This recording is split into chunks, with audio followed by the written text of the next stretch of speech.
Good morning, traders out there. Welcome back, of course, to Trade the Pool. Excited to start another day here and ready to get some more cash. Got a swing trade on an SGML. Great bounce back day yesterday. Of course, Monday was a tough day for me, and then I had an awesome day yesterday, guys. Day trade account and swing account deep into the green. So ready to keep things going. Yesterday was all about minerals. Today, we'll take a look at where the strength is.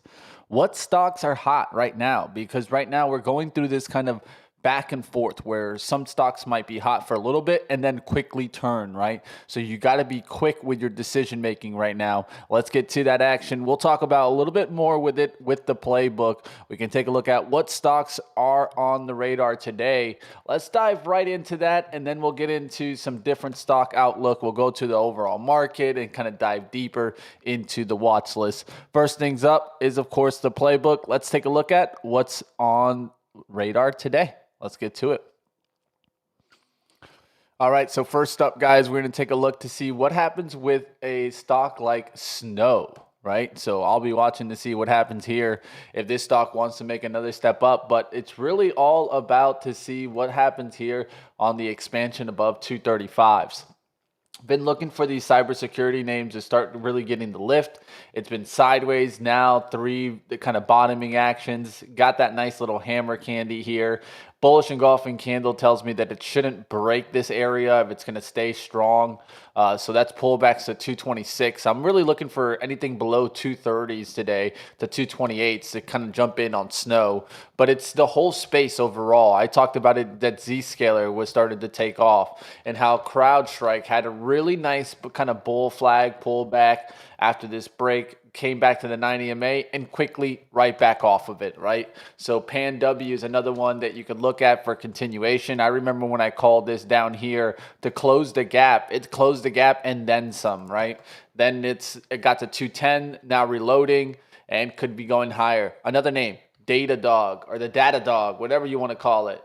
Well, it's definitely on the breakout. I talked about how perfect this setup was, and I created this really right before yesterday. I talked about this for Tuesday on the 30th. You guys can see right here, created it on the 9:30. Looking for this play to go ahead and break out above, and boom, there it is, guys. So we'll look for that continuation now. Datadog with a big breakout, and this is a software breakout, and it's not the only name breaking out in software. I talked about in Trader TV this week, especially, I talked about how important the theme of software was really kind of digging in. And there were some strong names in the software space.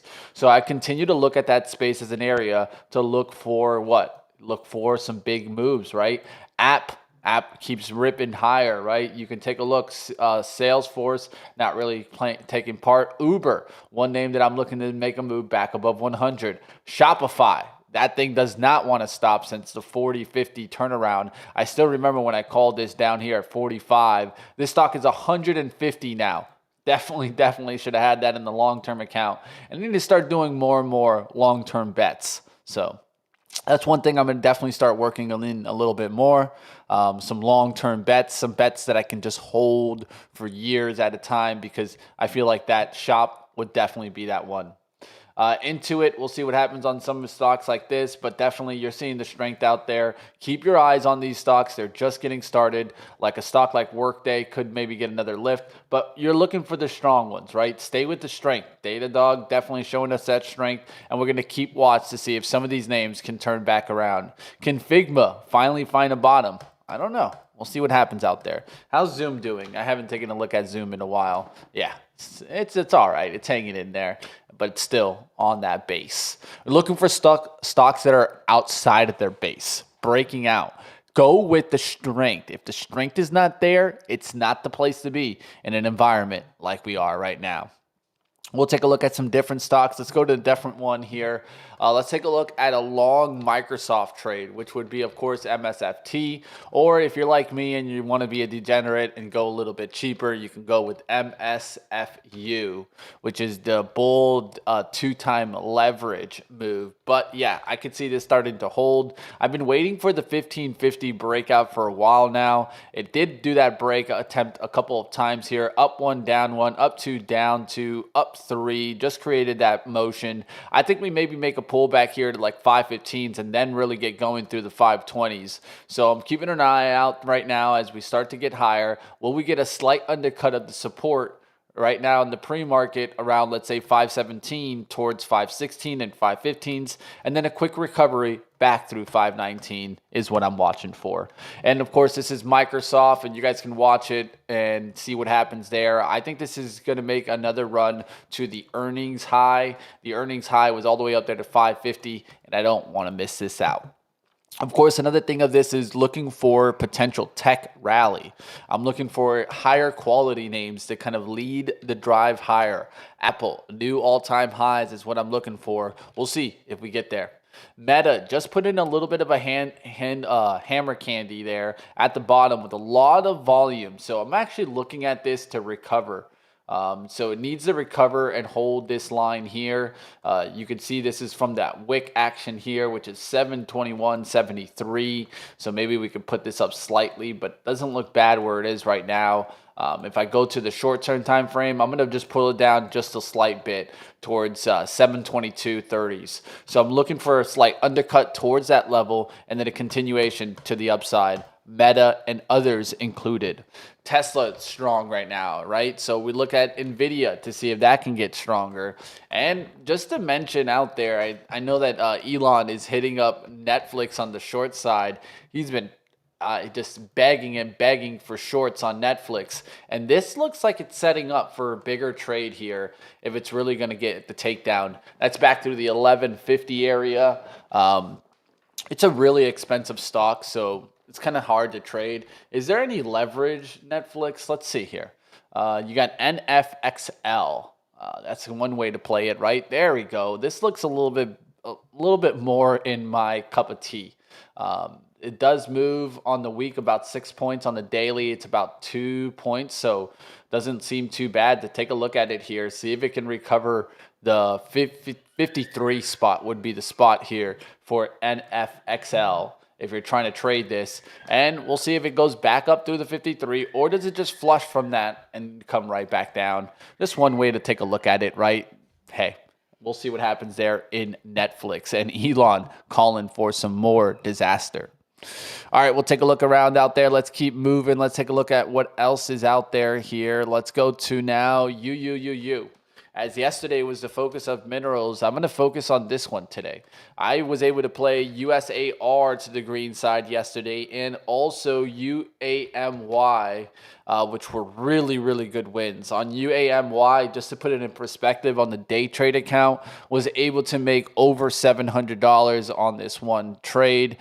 So that's what it's all about, guys. Really good trade there in UAMY, and we'll see if some others can go higher. So that's why I'm watching to see that UUUU can now make the next move up. It bottomed out yesterday. I was calling it around the 1550 area when we were like right around this area starting to pop. And we got that quick little pullback. And ever since then, it made a nice little move higher.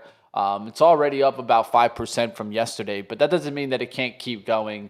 This one was just up there towards 18 and 19. I'm going to look for it to keep holding on, and it's held the 9 EMA really pretty here. So let's see if we can get another step up in four U's, baby. All right, of course, we'll take a look at some different action there, but just wanted to bring this one up. This is one that we've been watching since when, guys? We've been looking at this since this stock has been at $8, crossing towards 10. So, of course, we have some dates here created on, of course, September 12th. So that's when we kind of really started to hone in on this stock. And there it is. It's pretty much what? It's gone another 89%. Right here, guys, trade the pool where you want to be so that you guys can keep up with these stocks, right? That's one thing I am definitely good at, guys. It's sometimes I'm not going to be able to trade every single one of these, but can I put them on the radar? Hell yeah. I definitely can, guys. It's to the point where like I'm just trying to just keep trying to trade a lot of these, right? And I got to keep trying to work it up, right? It's not going to be always perfect, but we do catch a lot of some big runners here. Some monster winners lately. Just calling them out: LAC, Intel, even the Pfizer call out from on Monday. Right? I mean, that's monster move. I hope you guys are enjoying the action. It's good to see you guys out there. Jim Z in the house, Jay Angelo. Good morning to everyone out there. Say hello if you're new to the show. All right, guys, we'll keep things going. We'll take a look at what stocks are moving in the market. Let's go to the overall market. Take a look at the action right now to see how we are moving. All right, guys, of course, and if you take a look at that action, what are you going to see? Well, you're going to see a lot of what?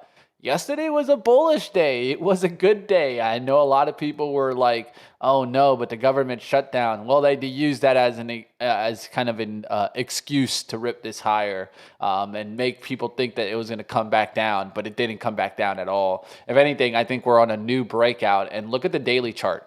We were going in sideways consolidation, and that's how we can go higher. The RSI went from an 87 RSI here on September 22nd to now down all the way towards like 70 and 60s. That's exactly what you want to see if you're going to get that continuation. And what did the MACD do? A slight undercut really quickly and then a slight cross right back. That's exactly what you want to see to keep the party going here. So we'll see if this can continue climbing higher. Of course, weekly RSI also coming down. That's going to help. And now I think you kind of really put a line in the sand on this weekly Harmy. That's going to be something definitely to look at, right? If we break that, I would be a little bit concerned. But for right now, we're looking really good on this 661. And we can start to drive off that 660 and maybe climb to, can we get to 700? It's not out of the realms for the year, guys. And that is incredible to think about, especially as the way that the year started, right? Straight down, and then out of nowhere since April, it's been a rocket ride. All right, guys, let's keep going. We'll take a look at different stocks. Let's go to the watch list. Let's go to the sunrise. Let's go talk a little bit more about what's going on in the markets right now. There's still a lot going on to talk about. There's not too many stock-specific news, but let's get to that action. Let's talk a little bit more about the sunrise report and see what we can come up with.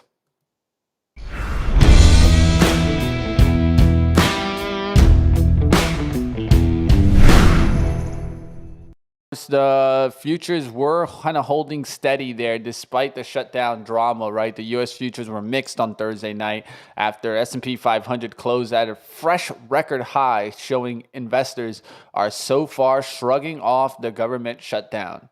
Wednesday recap, of course, S&P 500 at record close, NASDAQ up 0.4, Dow Jones at 43 points, up 0.1%.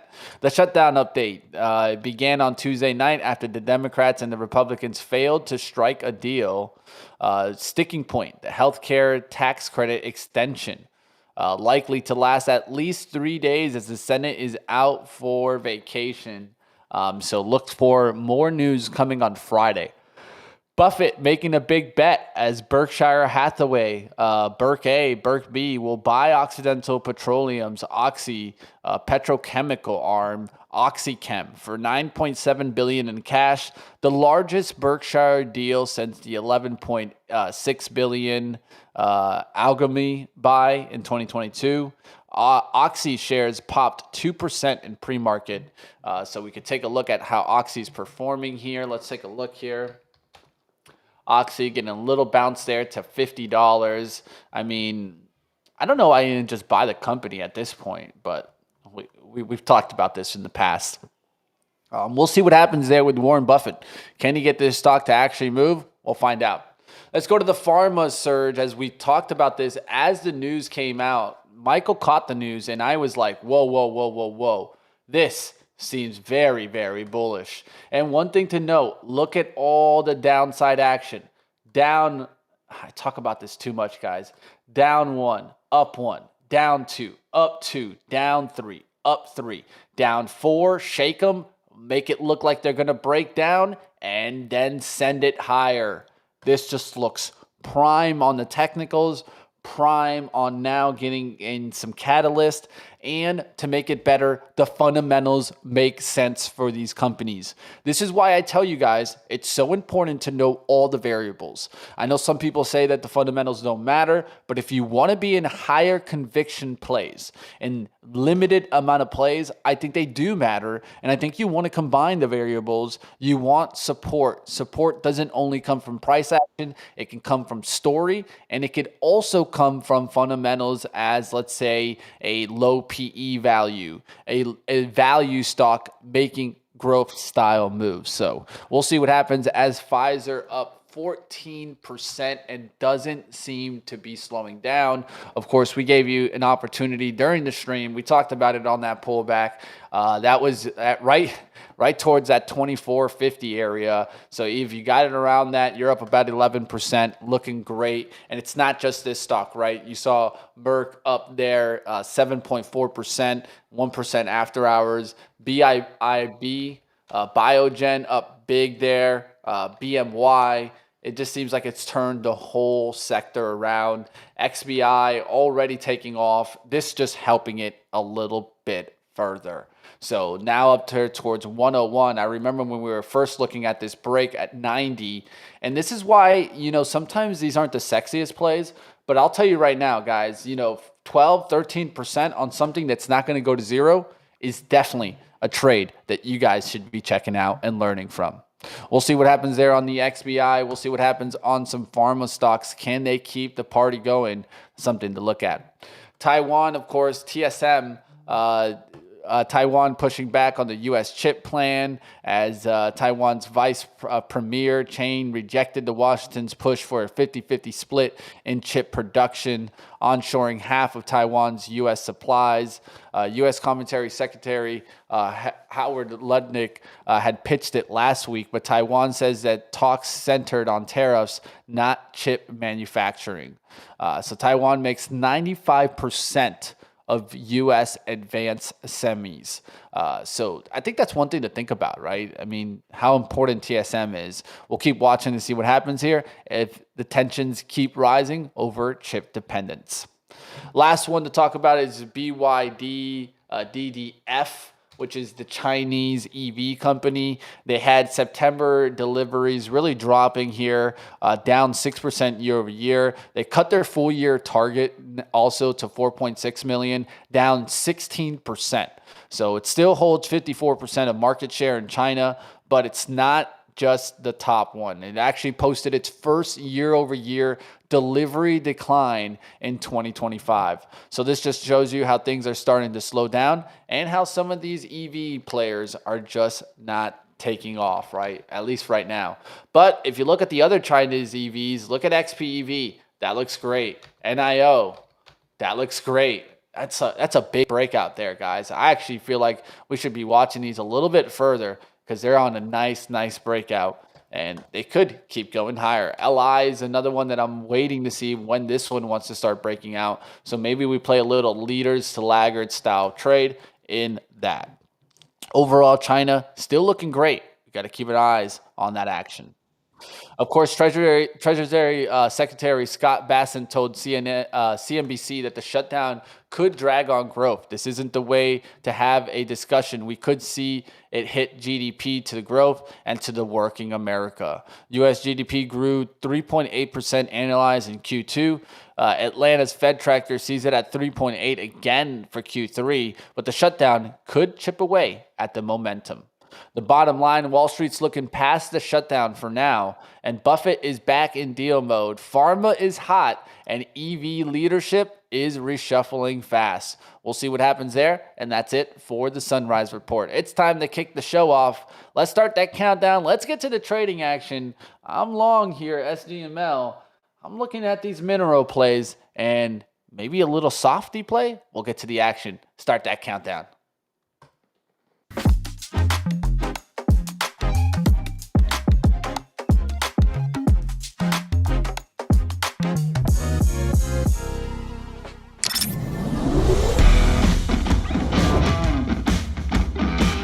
Michael wants 200, baby.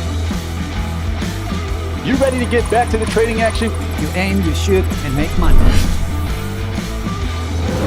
It's going to be a great day. You guys know where you're at. What's up, traders? How we doing? Let's get things started. Let's bring on Michael Noss. What's going on, man? How we doing? What else can you say? New all-time highs every day. Fully loaded up. You don't see the bear in the back? What do you mean? And then, I already saw you talking about Pfizer. There's the bear right here. Poor guy. That poor guy. He's just stuck there. He's still saying the market's coming down, though. Don't worry, guys. He's still saying it. Oh man, the amount of I just tweeted the day before the shutdown. I tweeted that graph, and I just said, "We buy the shutdown. We buy World War III. We buy the shutdown, bro." The amount of pushback I got from people. It was like the same thing. Different. I'm with you, Michael, because like even on Monday, I was in like a chat room and I was like, why are we even talking about this? Like it's at that point like where you need to notice how data works. Yes, like we talked about it yesterday. If the government shut down for 6 months, then we'll worry about things. But for right now, this is just talk. This is leverage. It's a battle of deals, and it's leverage battle. Okay, nobody wins. Right now, it's nobody wins, but in the long run, the pressure will be on both sides to make a deal, right? It's not like the pressure is not to make a deal. The pressure is to do it. It's just more who's willing to let go first. Well, and what they do every time, for, I guess, you youngins, the young people out there who haven't been around with this, what they do every single time is they go, okay, they shut down the government, and then they do a couple polls, and they see who are you blaming, right? If you're blaming my side, then I'm going to make a deal real quick. If you're blaming the other guy's side, then he's going to try to make a deal real quick. And you'll see the same thing. You'll see a couple polls come out and say, yes, they're blaming Trump or not, or whatever. And then the other side will make a bunch of concessions. It's a vote, right? And so the vote also tells you more and more who do you got to go and target, who you got to go and push their back, right? Be like, why are you voting no, bro? Like, what's going on here? What do I need to do? Do I need to send some money to this district? What do I need to do? You know what I mean? Like, what do you need so that I can get you to say yes? That's how politics works, guys. So I think at this point, just push the shutdown, watch the price action. Price action leads all regardless of catalyst, right? Catalyst can always come in and out, but one thing's for certain, price action leads everything. And right now it's telling us new leg rally, maybe potentially. It seems like we got out of the consolidation. That's what I was concerned about. I was like, are we just going to go sideways here? Because if we do get that consolidation or next leg up, we got to look at where the strength is. That's what's going to be the show today, guys. We're going to be really looking at to find where's the strength is in this next leg rally. Biotechs and healthcare, and that could help the rotation continue in the SPY, right? So that's one area to look at. Another area for me that I'm keeping an eye on, Michael, is just big mega tech, because I think that we could see a little shift from these euphoria plays and a little bit of a move towards higher quality mega tech, right? Where you don't have to worry too much about things going to zero. And I'm looking at names like Softy, Microsoft starting to look a little bit better. I saw JPM put out a, how they always do. They put out a note. They put it out on Amazon and Carvana as one of their leading picks. I just brought the Carvana just so at least you knew another pick there. But Amazon on their radar. So I think we start to watch to see if we maybe get a little bit of a big tech rally here. Maybe Apple new all-time highs, things like that. Yeah, and I'm just trying to get, there's a really cool indicator that I was playing with that TrendSpider just put out. Let's see what happens here with XBI. And it's essentially just looking at the relative rotation, to the,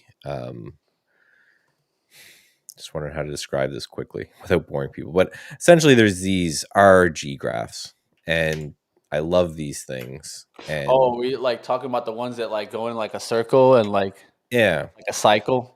And these are taught in the CMT, and they're amazing. And these are really interesting, guys. If you've never looked into this, I would definitely do it. It's interesting for sure. So yeah, so you got to think of like planets orbiting a sun almost. Is that you have the S&P 500 in the middle, and then these four quadrants of everything that's orbiting it. And the idea is that if you're moving from, leading to weakening, it means you're starting to underperform the S&P 500 a little bit. Hmm. And if you're going into lagging, it means you're really underperforming the S&P 500. And you'll notice these rotations, right? As we talk about with money rotating in Hmm. to improving and then over to leading again just shows that okay, now people are starting to put money into this sector. And what TrendSpider did is they put it in this kind of lower pain. So if you look at the XBI, for the longest time here, when it's red or blue, it means it's underperforming the SP 500. Yeah. Just recently, just in like the last month or so, we started to see okay, now we're outperforming the S&P 500 here, and this is the kind of stuff that I'm looking for, is just to see what sectors are doing the best versus what are doing poorly. Like if you look at the Qs, right, it spent a long time in this area. We were talking about when they were selling that Qs position, underperforming, and now it's looking a little bit better. And then small caps, the same kind of thing. It started to perk up here when that position unwind. So I'm going to be spending fair amount of time looking at this particular graph, and you can see it. It's starting to coil back up if we zoom in here in Love it. Love it. You know, I'm all about PI. finding rotation because I think that's where we can still make money, guys. Yep. And there's still ways. Like there always will be a way to catch the rotationary play. I think Right. that's what it is. It leaves an edge for us, and we're all looking for edge. One of the best ways to find edge is just an overall sector or industry that just keeps rising, right? Because if it's just like we talked about it yesterday, like, you know, once you have like a sector that really keeps rising, it just lifts all the boats with it. Mhm.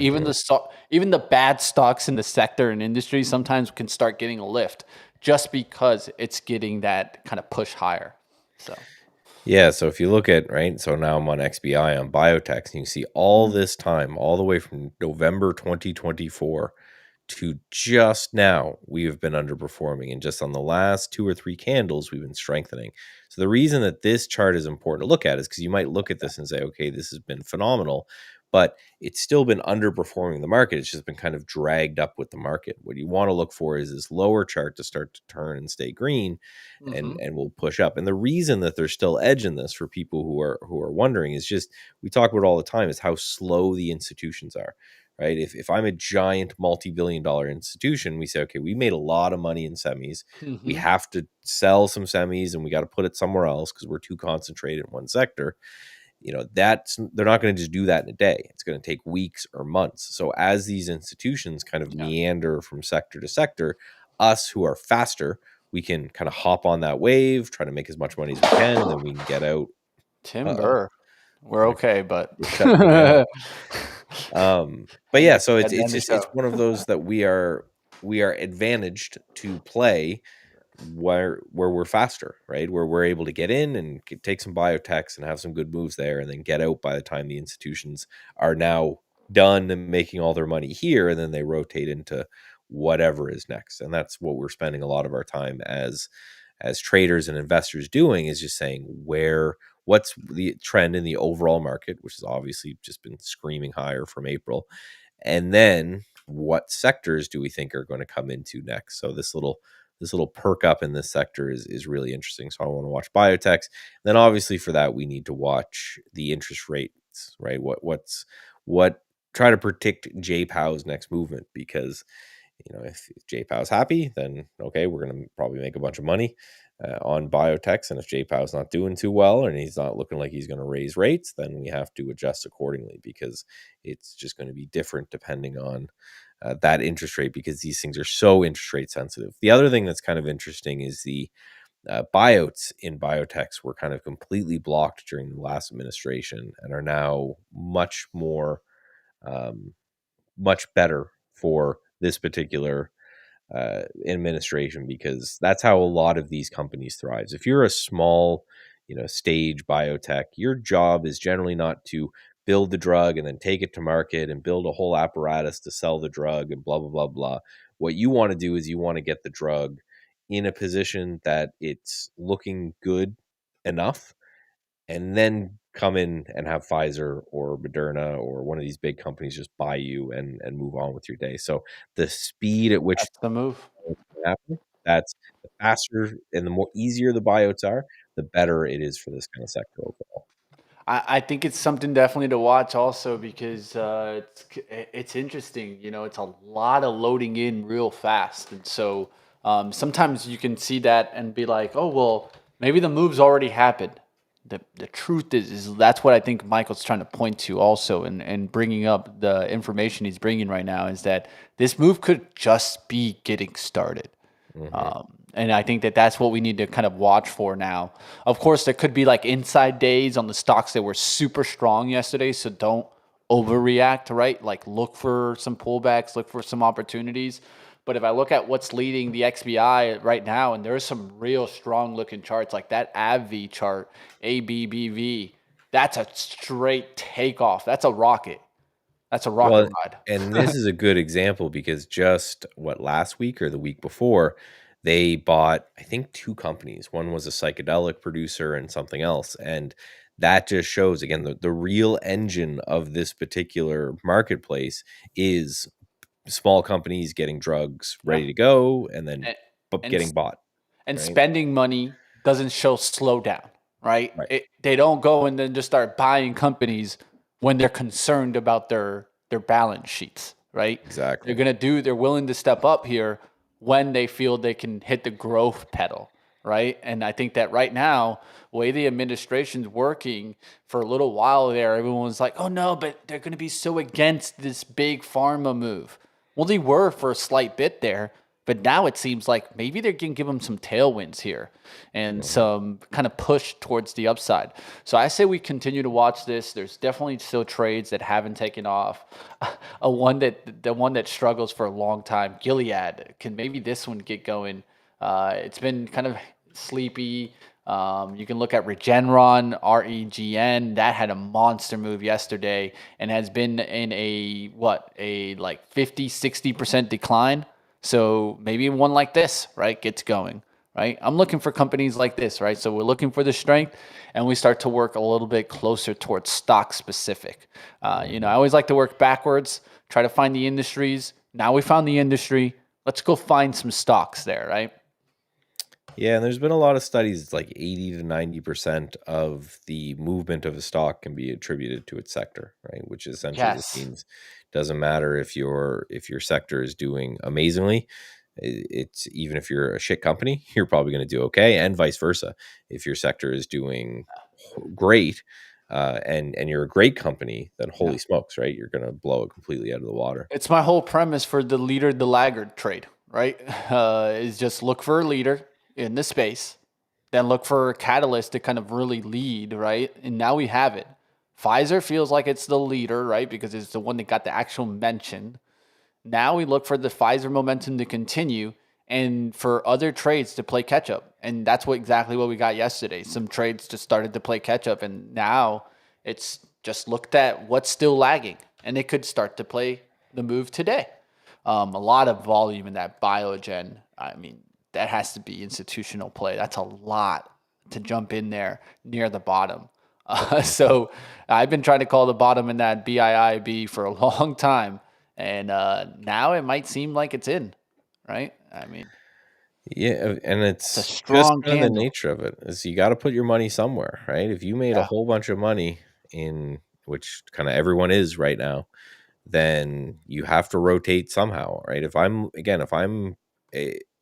if I have all my money in a hedge fund and I'm paying him 2% management fee and a 20%, and I look at his balance sheet and he's just like 95% in semiconductors, I'm like, well, what are you doing? What am I paying you for? Right? Yeah. Go and find new investments in order to get into, and they will. So they have to. They've got to kind of move around that and just the risk, the concentration risk of, okay, if we're entirely in semis and then semiconductors stop moving, I have a massive drawdown on my records, and a lot of people, as the year comes to an end, become more in that diversification type of mode because you lock in generally by end of year and end of quarter what your income is going to be. So if I'm up 50% in my portfolio, I just don't want to lose it for the last couple of months of the year, because then that's my bonus. That's how I make my money, is by locking that in. So you'll see a lot of rotation into different sectors and spreading out of money as the year comes to an end.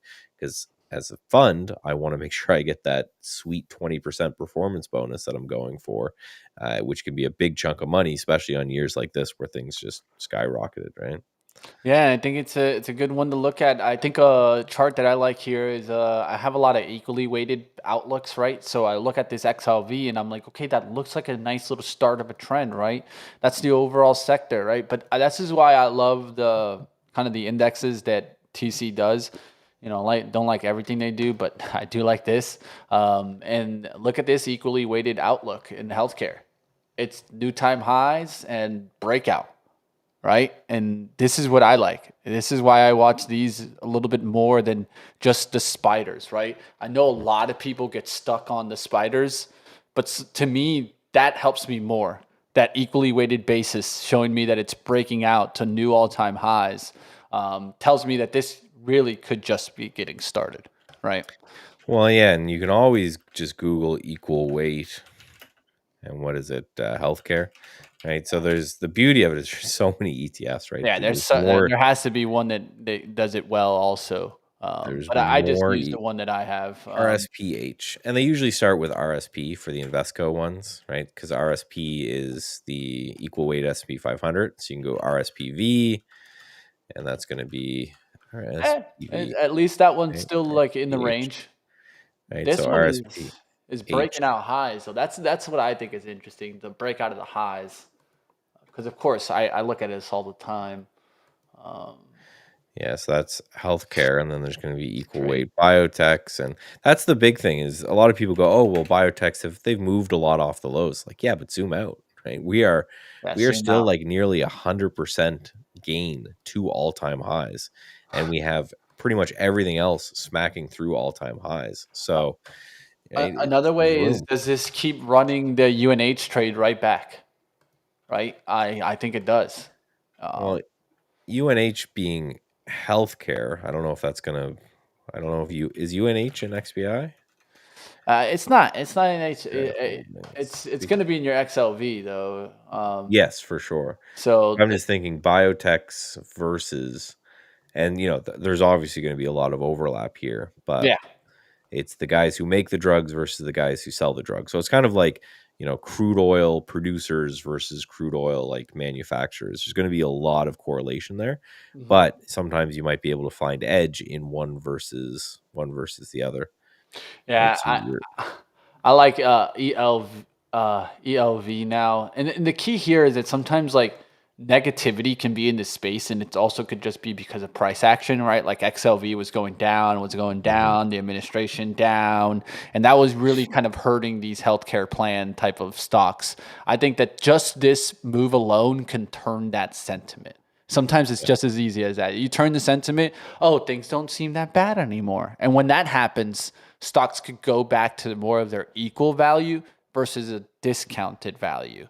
And I think there are at discounted values right now. I think, you look at the kind of books to sale and things like that and the fundamentals, and you can definitely see some value in these names. Oh, for sure. There's nothing better to change sentiment than price, which is Yeah. hilarious because you can always Price, see, and then all of a sudden the fundamentals look better. yeah, the price moves first and then fundamentals move second, and Yeah, somewhere in the middle there's sentiment that just kind of catches up, right? And exactly. That's people why I get, look for one of my favorite trades is like looking for just quick sentiment change, right? Like where everyone was certainly bearish in area, certainly, and all of a sudden, oh, Mhm, now not so bearish. You got the right. bears on the run. That's essentially what you got, and you got bulls coming in, right? Yeah, and this kind of shows, we were talking about this morning. This is the first. What's the first now? Okay, so another one.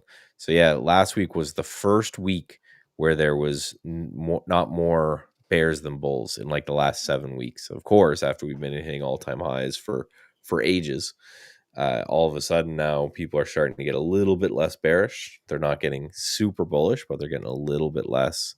bearish and getting more neutral over time. And right, that it's always funny. It just happens the way price goes up first, and then all of a sudden everyone gets in a good mood after price moves higher.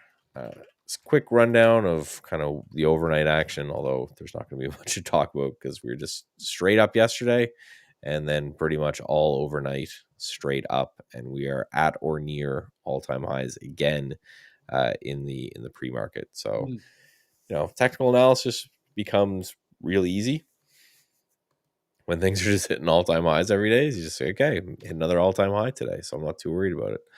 Yeah. And we don't have anything really we care about for the rest Yeah, of I the day. think yesterday was a good day also to look for like daily pullbacks, right? Right back on short-term moving averages. That's where I saw a lot of the stocks that did make moves were right on. They were on short-term moving average pullbacks, and it just got right back bought up. And I think that was a great day in if you were able to do that. I was able to still cash really big on that UAMY. I think like over $700 on that. Still ran a really good day trade on RCAT, like a $600 trade on RCAT. Remember, we were doing this earlier in the day. I took a loss, and then later in the day, I started seeing it go back through that 1040, and I was like, okay, well, the market's just rising and rising and rising, lifting all tides. Let's go. So took that trade, was able to make a really good gain on that. USAR, I even had it in the swing, the funded swing, and I sold it towards the end of the day just because I was up like that 250 spot. Remember how I told you guys like that 300, 250 spot? It was like an area where I saw sweet spots that I kind of missed out on earlier this week. I just cashed it. I was like, I'm getting this 250 in one day, couple minutes. There's no reason to hold on. Let's take the money and run. And I still got the trade now on an SGML. So I'm back in SGML looking for some lithium move to go higher today. We'll see what happens. What are plays up on your radar, Michael, today?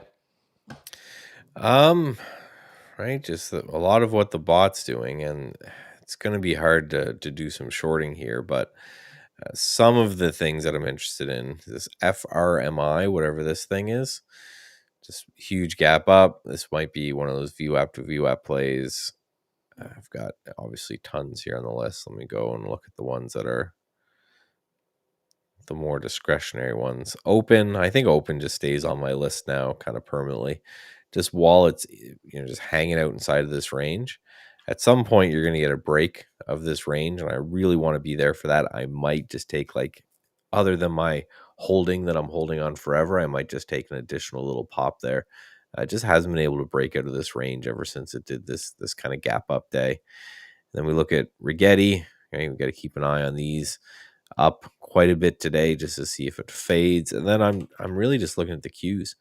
And if we ever get back through VWAP, that might be a little bit of a short for that VWAP to VWAP move. Because if you look at where the 2-day VWAP is in the pre-market, all the way down here. So we could pull back all the way to 601, and we're still not over the 2-day VWAP from the last 2 days. So the more I just look at this market, is everything is going amazingly, but we are up. If you go ES on the daily chart, now we're up 1, 2, 3, 4, 5, if you include today, days in a row.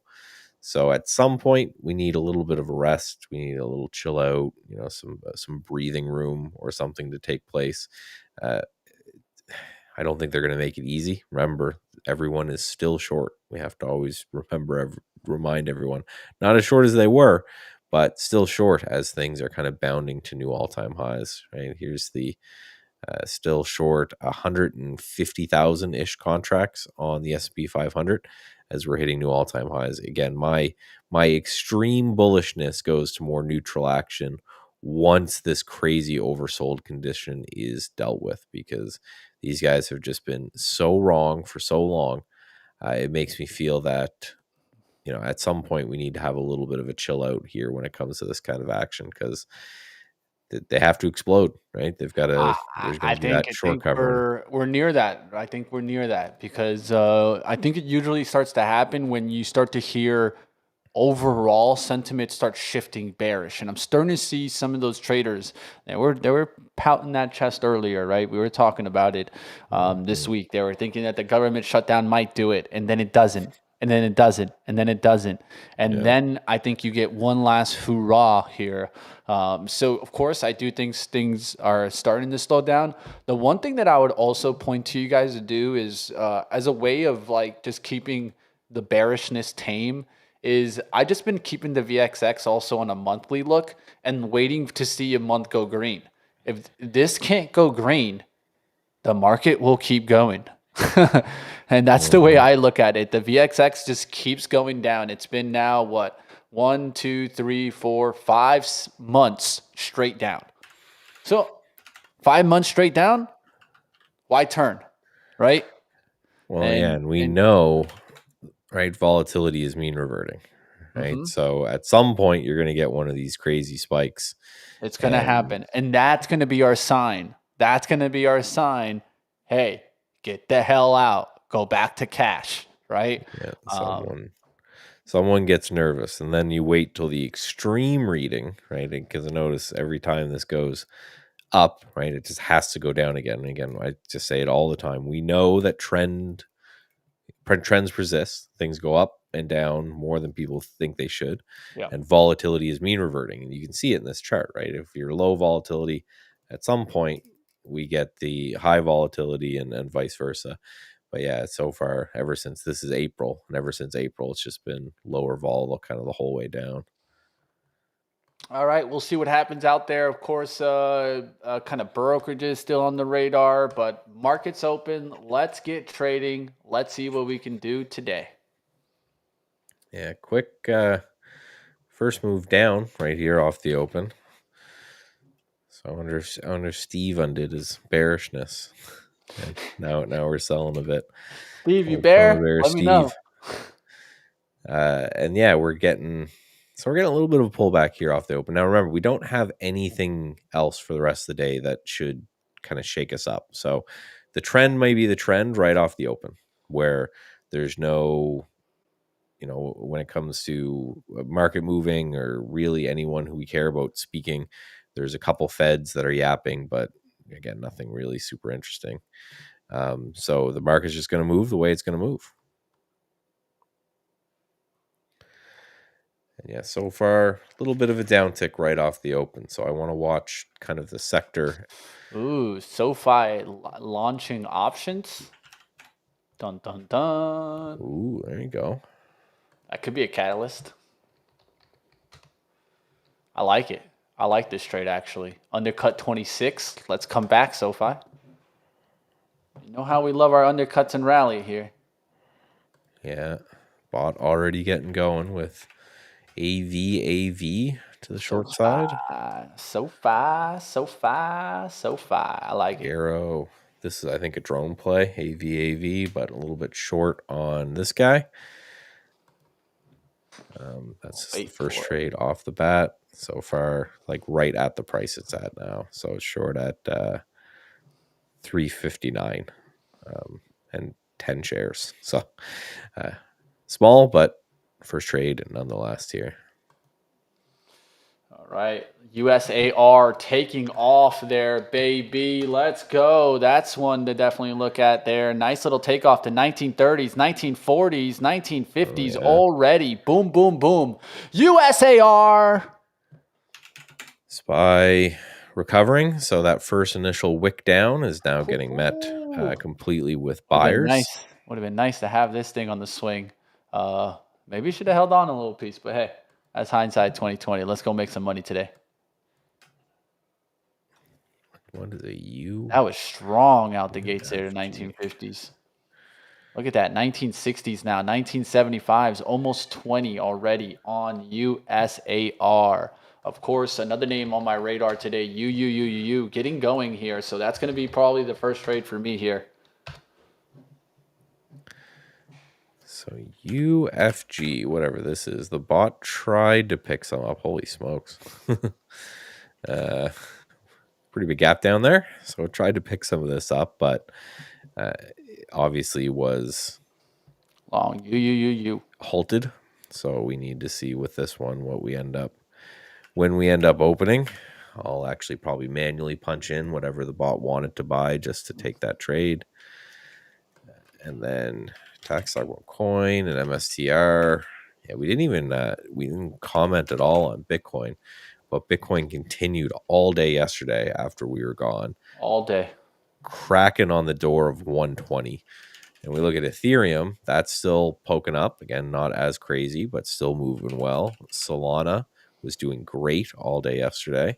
And the One True King, a nice 15% up move. So from the lows here, it's bounced 30%. So we're just looking to see if this one ever breaks this downtrend here. But yeah, crypto's been on fire. So of course we're going to have probably Hood and Coinbase and all of these names just right back into it.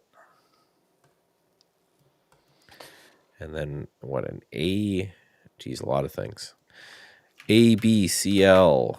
Tilray doing well out the gates there. That could help with cannabis. BTBT taking off there a little bit out the gates. APLD, USAR doing well. BE, SQM. So it looks like some lithium names doing well. SBET also. MSTR take off. So there's your kind of crypto names that I'm kind of tying in. FLNC's up there to 14 now. So Rando, make that money, my friend. MSOS. Oh, HIMS making a lift. I was wondering how this would affect HIMS. Lift here to 58. We'll see if it can hold on. Yeah, Mara is still very interesting here. So it's just hanging out right. There's just a lot of wicks in this area. I think if it can dig in, start getting going, I might just punch in as a manual trade in kind of my big boy account because it just looks so good here as a potential move. And tax act AAPS actually worked out to be a really good short yesterday. Came back a lot off its high, and then it's not doing anything yet. Just kind of stuck inside of a range there. Cycle back to the markets, and the SPY is starting to just kind of hang out above VWAP. It did that initial spike down. That to me, we talk about all the time. That seemed like a, shake the trees, get everyone a little bit scared, a little bit worried about what's going on in the market, and then just turn around and potentially just rip us higher. Yeah, that very much could be.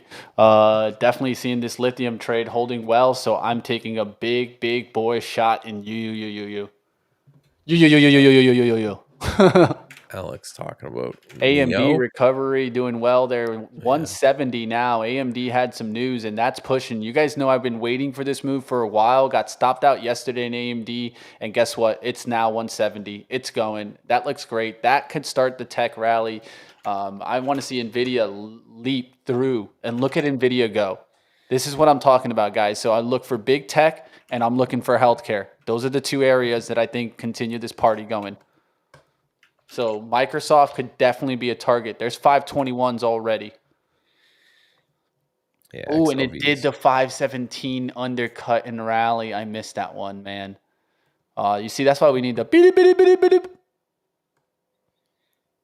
IWM is doing well as well here.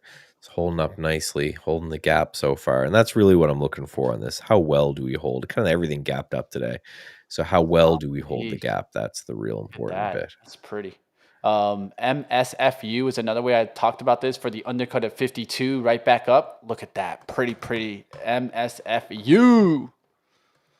Look at that. Pretty. Undercut rally. Microsoft looking really good off that start. We'll see what happens there. Microsoft. All right, let's keep going. Let's play, guys.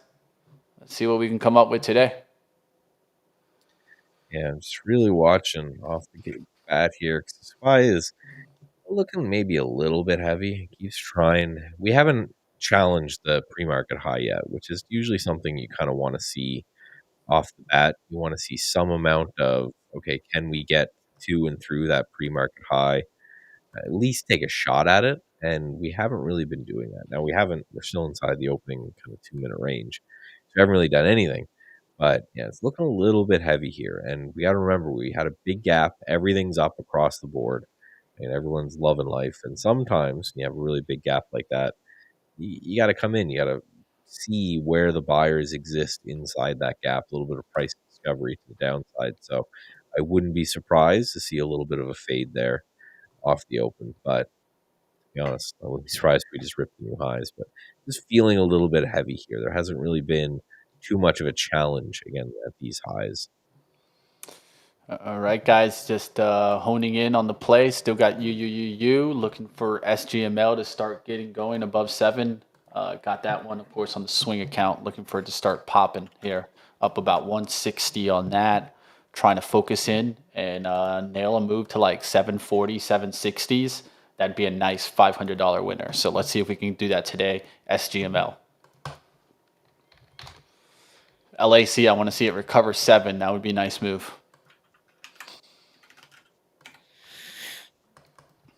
It's right off of that right now. So that's like prior day's high there as well. I'm just gonna, now that we're like 10 minutes in, let's sort and see what's up. WGMI is obviously ripping with crypto. Solar continues to move. ARC, right? So you're seeing a lot of just the speculative, like the UFO sector is up 1.3%.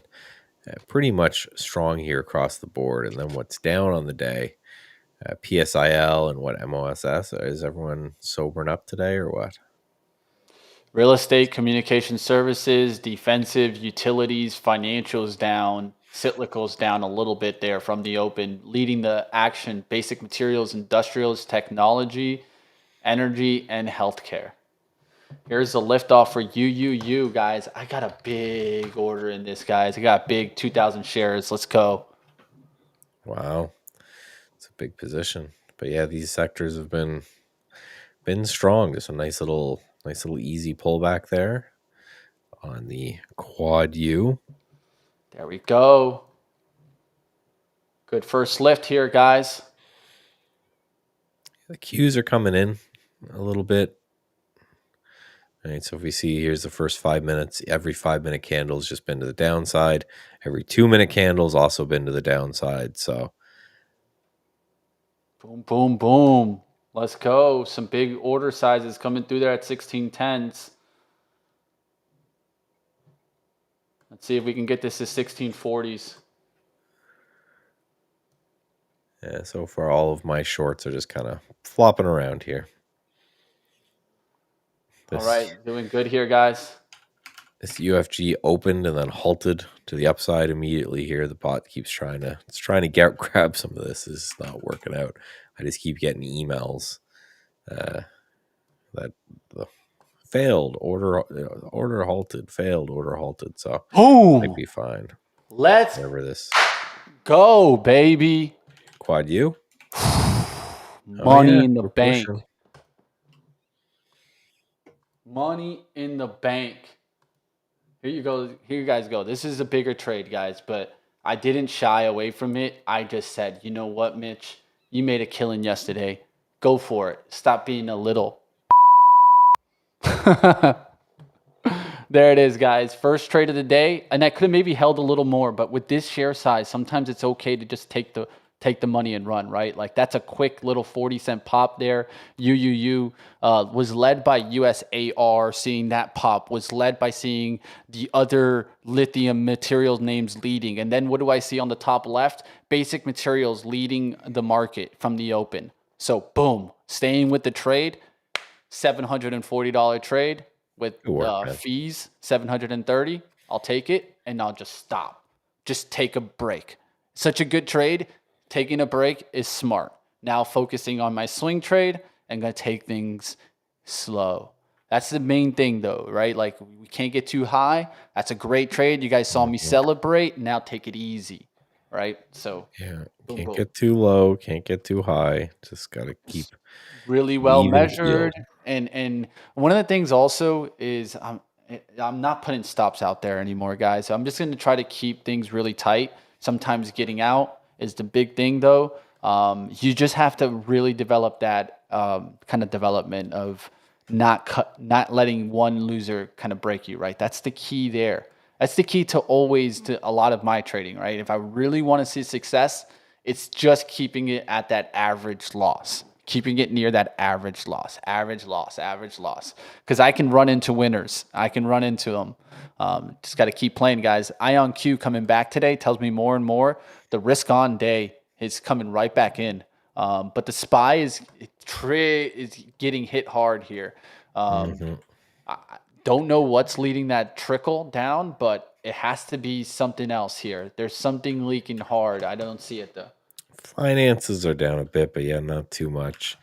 It's just, and again, we gotta remind ourselves, big gap up on the day. Like all the major sectors are still up, as I'm seeing them here. Right, Yeah, IWM is getting SLS. close, and again, it could just be one of those. This is what I was talking about here on the Qs. It's just taking that short through VWAP, seeing if we kind of go from VWAP to VWAP and take the profits there. Just a little bit of pullback, and then the end of the day we can rip or whatever. But we always got to remember we've got that big number tomorrow, right? We've got a really, really big number tomorrow. We have to focus on. We've got Is it coming jobs out? and all kinds of stuff. Some I don't know. I yesterday don't I know. saw some of the BLS say that the data was going to start to be now delayed, if not given. So just keep an eye out on that, guys. We might not even get the number tomorrow. Yeah. So, right, if Buying we coming do, right back into UUUU. I'm trying to just stay off of it. It looks still really good for swing traders. So I'm going to just say that it's a swing trade kind of alert here underneath 16. I'd like to let it undercut and then I'd get back in. But we'll see what happens. That's swing trade mentality, though. It'd be a lot smaller at that point. Qs, how the Qs looking here? Because Qs I feel like are hanging on a little bit better. Oh, there's the downside. It is a leak there. Guys, it's crazy because I do still see some up, but now technology is starting to get into the red. What's leading is usually what leads in a down tech move, solar. Solar does well when tech goes down. It's this weird thing. I don't have no idea why it works that way. yeah, I'm taking a look and there's nothing. Our boy Walter, anyway, doesn't have any news. So this again doesn't need to be news. It could simply be we're up big, right? Oof. The Fires last right back into UUU. the last 4 days we've had a massive, massive move in the market. So the market might just want to chill out today. Might just want to take one day, say okay, let's calm her down, and then go from there. All right, looking good in SGML. It just reloaded at 690s. Now it's like, just let this position work. I have 600 shares, so more than enough for SGML. I'm looking at a USAR entry potential, but it has to be below 19. If I get in above 19, somebody yell at me in the chat. What's going on out there, guys? Right back up. Like that looked good on the 9 EMA. Like I talk about short-term momentum, usually holds 9 EMAs. Look at that, held it pretty there. But So of I course, I did get sold already. filled in this UFG. So yeah, we have someone in chat saying we're not getting data. Someone saying we are getting data. I just don't know. I know they said that the data is going to be delayed. I just don't know if they meant this report or if it's like in the future going to be delayed. So again, we'll find That's out true. tomorrow. True. I can Um, probably find out for us. So just give me a little bit. I'll look at around like 10:30, guys. Once things die down. all right, so I'll just go around the horn quickly. Got 4 positions on, doing some tweaks to the algo because to use limits for entries instead of markets because I got kind of slapped with a couple of those. So we're short CSIQ, and that's working out here. We're short AVAV, and that one's working out just a little bit. Short ABCL, whatever this is, and that one's not working. The short on that name. Then we're long this UFG, which took a long time to get filled, but I'm okay with because the bot tried to get filled up here at 150, and then by the time it actually got filled, it was down here at 117. So on a percentage basis, that's great. So we've got a bunch of trades to get started with, and we're up about 100, 200 bucks on a lot of them, and looking for more as always, right? That's the goal, is to get as many potential trades on the go as we can, as long as they have some sort of edge. But yeah, Spy so bouncing a little bit there. that's the latest test, is just to say, hey, can I get limits, send out limits instead of market orders, which is always best practice anyway. And what I did is, I can go over this later, but in the code I built the limit offset, so I can be a more aggressive limit or a more passive limit, and then I'm just going to start tweaking those. Like, what if I try to be greedy for a couple days and I pull back the limits and make them a little bit, and then what if I try to be really aggressive? And again, it's a different kind of thinking when you're thinking about systems trading. It's not what stock's going to go up next. It's all these little, how do I just pull the most amount of alpha out of the current strategies that I have? Put a limit order out, and count 5 seconds, 10 seconds, and then pull it back another 1%. Yeah. Well, there's a lot of games you can play there, right? So what I currently have is that, right, it prints, this is the price. So on CSIQ, right, it was looking for 1578 was the price, but then instead of putting out a 1578 order, I put out like a 1585 order. So I got like a couple cents better. And then what I'll do is I'll track what's the what the fills that the system says I should have gotten versus the fills that I get. And if I miss anything, if I miss too many really good trades, well, then I have to be more aggressive with orders. And again, just tweaking things, right? Is once you got a couple strategies that you've proven to yourself have edge over time, just it's all about, right, 1% better here, 1% better there, getting 1% better every day or so. But yeah, absolutely nothing from our boy Bloomberg. So this seems like this is all just normal market behavior, which is just pulling back just a little bit here, right? Everything is still green on the day. SPY, that bounce failed pretty quickly. Looking at the SPY bounce here, I would have expected to see a little bit more. So we might not be done pulling back here. Again, Yeah, and time to be calm. Time to be calm, right? Like Yeah. we were talking about, this market seems to be like really kind of a quick rip sell type of market right now, where if you do get rips, you got to sell if you want to take the profits, because a lot of trades are coming back. I can show you guys a trader. We've had him on Clement. That's part of the kind of the investing competition right now. One of the leaders too, and he said it too. How a lot of these moves right now are lasting like 1 to 2 hours and then coming right back down. So if you don't take your profits, you're not going to see them for too long. So there's a slight undercut on you back to that 16. Remember I talked about it. So now I'm going to let it test to wash out the opening buyers where I sold, right? I'm out of the trade. Now I'm going to want them to get pressured, and then I'll wait for the stock to come back through 16 on you. So yeah, the SPY kind of did a little bit of the same thing. So we undercut today's low, and then buyers stepped in pretty quickly there. So let's see if take a these guys swing can here, hold. guys. I'm going to take a small swing here on MSFU. I talked about trying to take this trade near 52. So I'm, instead of like getting too, picky here, I'm just going to take the trade and risk $23. Immediately put it out there. It's a really tight trade for me. It's 100 shares. 5186 is the risk. MSFU. Microsoft, essentially. So it's 52 undercut. For Microsoft, it's a 517 undercut. If you just want to look at Microsoft chart, because I know a lot of people will do that like I will.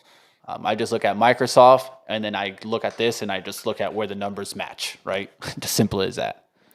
Yeah, and a lot of people will do that, is they'll just look right at the chart they have up is of the underlying, and then the buttons they just punch are for the other one, knowing that they're going to move exactly together. Move And it Netflix 2 ticks down to 5184 to give it 1 or 2 ticks away from the low of the day. The low of the day right now is 5188, so I'm at 5184. So trying to just give it a tiny bit here if it just hits low of the day and then just comes back. So semiconductors are bleeding just a little bit, but again, going across just to kind of level set everyone, right? The Dow's still up 0.2%. RSP is up 0.4%, and RSP is actually hitting new highs. So when you have RSP hitting new highs and the SPY selling off, that tells you all you need to know is that this is big cap tech that's selling off, and that your average large cap stock is doing just fine. Right, saying mid caps are hitting new highs of the day, so mid caps are doing fine. IWM is both middle ground. But when you have RSP hitting new highs, means large caps are doing just fine. There's just some areas of the large caps, specifically Qs, those are weighing us down just a bit. And that's rotation, exactly what we talked about, right? And if you look at biotechs, they're holding up okay, right? Everything else is not doing so much, but biotechs are still holding up okay here. So there's some sectors that are doing phenomenally. Some sectors, right? XLV is up big from the open. Some sectors that are doing not so good. So very much pick your target, right? Yeah. So far, the target's been short tech, long, pretty much everything else. Yeah, I'm looking at healthcare right now. I'm looking at Gilead. I talked about this. It just did an undercut towards 108.50s, and it's right back to 111 here. The recovery is the 111, and then it can start to go.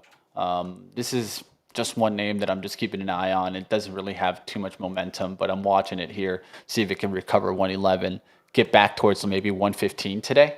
That would be a really good sweep candle back up. So getting after it, guys. That Microsoft held the low pretty there and now starting to come back. So looking good. Let's take shots. Just make them measured.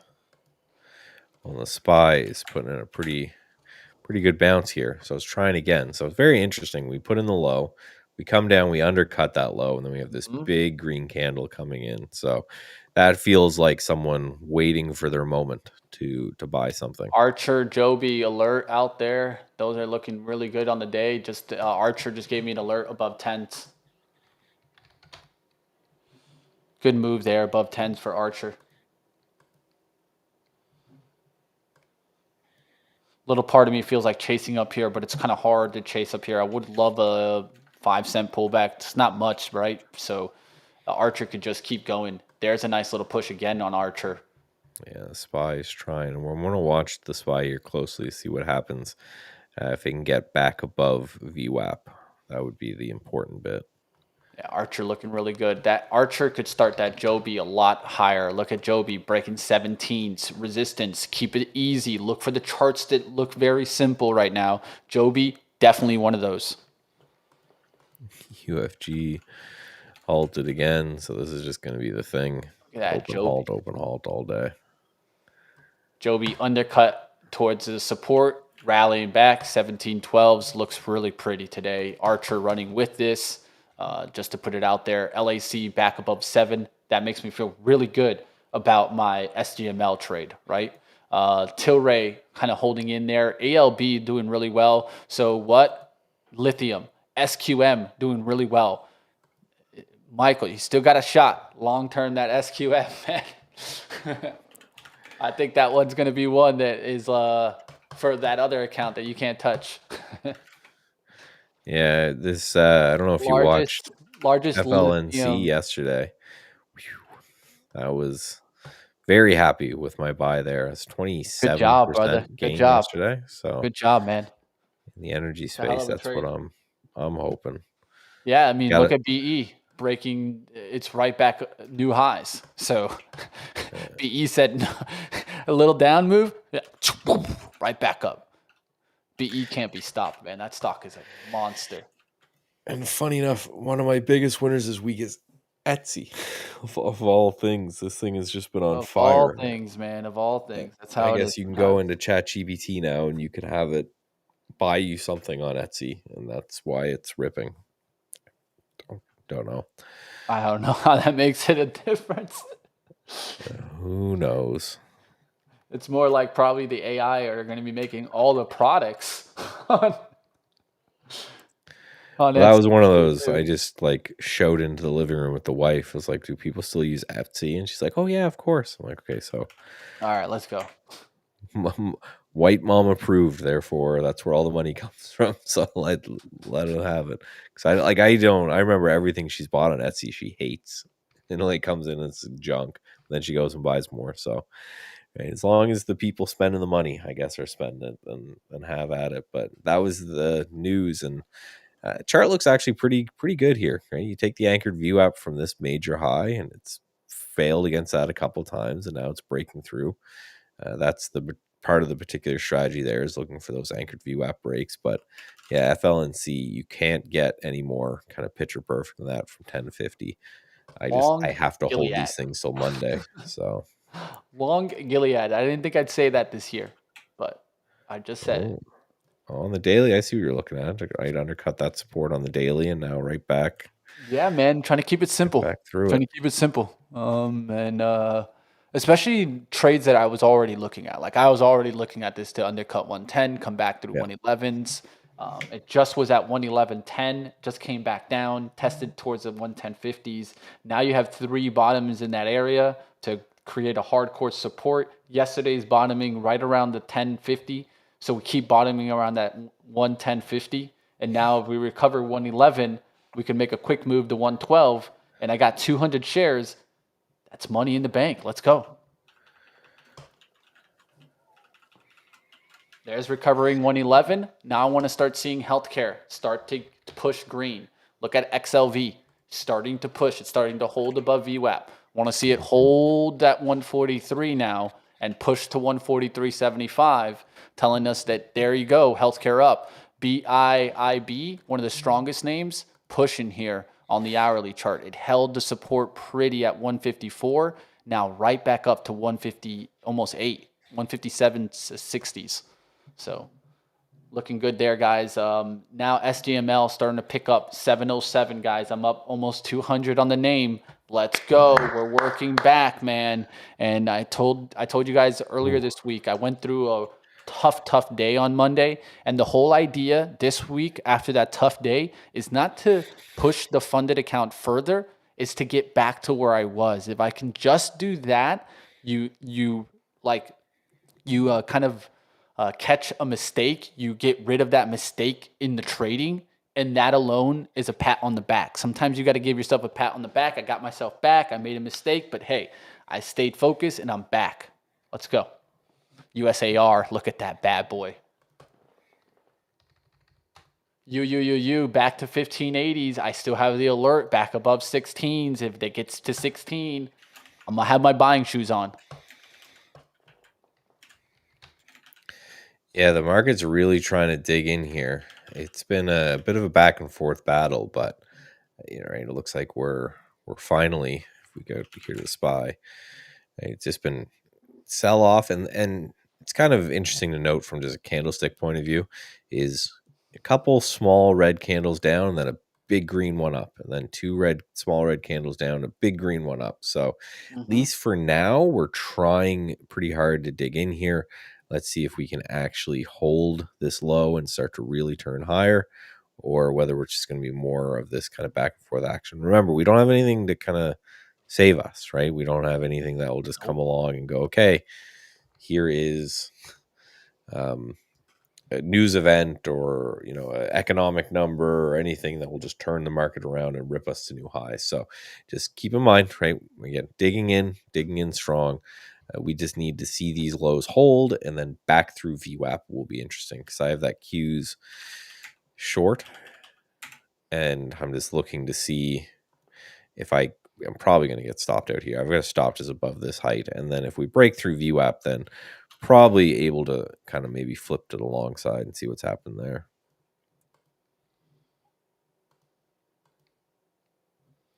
You pulled back on that one. USAR still remaining the best bad boy there. I had that thing yesterday pegged at 1740s. Yeah, a little part of me like, oh, you should have held a little bit more. But nah, that was fine. That was a really good sell yesterday to take the gains and get myself back in the driver's seat. That's what it's about sometimes.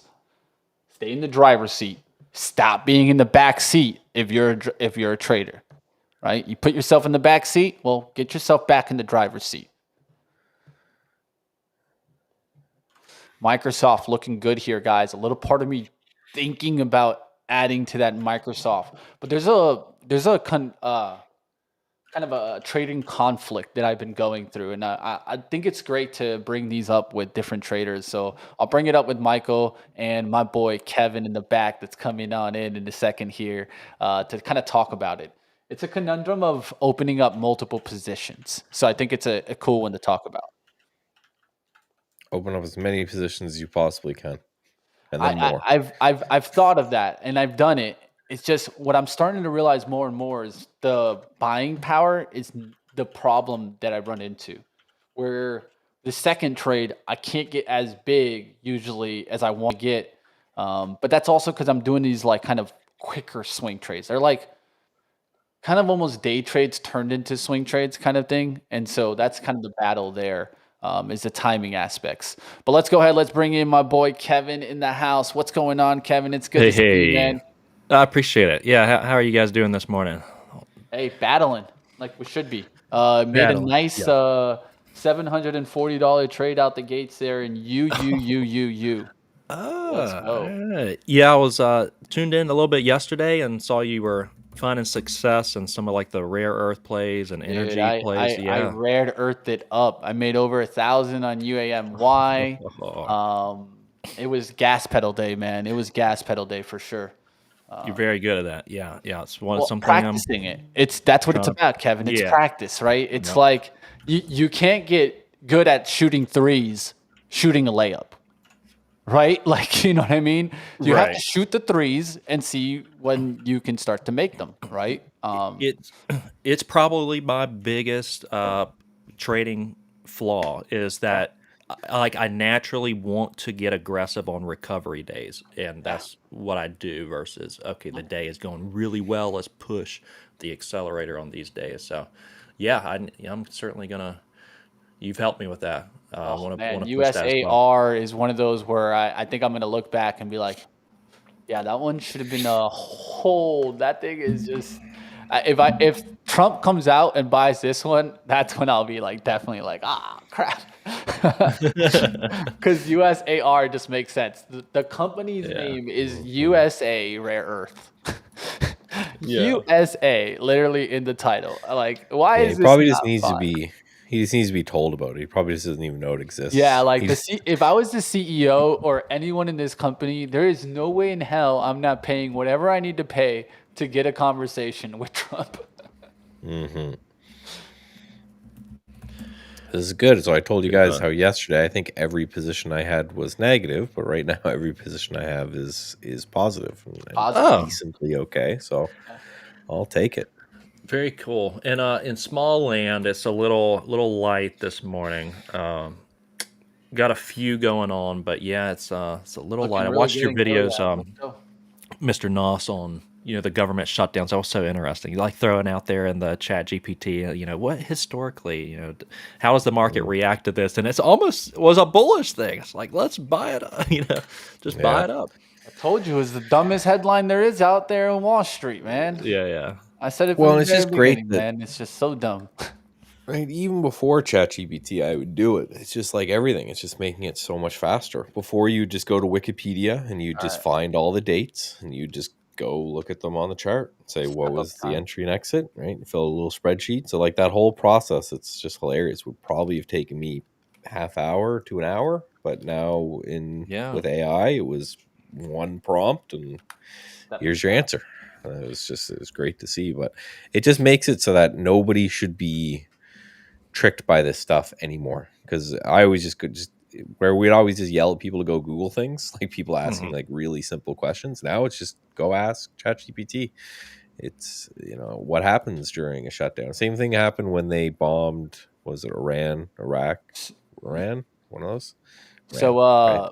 this is the way we've done it, right? So in the 70s, it was Oh, Ben F. There ask your mom, right? Your mom knew everything. Well, hopefully your mom knows. And then it became, well, ask mother Google. And then it was Google. Mother was Google. If you needed to know something, you typed it in to Google and you got your answer. Now, mother is OpenAI. That's mother. Truly is. Yeah. I mean, you don't have. Yeah. I mean, we're not needed as parents anymore. Yeah, this is why they say that we don't own our kids, right? At least they say that in the United States, at least. The government owns our kids, right? USAR, now 2050, man. I was trading this yesterday at 1740s. It is absolutely taken off. That's why I'm still in for you recovery. I'm like, just come back. Just come back. I'm ready to trade you again. We'll see what happens. I stepped up to the plate there in Microsoft, guys. trades working well, things holding in here, and now willing to start stepping up. Alert So on you. I like the conversation about working multiple trades, but I kind of take a different route than the buying power. Normally, I'm small enough where it doesn't affect me. Let me bring on my screen. Yeah, I think it's Um, yeah, and is it part of swing it. account? Maybe I don't know. Yeah, it's a swing account, but part of it is also just the fact of kind of being too like leveraged in one direction, and that I think plays I into it see. sometimes. Another thing is maybe when I have two big winners taking one off, right? Because sometimes that happens where you have like two big winners and you're battling on which one do I take the profits on. And that kind of happened to me on Monday where I was already winning big on a trade, and then which was MSOS, and then I was also big up on Bull, and I just kind of got stuck on which one to take the profits on, right? So it's a battle, guys. I think the multiple position game, I used to do it as big as like 9 positions. Now I'm over here fighting 2 positions. But it could be because of the volatility too, right? It's a really volatile time. Yeah, I like working multiples because it helps. This is again the systematic trading solves this problem. This is more for discretionary, but it's like right now I'm working Pally on a short and WOLF, and I was working upwards of 4 this morning too. The BENF mentioned to you guys the $1.20 there, holding up, but it allows me to. And there may be another position here, by the way, not just alerting hindsight. I was involved before I jumped in here, but it could be a sloppy seconds off of that 120. So just be mindful, guys. BENF. It allows me to like tunnel less because I did have a issue. Like I would, as far as tunneling, it's like I need this one trade to work and I need it now. Mhm. Call JG Whitworth. Yeah, Yeah. So need it.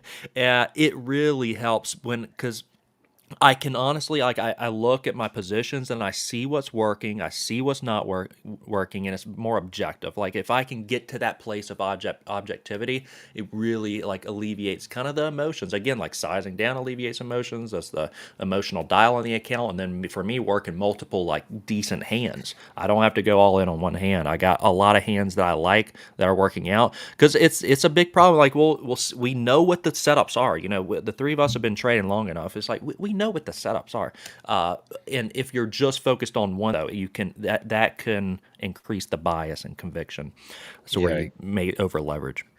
couldn't agree more. And it just I just think having multiple position helps with the tunneling that you mentioned, and then also over trading in general, where you guys always know I think over trading's a myth. It's because a lot of people they think they have to sit there in pure cash and just like tap their fingers and wait for a big trade and take the. And I think helping tunneling on one position and over trading is just amazing for just having multiple positions across multiple time frames, even across multiple assets. Like I don't need to ever worry about feeling the itch to take a trade because I'll take 20 a day. And it just becomes Yeah. that's completely gets that completely out of your system. And then what you mentioned too is that I always say I don't care. I've got what 4 SPY heading positions down. on Be right careful, now. guys. VIX coming up above 33s. That's VXX at least. Yeah, SPY just trickled down really quickly there, so watch out for quick sweeps.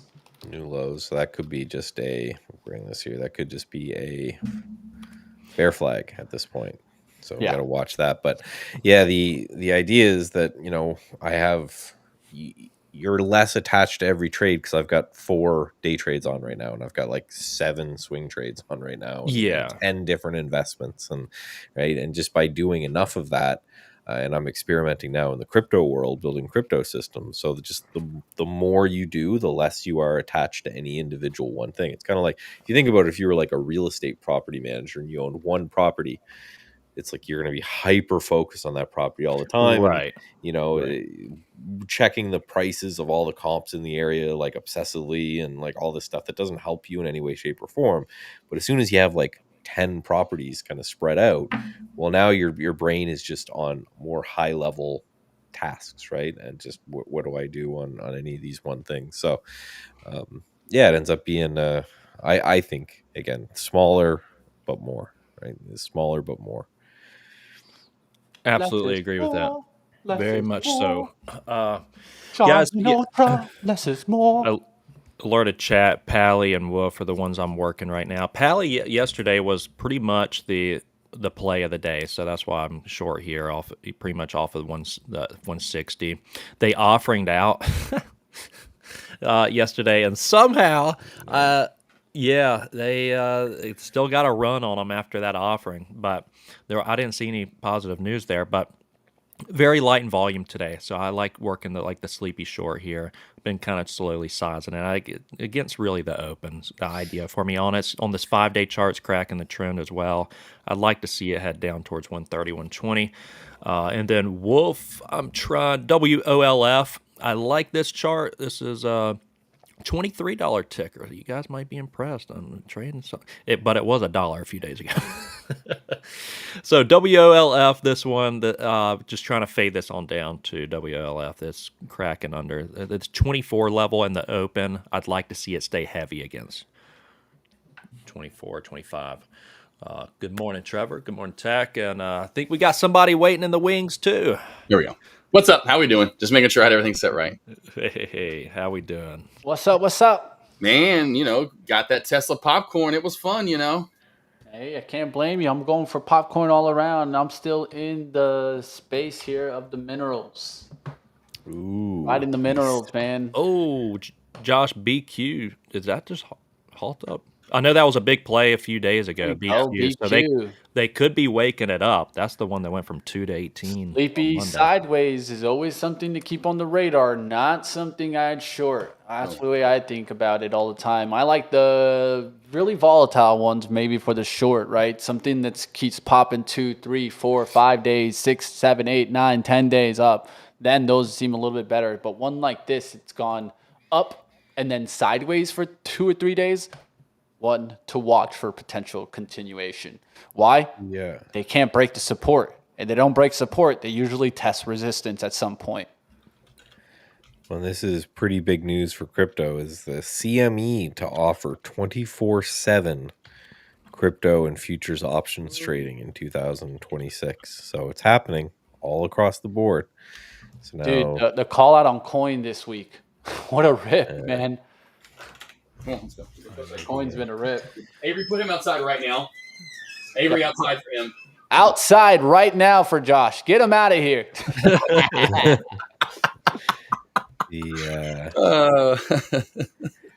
Get Josh a dog bowl. Give him some water. Oh yeah, I was like, I do not need the doo-doo or the pee-pee in the room. Please, outside with this one right now. Please. Yeah, I can't imagine having kids. You guys got to know all about that. Man, I got kids, dogs, and cat. So, Josh, don't worry. I know about it, man. Hendrix is sleeping right now, man. He tried to pull the rug earlier. Poop is an everyday part of the life. I wish you could teach kids how to use a litter box early on. Yeah, right. Undercut there. Got cut out there of Gilead. I was up about $100 on this. Just lost $70 on it. It's like back and forth. It's one of those that I think could get going, but I'm just not giving it enough room.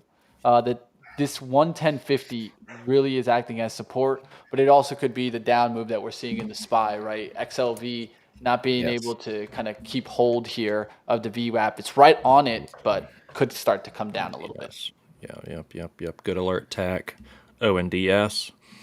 8:30, seeing the news. Oh, okay, this is a drone company as well. Okay, so in the drone space, ONDS is making a move, and D-Pro this morning has been making a move as well. D-Pro was the U.S. Army is getting involved there. Mm-hmm. That one's a lower float play too, the D-Pro. So a lot of rooms getting involved there. Seeing it pop this morning, and then ONDS as well. Yeah.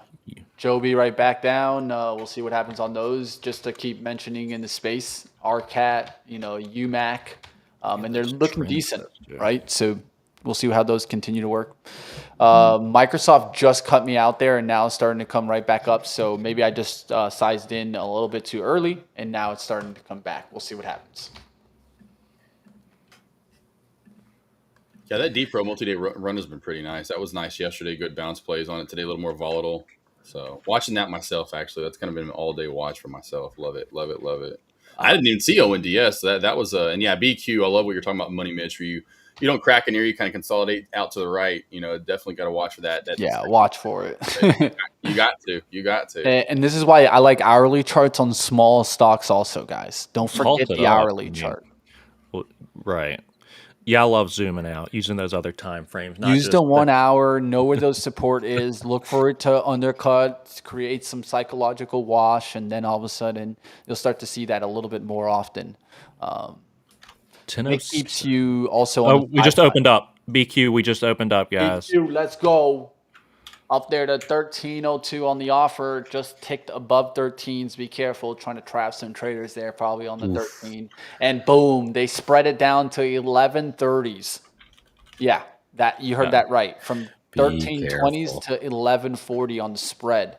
That is insanely wide. Josh, you Insanely applying wide. the halt strategy? We talked about that in the episode the other day. That was I mean, you see that. Usually first day runners when that's very applicable, and it has moves and a PR to it. Yeah, not the fourth or fifth day in. That's to sit back and go heck to the nah on that one. Heck no. Yeah, Not for me. Not for me. I just watch. I'm in a couple sleepy fades. These I like to watch them because you know what's happening here. Yeah. What are you in for? What are you in for the day? Pally and Wolf on the short side. Yeah, Pally was yesterday's play, and they offeringed out. So I'm going to stay there against pretty much the open. I don't want it to get back over 155, really. I'd like to stay heavy there. And then WOLF against the open, too. So we'll see. I mean, just trying to kick back in the profits with those and see if they keep bleeding and fading out. Otherwise, I'll likely just break even them. I'm trying to size some of these winners out. Once they're working in my direction, and it is painful when they curl or if and when they do curl around and take you out. But that's the only way. You're gonna if you push that gas pedal to get some decent green days going. Rigetti pushing towards like almost 34 now. They're saying, Citron, you want to short us? Well, there you go. Tasha. We'll put you underwater. There's Rigetti. Definitely putting the pressure on these guys. Yes, Stud and Dud. That Tosh, she's been in play this morning. Like percentage-wise, not up so much, and I think that's why it's been able to reclaim some of these levels. And additionally, it's a little higher in float ticker, so a lot of those rooms aren't jumping over here to pump it up. But it certainly did just hit pre-market highs, got rejected off of that. VWAP you see is respecting as well. So $4 is your favorite bounce area. 420, might be the nugget there. Yeah, we could see a little liquidity sweep down to 420, but so far holding the open, and I'm doing all right. Yeah, BG is falling apart here. That guy. What was it? BQ or is it BG? Yeah, BQ. That one. Oh, okay. And then the SPY is just grinding lower. This is not a worrisome sell off to me because we just had such a big gap up. We're up huge in the last 5-6 days, and now we're just kind of coming into test. So we're almost filling the gap just at yesterday's close on everything. Just did it on the SPY, so that would Q is still relatively strong here just because they had a larger gap up. So even though they're selling more intraday, the gap up was larger. So the question is when we come in and fill that gap, what happens then, right? Is that just to fill a gap and then rip, or is this it for today? I'm not expecting too much. There seems to be mixed reports of whether or not we're actually getting all these numbers tomorrow. If we do, then that's going to shake things up. And I guess if we don't, that's going to shake things up too, because there seems to be some confusion on whether or not the BLS is going to report. You'd hope the numbers are already done and some guys just got to send an email. But the thing is that guy's not working. Even the guy that's sending the email. Get him to That's work. the problem. He's not getting paid. So would you show up to work if you're not getting paid? No. Nah. He thought a little bit, man. There's QUBT, guys, above 20. This is one that I'm watching with Rigetti squeezing. The daily chart is prime for QUBT to get the move now. So I kind of like this move above 20. I showed up to work for several years here in the stock market with not only not getting paid, but actually paying the market. The White House just came out and said layoffs will likely be in the thousands. So I guess they're taking this opportunity, saying, well, okay, if no one's working, what's running just fine with no one working? They're just going to start axing people. Woof, very nice. There's We hit lows on QUBT starting to WLF. push there, guys. QUBT. I know that you guys are worried maybe from the SPY candles, but there's some strong names, guys. Just find the strength. Like I put in the thumbnail, find the strength. QUBT. Brigetti going higher. It's up 13%. QUBT has a beautiful daily chart. Just saw a bunch of loading in around the 20. So at this point, I'm just trying to get pullbacks to 20 to take a shot. But this I'm trying to find the weakness. Find the strength, find the weakness. Yeah. Ion Q tells me also that this space is good. Pally curling up a bit. IVDA and small cap lands is a bit interesting too. Anybody out there? It's got a lot of pre-market resistance up towards the 220s that it hit in pre-market, and us testing those areas out. So one to be mindful of as well. D-Pro pulling to 1020. CIGL, Josh, were you watching that this morning? That one, like, dude, I hit it for a little bit this morning, but this thing was very just systematically hitting that VWAP and pulling back off of it out of the gates. I mean, it was a lower float. I thought maybe some of the Warriors might have jumped on this, but yesterday and today, just not a lot of sustainable action, really. Nope. I think it'll be like that big time even again tomorrow. If we see this today, then obviously continue. Then tomorrow is probably going to be ghost town like. Ethereum recovering there. ETHU starting to look for those names to recover. A lot of names back to the 15-minute 9 EMAs. So watch for those names now to maybe hold here and make an attempt back. Market overall still on the trickle here, but candles are getting smaller on the 15 minutes. Tells me that we could be starting to turn. Archer holding 10 there. That looks good there. I like that Archer 10. I can't maybe get QUBT, but Archer 10 here. That looks like I can get. Trying to get there fast. There you go. Gotta be fast. Gotta be fast, boy. Gotta be fast. SPY is trying to dig in here. Gotta be fast. I'm long here on Archer. I might take Joby also. Nice dig in there. Last couple candles just saw a lot of buying kind of step up and step in. So if that's going to continue, then that's 100 shares of Joby.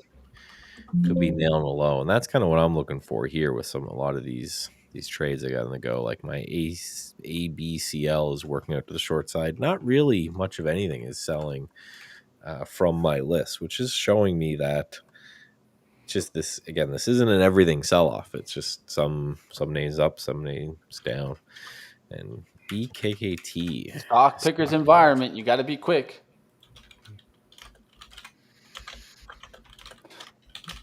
Yeah, BKKT's been awesome. I actually forgot about that play again today. I was like, I'm now looking at it again. Because yesterday was kind of a choppier day, rangy day, really not too much. And then, today got another good explosion. So QMCO breakout. That's one that I might play here on the day trade side. QMCO. Okay. Trying to grab it right now, but it's at 1120s. I would love a little bit lower than this, so I got to go downsides if I want to take it right here. Yeah, 11s. I mean, 1089, 11s, pretty good risk. I'm going to take 200 shares here and risk off the 1090s, give it a little room here, willing to reload at 11. So now go back to focus on the Archer. I take that QUBT, but I immediately put a stop there, and now go focus on Archer. Archer's the bigger position here, and I'm looking for Joby and Archer to start running. I also got it on the swing account, so that tells you how much I'm convicted here that this could be the start of the run there. Let's see it. At ONDS, I would like to see those even smaller names move also with this. That just shows you more and more this trade's hot and can keep going. ONDS holding right around that 870s now could start making that move higher, holding that 9 EMA well right now. Yeah, the trend on this ONDS is just, fantastic. A clear daily trend to it. Every pullback down to it's just bounced perfectly off of it. Big short float, maybe. I wonder. Just you often see moves like that on big Go for short a float convicted names where they're short. just going to cover. Not really. 5% or Not so. really. I'm interested. Let's take a look. ONDS. That's a lot like BKKT just the last couple of weeks. Oh, you nailed it. 5%. Beautiful move. Beautiful, just squeezing, nice, slow and steady uptrend plays. All right, let's see if Joby can get going here. I don't want Yeah, to you step up can. too much in size, but that's why I'm staying on the 100. I'm looking for a bigger move. Joby. I mean, Daily chart on that one. you can make trading as difficult as you want, or you can make it as easy as you want. Just play bouncing those trend lines, And it's interesting too, Josh, because I know we've talked about it over all these years, and like you're always in your one-on-ones teaching your guys like draw your lines. I mean, that's draw your lines, and it works. Especially on the daily. Right. Yeah. Especially on the daily. If you don't have those lines ready on the daily, you're missing out, man. The confluence of charts is really what it's all about sometimes. If you guys probably weren't listening too much yesterday, but our guy Steve trades often, and he says it all the time. He's looking to take edge off of multiple strategies, like coming into like play at once. I think that's always very important when you could get multi-time frame traders to trade all at one level. That's why I tell you guys about the small cap names and like 15-minute charts and hourly charts, because when those align with the 1 minute, ooh, now you got something a little bit more juicy. Yeah. Well, I call that a double, triple whammy. Man, it's all like lining up. Depends on how many are lining up together. I'm like, oh, that's a quadruple whammy. I'm just like, this is going to be great. Yeah, it definitely could be. Yeah, that's what you're looking for, though. 100%. That's so many traders. You just get used to that. You just come in 1 minute time frame. You just get stuck there. Like you've got to start floating through different time frames, and especially the bigger ones. It's going to help you out so much if you want to do this for again that long. Oh. Wolf to new lows. Good work, anybody working that as well. The Oakland group, appreciate that. There's a good lift there in Joby. Here's my time to add if I want to, right? If I want it, it's right here. Yeah, we have the Oakland group. There's a lot of years of experience between the four of us, and we love to teach and talk, as I'm sure you're aware in here. So any questions? As teachers would say in school, there's no stupid question. There might be a stupid answer, just no stupid no stupid answers. Looking good on this Joby, guys. Just get the ad there. Now it starts to break resistance. Looking for the all intraday high. There we go. Right close to it now. Now I can let this try to break it out and keep it on a small, tight risk. Boom. Let's go. Let's go. That's what I'm talking about. It's all about execution. Give yourself pats on the back more for not for the results, but how well you're executing. Yeah, that's the process versus results-oriented trading. So important for the newer guys to understand that. Just because it's a green trade doesn't mean it's a good trade. I'm so satisfied with myself when I take good red trades, because I know, if Josh, we went over this, it's like there's a few different results, right, in trading, but the one you don't want to have is the large loss result, and you can avoid that. But everybody's going to take losses. Everybody's going to take losses. Just keep them taking them. 1 second. Is that my house? No, that one's mine. Archer taking off. Joby taking off now, guys. 1735s. Just like that, almost up $50 in the funded account. That's what it's about. Stepping up at the right moments will give you this opportunity to take a shot. Now I got a really good position. Can leave it break even and let her run. Let her run. Beautiful move right there. I love that. Ripping. Let her rip, tater chip. And I'm long 1,000 shares of Archer on my day trade account. So it's like I'm trading two names. I'm swinging one, day trading one. And what that could do is that could make me run to short-term profits in Archer, like quick moves, and then look for a bigger move in Joby. Right. Love it. I'm looking for Tesla. Of course, we were trading that last week. Tesla, I'm watching it, but trading Tesla here for the short side, looking for this for more continuation on down. I put that in chat. I think buy the rumor, sell the news. Yeah, it's just one of those. Yeah. It happens almost all the time. You see that, insider buying. I saw the huge spike yesterday, gorgeous huge move yesterday. And I'm like, this is going to see a sell off, and we get a spike tomorrow in the pre market, and we did. So definitely see some more back on down. All right, guys, just added there on QMCO. But what I'm going to do here is probably get stopped out really quickly here, because there's no point in fighting this one. It is starting to pull back, and this one's definitely more speculative. So I'll put a stop there. Just let it work. Now I gotta watch you because I don't want to miss that move. I'm telling you, if I don't want to miss that one gave me $700 today. It could give me another $700 trade. Yeah, you see it's starting to come back. Ha ha ha. Gotta keep an eye on it. All right, there we go. We can go to your screen if you want, Josh. Let me know. Yeah, right here on the just so traders know, this is dumping down. So if you want to add into your trade here, this is starting to come on down, starting to crack down a little bit more here. I love it. So Tesla adding into that position as it comes back on down. I'm seeing 450. Once we crack this deviation channel here, we're going to probably run our way back down to that nice whole round number of 450. My main target for me is right around that 450 area for you guys. Small cap wise, you want slow and steady Eddie plays, as I call them. It's D Pro. You're looking at Tisha.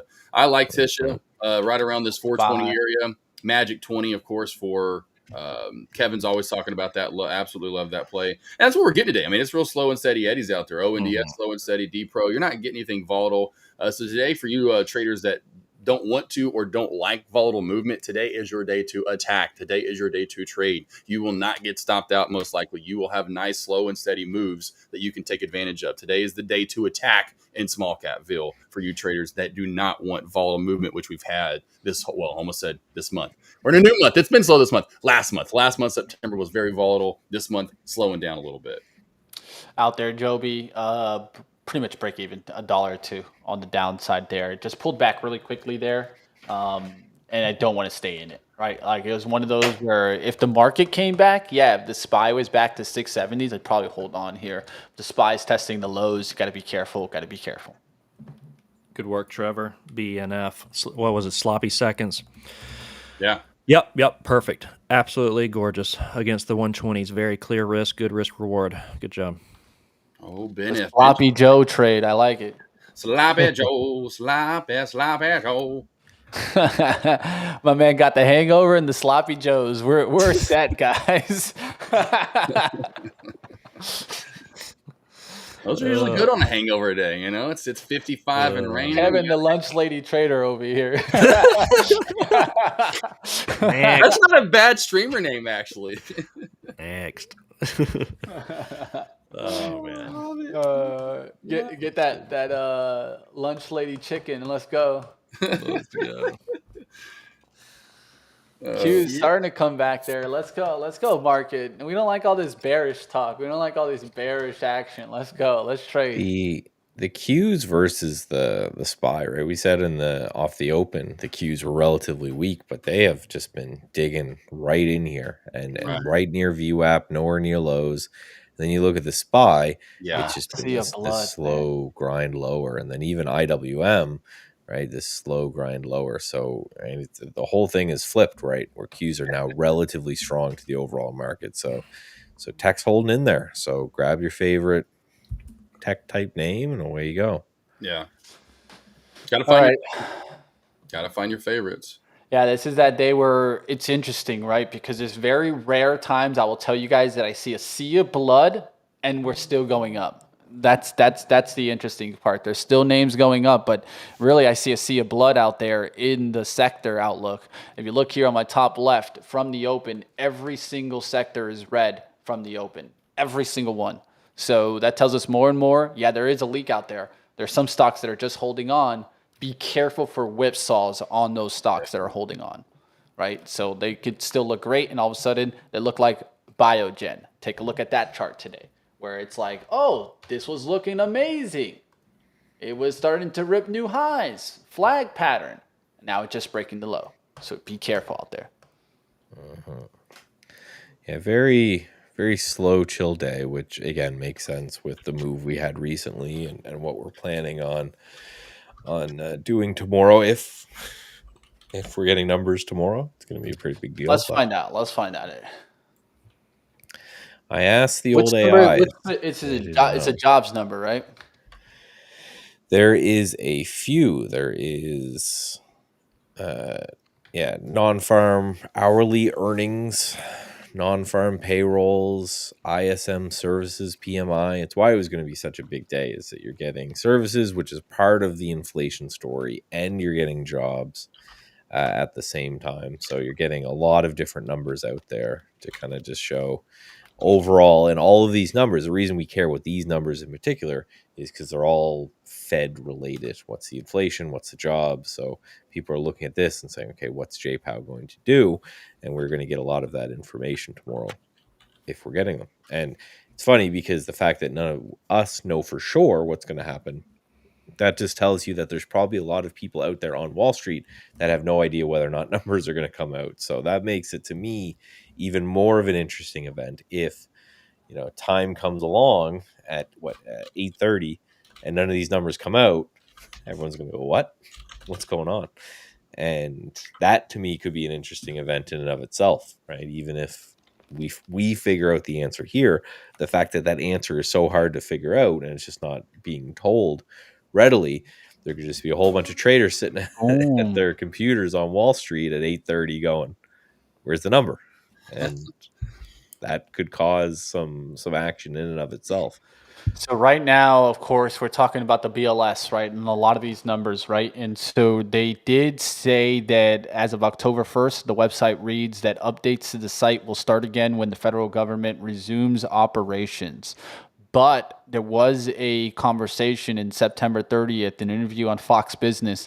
Chicago Fed President Austin Goolsbee said that the committee would use outside data to inform decisions if the government reports were unavailable. So at least for the FOMC, that's what they'll do. But that tells me more and more that this government report more than likely will be unavailable. Archer starting to take off, guys. Looking really good on that, up about $100. And now looking for that to fly. Let's fly, Archer. Yeah, so the question is, how many Wall Street nerds tomorrow morning at 8:30 go, take off? Yeah. Where's my number? Where's my number? And then they start to sell shit because they're just worried that, right? And that will be very interesting. I think it will make a big deal when it comes to non-farms and all of these, because people are waiting for them, and some people say, yeah, we're definitely getting them. Some people say, no, we're not. So if the website says no, then likely it's not going to happen. I just wonder how many people know that, right? Old men at Goldman Sachs going, well, if I was there, I'd be in to send the email. Okay, sure. Okay. Government employees usually operate just a little bit differently than private sector. So, yeah, that will be interesting to see just overall. So 8:30 might be a really good time to kind of watch the market and see if there's kind of a disappointment sell off. Like, imagine if everyone was waiting for Apple earnings and Apple just goes, nah, we can't release them right now. Right? How much would the stock tank? So that'll be something to watch tomorrow. One of the bounce on D-Pro real quickly for small caps at 10. It had an order at 10. It bounced at 10.067 area. I lured that over on that live stream. Kevin, I think, thought the Studden. Remember, that's the backup. That's my backup, Kevin. So that's me over there alerting. But yeah, I got you. That was me earlier. I was like, that I wanted the, and I was talking about Tisha, but one of the bounce play on D-Pro at 10 didn't get it. But just want to put that out there. It did beautiful. That's about the best play I've seen was D-Pro in the bounce play. It's got about 60 cents so far out of it. But that was about it. I didn't trash talk you, did I? Hood pushing strong, guys. You're looking for strength.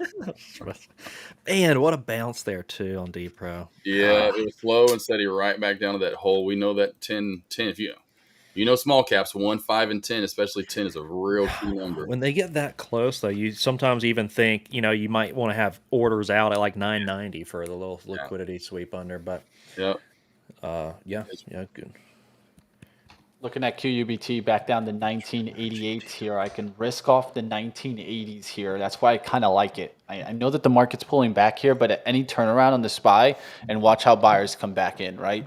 Microsoft is still holding really well too, so I really like that name also. Might take a day trade in Microsoft instead, right? I really do like how Microsoft is holding well. Apple just came back, so now I'm looking for tech to come back and kind of lead this back up. From the 15-minute chart, if I look at what's starting to lead, we got industrials back into the green. We got utilities and financial services now starting to see that things are starting to trickle back into the green in the last 15 minutes. So we'll see what happens with that conversation. Solar, new high a day. So that sector continues to just be absolutely on fire. Breaking out here and actually moving pretty strongly. This solar chart has just been insane. Long QUBT. This has been the sector from that April lows. Yeah, it's a new high day for Solars. That's not going to do too well for my CSIQ short that the bot has, but everything else is holding on pretty okay there.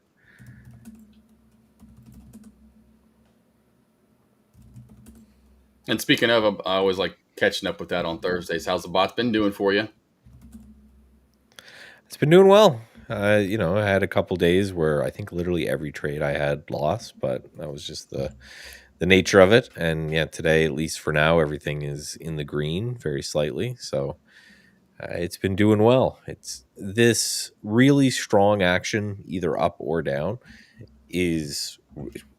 hurts the day trading side of things. It really helps my swing trades. Like, the swing trades are absolutely on fire because could not be right? The market hitting all-time highs. You just throw a dart at a board, and whatever figure you hit, you buy it. So that's kind of exactly what I'm going for, is that on days and weeks where the swing trades are just murdering it, I'm okay if the day trades are lagging. And then, if we get into a choppy range where the candles are all looking like dojis and big topping and bottom action, we could, end up having a good day trading as intended. It's good though. It's good to have it, like you said. Kind of just drop the emotion, go do your thing, so to speak. All right, let's watch QUBT come back up to the upside. Let's go. Come on. 1, 2, 3. It's had about 4 wicks down to the VWAP, so just watch for maybe a quick VWAP recovery here. But that tells me more and more how important this 1980s level is. Oh, it's the greatest ever. I mean, who didn't love the 1980s? Right? Come on. What's the song? What's your song? Oh man, I don't know why, but Back to the Future and Power of Love just came to my mind. I don't know why, but that's great. That's good. That's good. That's a classic. Gotta love them. Gotta love those 80s hits. And just the hits that had, that was of course the theme. What's love got to do with it? That's a good one.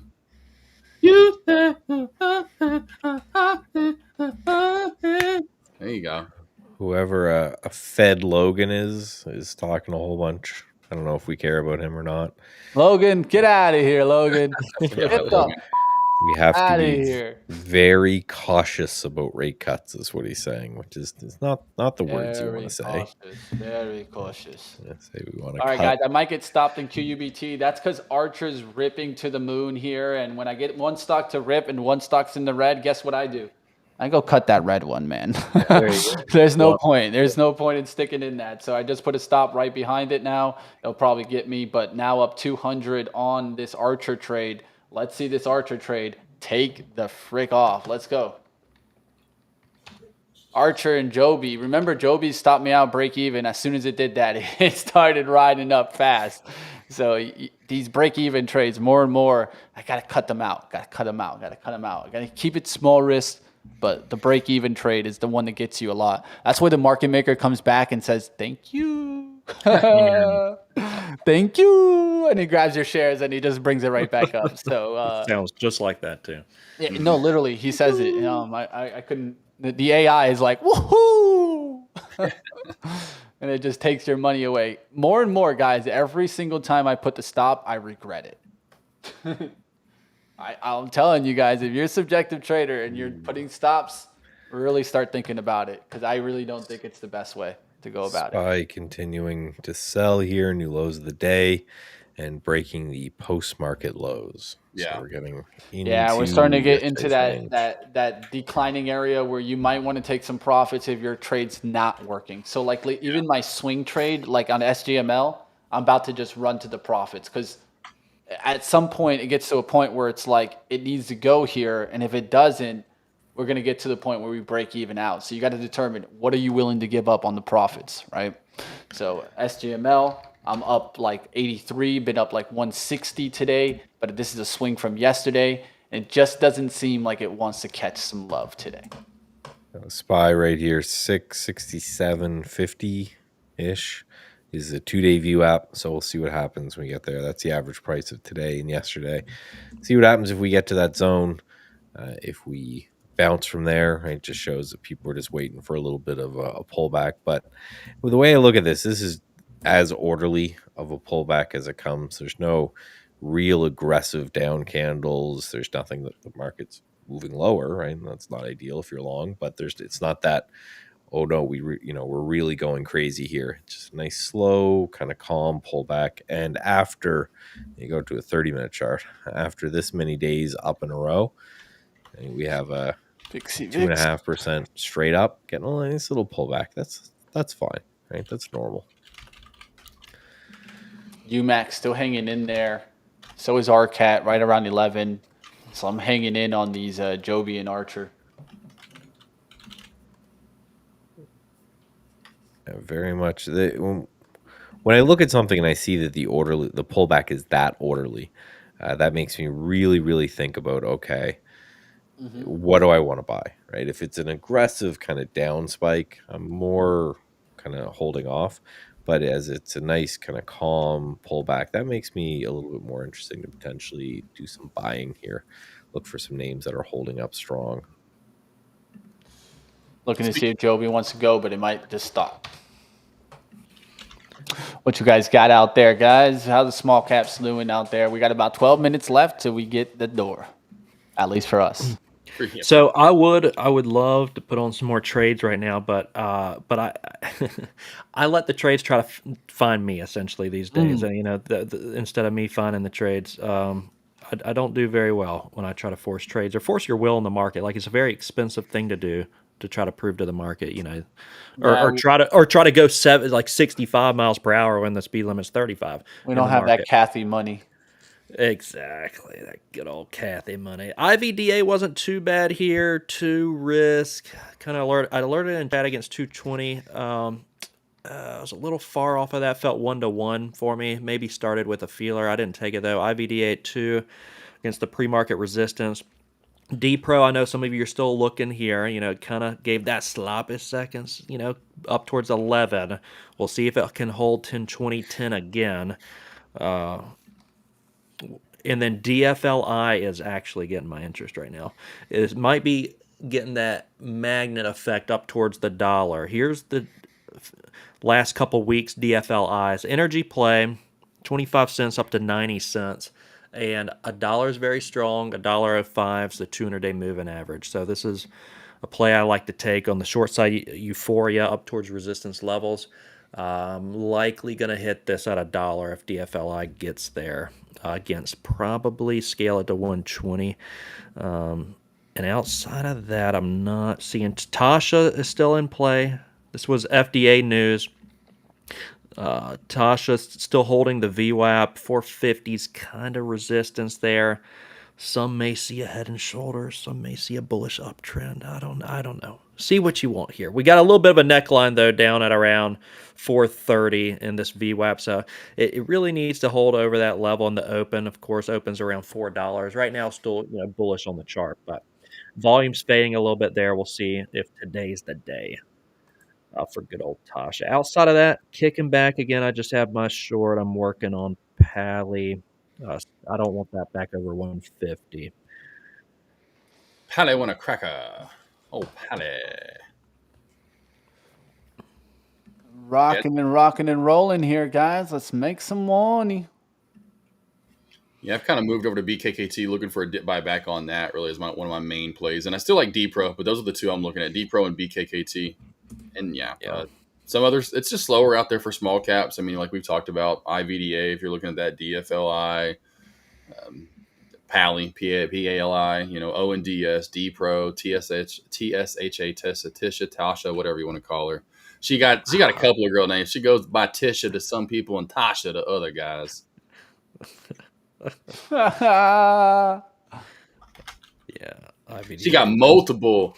What's that? What was that? Tinder. Was it Tinder? What was that when you were trying to whatever on the app? I think it is Tinder when you're trying to connect. What was that like? What was funny when you are talking about the non-farm rolls tomorrow? I always think of the old school commercials.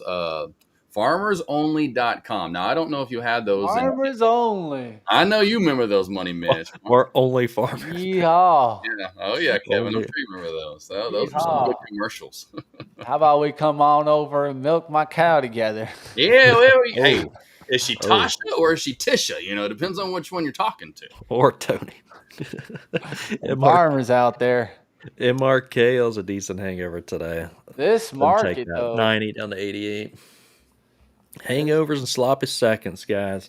How's chat doing out there? Hopefully staying disciplined. These are good days though to test that out. You know, are you to know kind of gauge how you are as a trader? Like, do you need to work on the reeling it in a little bit? Are you trading? Because if you're over trading, like Reeling it today, in. BKK keeps going, so good there. Good call there. Tack earlier, and I'm now back on it, watching it. I meant to look at it. I dropped it yesterday, unfortunately, but new high of day, another $10 10-point day for BKKT. Yeah, and the Qs are starting to kind of roll over and bleed with the SPY too. So they were the only thing holding us up here. So if they give way too, we could be The trash is what's holding up, guys. The trash is what's holding up. It's funny, but I don't want to call it, but it is. The trash is what's holding up right now. The trash moves, like even like let's say this Archer, it's really not the best stock, right? UUUU coming back though, 1570s now 1580s. I'm just keeping an eye on it.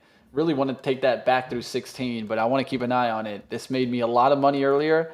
A lot of times it'll wash out some traders and come right back up for that high. Keep that on the radar. When there was like the 3Us, I think, was running a couple weeks ago. 4Us, bro. That's the one I made it. That's the same stock. It's still running, Kevin. Look at the daily chart.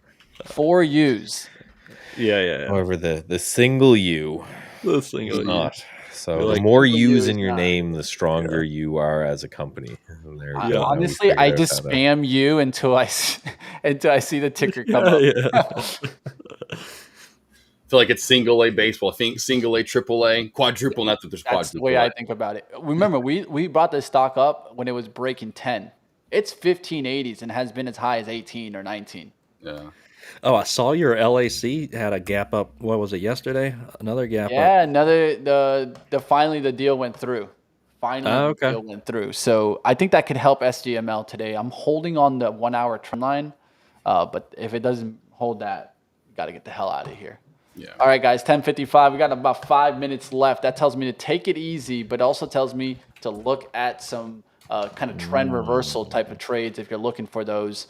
I'm keeping an eye on Microsoft. It's still playing around, but the market is not wanting to go. And here comes the VIX starting to spike again. So you could still get the leak. And remember how I talk about it. As it starts to sink, well, it starts to sink all the boats too. Yesterday it was lifting all the boats. Today, it's going to sink them all, too, at some point. That's the way I'm feeling. So profits might be a good time to start cashing up on in. I'm looking for it. Decent descending triangle here on ONDS. Could risk off of that. Lower highs, squeezing at 860. Heavy under VWAP now. So, I mean, it's just profit taking. I mean, it's for a short, be an intraday play. It's clearly got that trend, you want to respect. Also, not the biggest daily candles on this thing, guys. Daily candle on this thing is only usually about $1.11. Don't expect to get $5-6 on a thing that the ATR consistently is staying at below $1, right? So, good little tip there, right? Is always know the ATR of what you're trading. A lot of what I do is based on ATR for that reason. It's just how does the thing normally move, and could I get on a great day, maybe 1.5 or 2 times that. But often you see people that are, the thing normally moves $2 a day and they're like trying to get $10 or something on it. It's so important. I see a lot of traders that they want to trade what they're hoping for, what they hope that happens. But that's why we always say look left to predict right. You get an idea with this level of volume on the day. What can this ticker do objectively? Live in reality, Yeah, and also, so the thing that I look at all the time is I look at daily charts and I want to see a history of runs. If this thing doesn't run, if it's a stair step chart, then that tells me it probably stair steps higher. Yeah. So that means that I got to sell rips and look to buy dips. So what you look is a lot of times is short moving averages, and look how pretty this thing plays off the 9 EMA. That's that light blue line. Pew, pew, pew, pew, pew.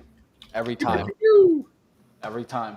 Slightly undercuts it, and then rallies, slightly undercuts it and rallies, slightly undercuts and rallies. At some point, that trend breaks, but that's what you do. You look for those slight undercuts, especially on a day that it was prior red.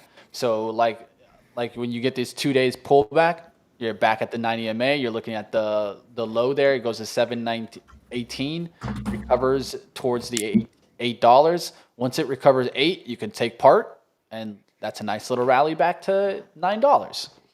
It's a good little trade, right? So Microsoft leaking further tells me more and more the SPY could really let go here. So it's time to get tight and tighten down on profits. So Joby going to put out a stop here to take the profits at 10.15. If I need to, it'll hit me. If not, let it keep going and let it rip. Stops placed. So Love it. sometimes you got to get to this point right now. So I'm going to let Joby take off here. If it takes off, let it go. Ooh, did I get the UUU alert? I think I just got it. I want to take that before I get out of here. Hey, you. Hey, you. Hey, you. I'm talking to you. My AV is starting to pull back now, finally, with the market. CSIQ is not at all. It's because how strong solar has been, and then this other UFG, whatever this name is, just kind of flopping around here. I'll go through just quickly. These are the trades I've got. Is this one on the pullback, right, in roughly at 121 or so, and that one's holding on, and then AV. Right, short this one from pretty much the open of the day. I think it was 359. This one's paying a little bit, and CSIQ about flat, nothing really happening. And the other one was ABCL. Yeah, that one's working pretty well. Right, short that one up from around 618, 619. A little bit of a bounce here, but yeah, so far just a kind of a do nothing day. What everyone was talking about is, not a crazy day on either side. I think I'm up like $50 or something. So, just know that going in, we've got. I think it's going to be an interesting day tomorrow, even if we don't get the numbers, just because I don't think that there's a lot of people that know that we're not getting the numbers. So, I think that could be interesting. So definitely pay attention to that opening kind of 8:30 time frame, just to say, how surprised are people? If we don't move at all, then pretty much everyone figured it out, and I was just slow on it. But if there's a whole bunch of people out there thinking a number's coming and a number's not coming, that's something to look at as well. Right. All right, guys, I will pop over. Where's Kevin? Where is it, Kevin? There he is. Pop over to your screen here. Howdy. Awesome hanging out with you guys as always. Always. Yep. Take it away. Don't do anything to get us canceled. See you guys. Try not. Try not. Try not. Later, guys. Later, brother. All right, guys, we'll get Michael out of here. Let me go ahead and remove that screen there. I'll remove myself in a second here. I just took a little bit of UUUU at the 1580s, looking for the pop to 16 quickly here. We'll risk off the 1580s here. There's 1590s. And why did I get in here? Well, there was a 15,000 share order. There was a 10,000 share order. The flow came back in the name. So looking to see that UUUU takes off to the next level. And still got the Archer trade. So, hey, gas pedal is on now, right back in and looking good in that Archer trade. We'll look for it to break through the 1030s and keep climbing. Let's go, guys. I've been climbing in the last 2 days, and I'm going to keep trying to climb. Let's go. Good work, Money Mitch. All right, guys. UUUU, 1590s. If I really wanted to step up to the plate, it'd be right here. But I'm just going to let it fly. I'm going to let it fly with the 500 shares that I have. Let's go, guys. See you next time. Keep battling out there. And don't let those ghosts get you. You see this skull out here? You see that bear? Don't let them get you. They're out there leaking. They're looking for you. Don't let those skulls get you, my friends. All right. See you next time, guys. Keep battling. Keep battling. I bet the twins love your room, man. Oh, yeah, right. They say hi to the skull and they get scared of touching it a little bit. They're like, I don't know if I should say hi. And then they wave at it when they're leaving. Later, guys. Take it easy. Later, man. Take it easy. Hey, Mr. so AK. Yeah. you want to have a little fun? Let's watch BTTC. Go ahead and throw that one up on the chart for everybody. Oh, yeah. I got you. BTTC. New IPO play. Woo! Oh, just came out at 11. Yes, sir. We're flying, baby. We are flying. I actually tried to market order in 10 shares on Thinkorswim, and it wouldn't let you market order in. Oh man, Yeah, Black Titan.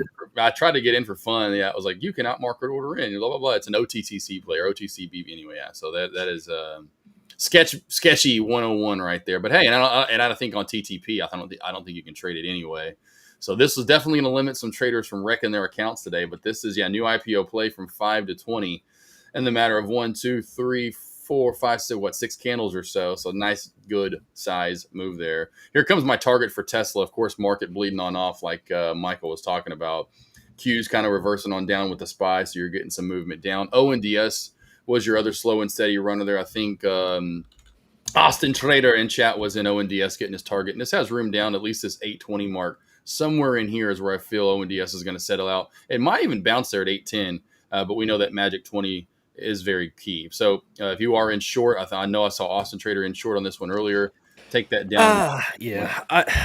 I looking back, this is a great hindsight trade. I can't chase it right here. I really wish I'd have been closely monitoring it for that descending triangle crack. But yeah, she's looking really good. We'll see what the 820 ends up doing right there. Are you anything interesting, Mr. AK? I wish I would have stayed in. I had a feeling that Tesla was. I knew the market was going to go down more. I couldn't, I had to have a stop loss, so I stuck to it. But here's my target getting hit on Tesla. So I wish I would have stayed in that longer on the TSLL Tesla trade. That was absolutely gorgeous. Here goes Tesla now down some more. But there's Merlin wants to pop back into my office. He says, "Hey, how you doing? What's up, bub? Come here. You come on in. Yeah, get that big old butt in here." Sure. But that's it. And small caps, very, very slow again today. Most likely, in my opinion, it's probably going to stay that way until tomorrow. Yeah, I want to take. Again, I want to trade to find me. Maybe DFLI, but that one kind of topping out here, man. I was looking for the dollar, 91 cents just hit, and it's pulling back off of that. So that was looking good. I think BENF was really good, and Trevor hit that on sloppy seconds. Magic 20 there held up so well. Outside of that, yeah, the Pally backside, looking for that down towards 130 or lower. Working about a 150, 150 average-ish there. Nice, good job, Lumo. He said he made some money on Tesla. Good, yeah, I made some Tesla money today. Made some Tesla money today for sure. That's a huge mover. I had a feeling it would be a big mover today. Where it was bound to be. So we got to bring up Tasha, because yeah. She just did. In small cap land, this is where most players are at. Did just break up over 450, so you do have that clear kind of support area on the long side, or again like the 438 for VWAP, however you want. Yeah, she wouldn't break it. I was hoping she'd come down to that 420 and give me a bounce down there, but she just kept holding that WAP, and she's been holding the WAP all day long. And I'm just not a big VWAP trader. I like to see a defined area with price action right at that 420 mark. Then we built it at 440. I just I'm like you. I like that 20, I like that 420 area. So yeah. Oh, Tasha. Josh liking 420. Hey, well, nothing wrong with that. Nothing wrong with 420, brother. It's a great time. It's a great price. It's crazy how you see that in prices: 120, 220, 320, right? And then and then 875. You'll see 875, 1875, 2875, and traders got to notice. The stocks. Almost we talk about the stock trading such a good trend. Like it's trend. If you notice the trends and you can trade the trends, and it just makes it a lot easier. But you just do so much overthinking at first. Where again, it's like put the lines in and learn how to trade those lines. And overthinking, overtrading it. You got to go through it to figure it out. Like the trading psychology, I discuss that a lot with traders. It's only developed via experience. Really, experience is your best teacher, and a good mentor too.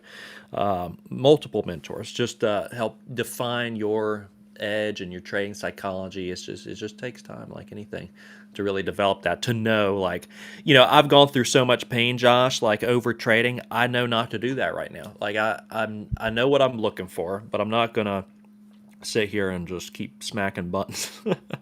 Like I'm working the one and maybe DFLI, but it's not looking good. Tasha is in play, but it could set up for like a hangover tomorrow. So a lot of these plays I'll like monitor for second day bleed. Essentially like your Tesla. Your Tesla trade is kind of hangover ish kind of setup. I mean, I had a big Green Day yesterday. Came out with the news, buy the rumor, sell the news, and Right. you just been fading it on down. So it's really a good setup. I mean, it's similar to ONDS too. Tesla's been on a good trend, but it just gets overbought off of that, and so you can just short it and profit take on down back to the trend. It's not like you're looking for this thing to, go to zero, like some of these plays on Pennyland do. Dude, I could show you the C-Jet from yesterday. I don't know if you saw that penny play, but C-Jet right here, dude, they offeringed out at like 130. And this thing it climbed from 15 cents to 50. They offering at 37. It shot straight back down to 15 cents. Worst time to offering too, because you're in like this beautiful head and shoulders pattern here. So it's already got a bearish setup. They're like, oh, offering out. And too, how many people were probably, unfortunately, long in that play. Oh, it's going to come back up. Watch it on this trend line. It's going to break back through and squeeze through the VWAP. And then the offering comes out and Yeah. Yeah, it's bad. I mean, you don't see them a lot, those offerings, like in the market hours. Normally they wait till they're like pre-market or after hours where you see them. So that's bad, like intraday in the market. Yeah, when you got all those longs they've accumulated. So yeah, this Tisha 450 is clear. I mean, clear support now that it's broken up through it, and it's real close to that. So it's good risk reward if she's going to retest the highs. Had that FDA news on it. That one's decent. Again, traders like the market, maybe it's going 35. I think that's a decent analogy. If the market's going 35, do you want to push the accelerator and go 70? Right. I know there's outside like circumstances which may have you wanting to push the gas. Like I had a trader in chat this morning. He might be in here who, today was the day he got off, he's not working. He's not working his 9 to 5. He's like, yes, I'm going to trade today. And then the market's slow and he was just so aggravated. And that's those funny. Days are, yeah. That same person in one of my Discords, had surgery. And so I think it was Friday they had surgery and they were off Monday and Tuesday. I know that. So they must have had surgery Friday, but they were off Monday and Tuesday. And yeah, how slow it was. It's been slow this whole week, but yeah, they said the same thing. Really, the 2 days I take off, there's just like nothing, but yeah, good analogy. It's speed limit. You're in the school zone essentially. Yeah, you're not going that fast, and you just have to take it as it is. And you might school zone. You're in the school zone today. In the 75. Yeah. Cops are after you. Now you're going 100 on the interstate. No, man, there goes your account. Yeah. Yeah, Tasha, they're getting that push off the VWAP heading back up to that 480 high of day area, 470, 480 resistance. So, and again, not much. I mean, you look about, I always say when traders are sometimes give a price target or they want a certain trade to go X amount of room. And I go, how much has this moved today? So say, for instance, they want, TSHA to go to, $8, $9. And I'm like, since the opening bell, we've went from 4 to 480 and we've channeled in there. That's it. Yeah. This isn't that kind of play. This is it's a slow and steady play. You got to look at and I always say, what have you done for me lately? I feel like that's how it is. And really in the world of sports anymore for head coaches, it's like, boy, they better get it going in 3 to 4 years. If they don't, and they have a bad third or fourth year, it's, look at my Arkansas Razorbacks. It's like they kind of got going at first with Sam Pittman. Then the last couple of years, not so great. Beginning of this year's terrible. Bye. He's fired, So that stock market, you look at it and go, have you been a spiker? What have you done for me lately? Yeah, if you that's can what I'm doing right now. Yeah. And like you said, you've got to wait for trades to come to you on days like today. 100%. Looking like another halt up here for BTTC. So if you can trade it, that's why I was trying to jump in because I thought we'd get another gap up and maybe move to another halt up. And sure enough, we're getting that. BTTC about to halt up here at 25. Tasha, I'm about to look at it. Just with Tasha, 5 is going to be a key level. So it's probably an area to take something off profit-wise. Just be mindful of that, traders, as it's approaching. But yeah, a lot of traders saw this as we did in here. It's like, okay, we got through that 450 clear support now, and already it's been good risk reward off of that. You were literally risking like 5-6 cents, and it's up 13, 14 off of that. So yeah, very good play. BTTC, God, dude. This company's celebrating right now, Josh. They're just IPO. They're like, why haven't we? IPO'd like years ago. This Yeah, is well, it's weird easy, they have easy money. yeah, and it's weird they have charting all at like 1 cent, 5 cents, because like even Jason said they have charting for the past year, but then you go to the news and the news says it shows right here. It says right there. It says Black Titan Corp IPO shares open for trade at $6 a share. So yeah, it's kind of weird. I don't know if it was a name change or whatever it may have been, but regardless, I mean, you can see here even on Thinkorswim it says IPO shares open at $6, and it did open today at $6 a share essentially. So I don't know. I have no idea what's going on there. Besides, yeah, it's fun, snakeskin Randy as we call it. Buckle up. We're going for a ride, baby. So it is on trade the pull, but it's grayed out. Instrument trading not allowed. Good. Yeah. No, that's why I said it's not. Things- Yeah. That's what I think I said a little bit ago on my chat too. I was like, yeah, too bad you can't trade it, because I even then tried to on after I saw that, then I tried to trade it on Thinkorswim. And I was like, no, wouldn't let me get in. I tried to market order 10 shares just for 10, just for fun. I wasn't going to do anything crazy, but not fat finger in 1,000. Yeah, they reel you in. That's why those things, they can certainly be dangerous. Oh, yes. And good exit too, by the way, from Fred there at that 835 area. And just kind of, if you want to break it down a little bit of a microscope, zoom in a little bit where we're kind of seeing that area at. This base right here. So if you zoom in, you can see a little bit more old resistance area right through there is where we're basing out at for the most part. So good job there, Fred. And you can see there right where we based out at, pretty much right into that area. Not that it's major, but old resistance, love it. New support, reading the chart like a pro there, Fred. Good job, bud. Good job with the trade. You got to love when and then that's what it does. It hurts a little bit, but you get out perfectly and like, yeah, right at that. That was perfect. But dang it, why didn't I go long? Because there goes 30 cents in like in 5 minutes. It's like, dang, I could have went long right there and made 30 cents in about a blink of an eye. But that's stock trading for you, But it's good to see when you get out the play. It's popping right up to ONDS, right towards that support that it cracked under. Yeah, so, I mean, you could play, like you're saying, you could play this multiple sides. Take the short, take the long, take the short. Just milking it. I mean, again, right near this resistance here, 860. So we'll monitor that level there again. Popped up about 30 cents there. Good work, Fred. Oh, Freddie boy. Austin Trader. He's a good golfer. Pretty good golfer right there, old Fred. We've hit some golf balls together. Oh, yeah. Yeah. He was at the AKNR and almost said in Austin, but he was at the AKNR in Dallas that I did in early August. We went out to Top Golf and had a little fun the last day. The fun that we'll have at the next AKNR is going to be really fun. We're actually going to get out on the track. We're going to have my next one I'm going to have in February of next year. We're going to have it in New Orleans. And we're going to they have a track there, which it's called Extreme Experience. And so they go from like different motorsport parks, like one in Nashville or one in Orlando or whatever. They travel each week. They're at a different city. Well, they're in Louisiana and New Orleans. And of course, it's a week after Mardi Gras. So we'll have Mardi Gras going on.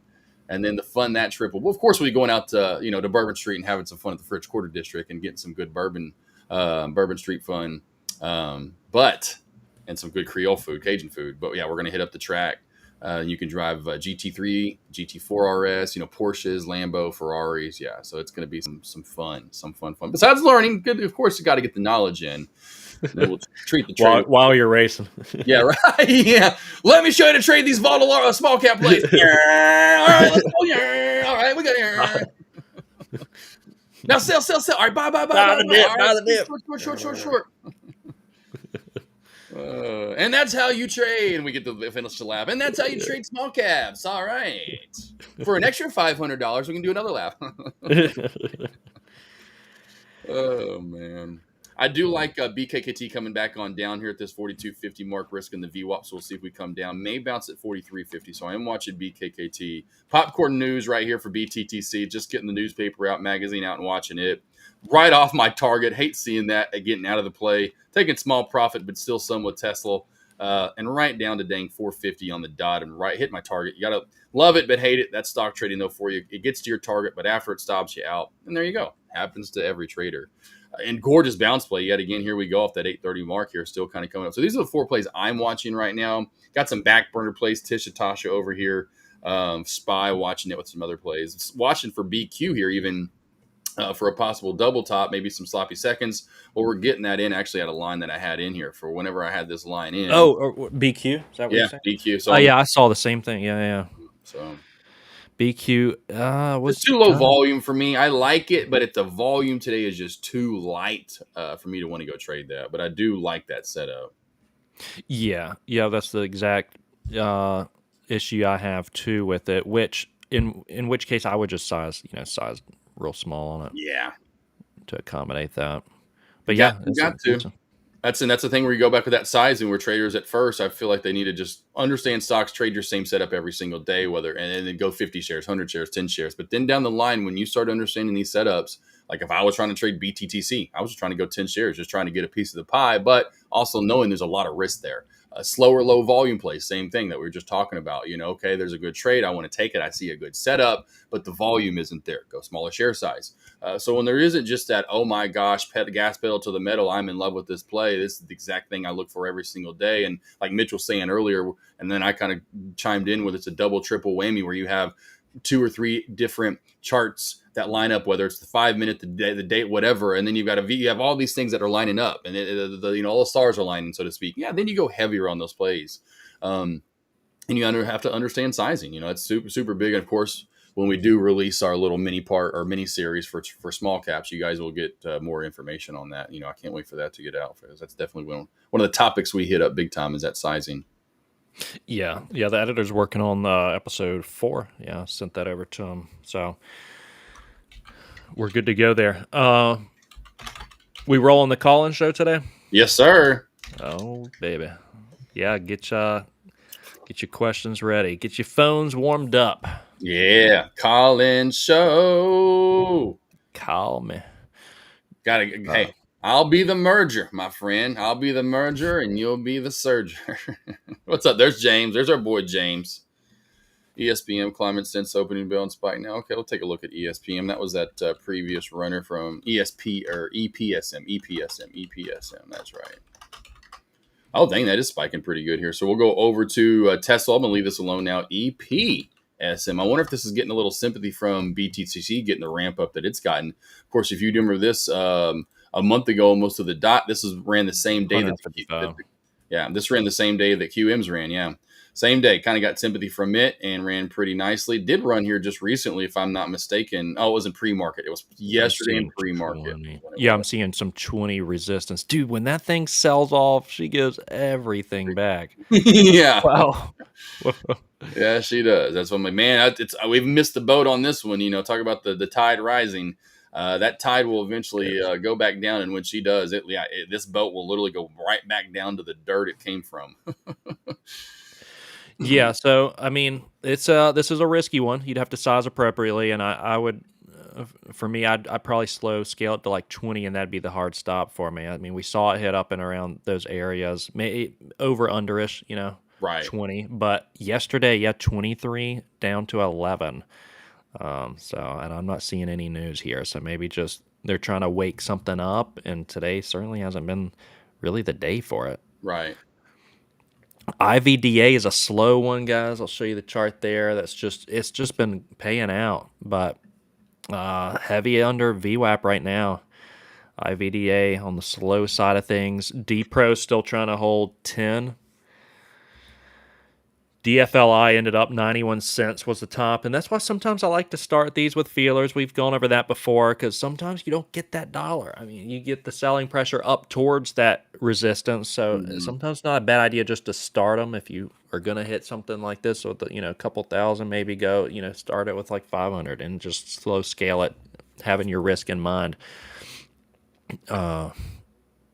ONDS back over this descending triangle support that it cracked under, is trying to get back above it. ONDS heading higher right now. And then BTTC. Interesting. We'll see where that one goes. She's live. She just went live after that 10-minute live. Called for, and she's going for another halt up. Halting up again. Wow. Here we go in 3, 2, 2, 1. Should be halting up right about right now. Man, that is a big mover there. She is halted. Big mover right there. Yeah, name change. Thank you for clearing that up there, because I was seeing that past chart history, but that just wasn't making sense there with the IPOs they were talking about. So yeah, and I remember that play, TTNP. We'd seen that play in the past, TTNP, former runner. So if you go back to TTNP, definitely was just popped up actually yesterday in pre-market, and we've seen that previously, TTNP.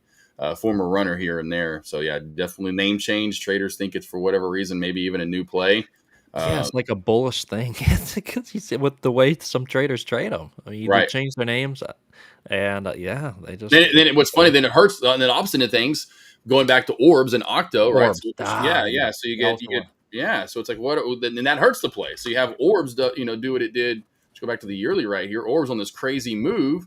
Well, but they changed the name because originally it was what? It was Octo. So Octo, I don't know if that's even going to pull up. No, it's not going to pull up. So everyone the next day, is looking for Octo, or anyway, and it's orbs, and it just sells off. They're like, dang it, didn't work. We're changing our name again. We're going back to Octo. Going back to Octo. That'd be the funniest thing of that company. That'd be like a Will Ferrell kind of like, whatever, like, where it's like they're just dumb idiots. Like, do that. Well, let's go back. Never mind. Let's go back to Octo. I don't know if I've seen that before. Going back to the old ticker symbol. Yeah. I've never seen that. That would be hilarious, though. Yeah, like, wow, these guys just don't know what they. Yeah, orbs is bad luck. Yeah. But there you go. So you get a new name change that a play wasn't doing anything really in TTNP, and then you get BTTC, and then boom, shakalaka. She is flying from 5, 6 area all the way up to 30 now. I would imagine if this play does this halt up, halt down, and they're giving this gappy look to it, most of the time a lot of plays give back. But when that VWAP sits down very low about halfway through this move so far, and for whatever reason doesn't try to chase up with it, I could see this play lingering around in this 20 to 1750 area for a while. Even we may keep going, and the more we go, then the less likely we do get back down to this area. Now, then we'll give back gains, but we saw what happened with the QMs. I don't think we're going to get round 2 now, but this is cool to see for small caps. I don't know if this is going to bring back life tomorrow. I think that really just depends on how long this runs today, but I do anticipate it staying up a little bit longer for sure. CIGL, they're trying to wake up right now a little bit. I love the 4 resistance there. It's a lower float play, but even just kind of slowly hitting this thing against 4 VWAP, a lot of 420 really, a lot of resistance overhead here for CIGL. Yeah, they could wake it up. I'm gonna attempt it, but I don't want it over VWAP. 420 is kind of the area I'd be monitoring, and 402 is the VWAP. But yeah, the open there, a lot of resistance overhead. They're curling it up though. We'll see if they accomplish their mission. CIGL. Speaking of mission accomplished, I'd have my line in. I just wish it would have went down lower, but 43.50. I wanted 42.50, and then it's that top area is getting that bounce right there. So where I'm finding my resistance areas or support areas is just right there. It's just old resistance, new support, and then boom, we're getting the bounce off of it. So same thing here, old resistance, we bouncing right here off of it. So I'm looking for that and was going to risk the VWAP. Gives me a little bit better risk-reward ratio as well, a little bit lower. That's why I like my bounce plays a little lower. These tend to work out when you get these really bullish plays. I call it risky biscuits area.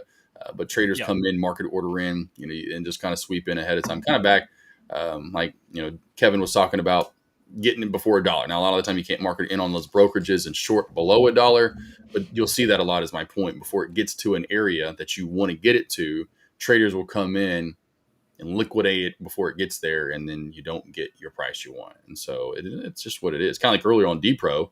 I wanted DPRO, at where's DPRO? At DPRO. I wanted it at 10, high of day from yesterday in market right here also, but it did go, like you can see the upper shadows from yesterday right there, right about 105. Then you got this one right there at about 107. And so sometimes you'll get that teardrop and come down, and I want 10, a whole round number. You can see we even failed at it right there to start the day. And I didn't have my orders low or high enough, I should say. And sure enough, you get traders to come in. Little antsy-pantsy guys. Come on. Have a little patience, antsy-pantsy traders. Market ordering in and such. And that's where you get this huge balance and dip and reversal back on up. But I wanted 10. But what happens is traders will come in ahead of time, and that liquidation sweep comes in. Bounce comes before your orders that you have in limit-wise. unfortunately. And that happens. Same thing is happening right here on BKKT. I wanted 42.50. Traders came in and ripped it up at 43.50, and there's your $2 bounce play. So love bounce plays. They've been working out very, very well recently. I know a lot of my traders have been taking bounce plays as well. If you want an easy trade here in the market conditions we're in at right now, find some old resistance areas. I call these sandwiches. That's the bottom bun. That's the top bun. And then once we spike up from the top bun to new high of day, come back down off that sandwich. Hey, listen, take you some leftovers, baby. Take you some leftovers. Yeah. BQ slowly curling up. It is interesting. James getting the 50K max. Yeah, that's yeah, if you can have the support, turn the account off after 11 if you haven't been disciplined with that. Good job. But knowing the statistics when you're doing well and when you're performing poorly is critical. And with Trade the Pool, fortunately and unfortunately, it's all right there in front of us, whether you want to look at it or not. So we get to see, what we need to work on. So excellent work, at least going back, journaling, doing your back testing and knowing when you're performing well and when you're not. That's the key, that journaling and tracking and going over it. And I can't tell you, it's got to be minimum. Out of all the traders I've worked with throughout the years, 50% of them I've talked to do that, where they trade too long throughout the day, have gains early on, and then end up giving them back at a certain time. And they usually trade all day long for that reason. And I just don't do it. You're going to get, and so many traders say that, and I still just don't get how so many traders here, other traders like myself, whoever, say this is cut off when we're done. We're done, like Mitch and Michael, they're done. Yet here they are, still having that itch and wanting to trade at 12, 1, 2 in the afternoon. I'm like, what are we doing? How many successful traders do you see all sitting there for 7, 8, 9 hours trading all day long?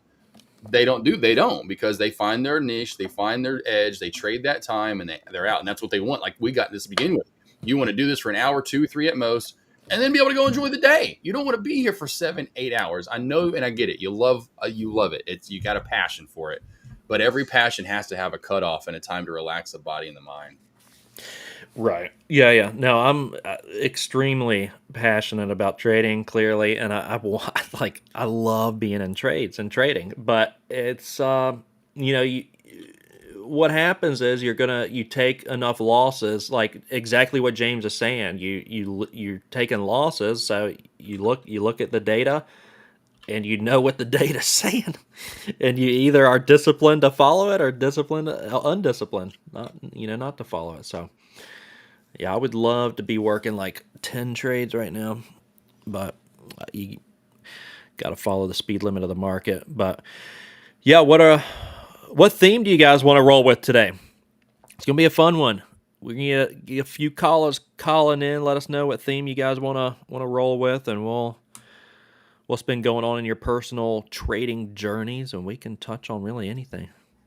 Touch on anything. Yeah, so that was what I was singing. I did have one because I was working with the trader yesterday. I'm like, I think you came up with a theme for the day. I was like, you got to call in tomorrow. And my theme, which would be pretty good, was would be, have you ever played the game?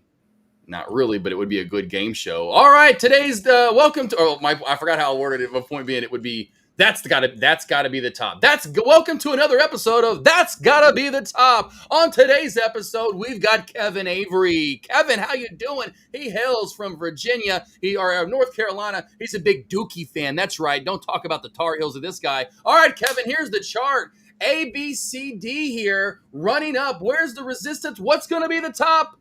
Where's the top, Kevin? And you're like, I think it's going to be 10. That's got to be the top. Oh, that's got to be the top 10. Oh, it's racing through. Are you sure? Okay, 12. That's got to be the top 8K. Oh, is it going to be 12? So many traders I work with, that's got to be the top. That's got to be the top. That's got to be the top. That's got to be the top. And they just keep averaging in until they blow their account or blow that day up. But I would love to know how many traders have done that, played that game. That's got to be the top.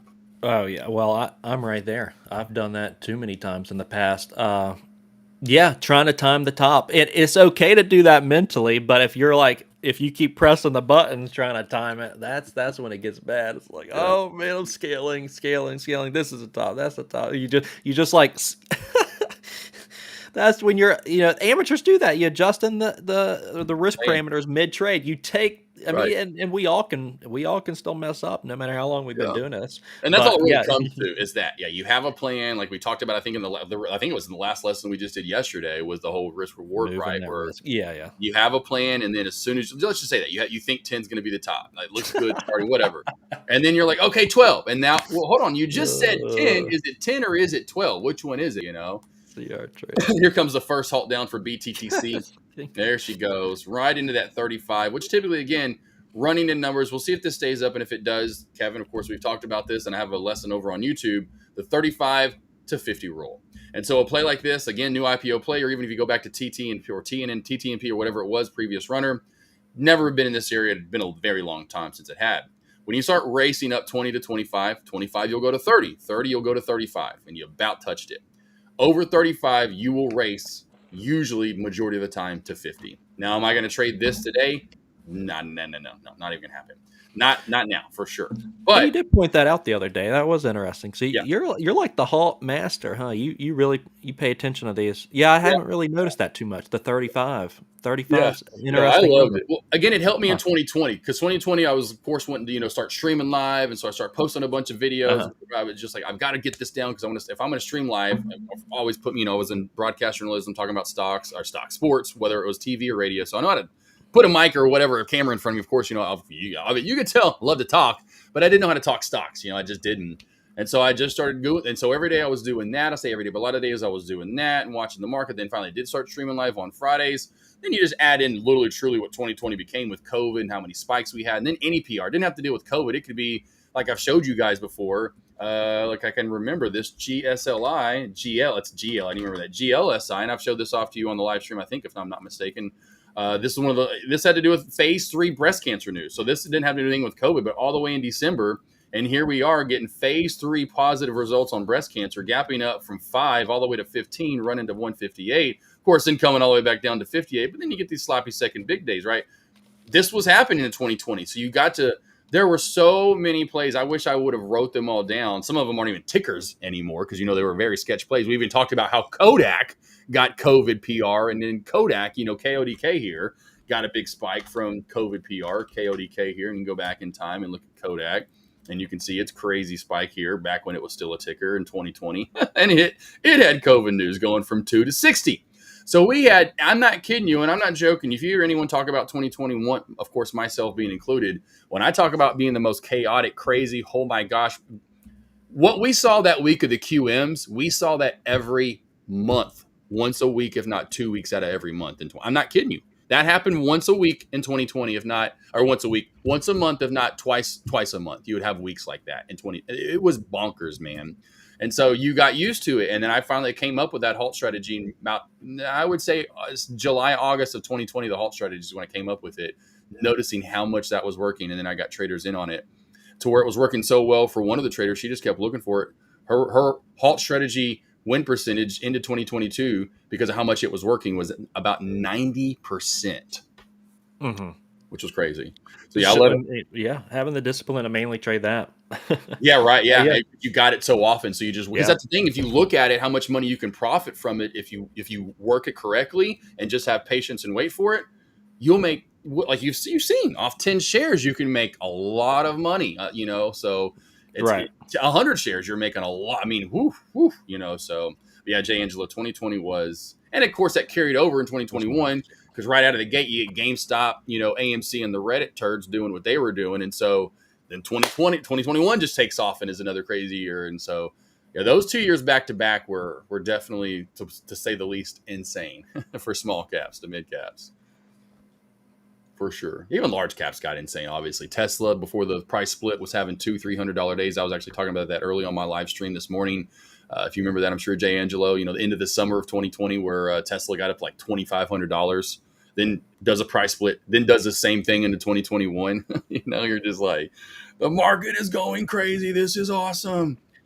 Beautiful. Yeah, you had companies even completely changing their whole companies like the Kodak. Yes, right. All the blockchains. That was a wild time. We did do this, and now we're doing this.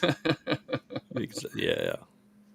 See what James. I remember some days where every stock in stock. Oh yeah, halted up. Yeah, now. Oh yeah, hot ones exactly not everyone, but yeah, oh yeah, it would because you'd get that sympathy too, right? You know, remember Jay Angelo? So you'd have finally that one runner that just started doing like a BTTC, and oh there goes the B ticker. Oh there goes C ticker. There goes the D ticker. You know the plays that weren't even doing anything are now jolting and halting up and doing the halt strategy, and it was just like it just felt like you were watching rockets take off at SpaceX, where it was like one, there goes one. All right, well, here comes another. There goes number two, and there goes number three. And you're just like, what is going on? It was fun. It was again, it kind of reminded me of that week of the QMs where you're just doing this. It's hard for you to keep up. Yeah, some days. I mean, like it's fun, man. When you get those days where you're just like you can't get your hands off the keyboard with like flipping through tickers. You're like, that's going that. But yeah, like when plays do move, you've talked about the sympathy plays before. I love to go back to like ticker A when everybody's on ticker C, D, E, and of course, just fade those on down, Right. where all the hype leaves. Can be crazy profitable, applying a strategy like that. And of course, even taking those 10 shares on the QMs and riding them up too, and then riding them on down, being objective with them. John Webb and Angelo talking about, the first, should have walked away after the first trade. Yeah, I get that, John. I mean, I would have been in that boat too as well today.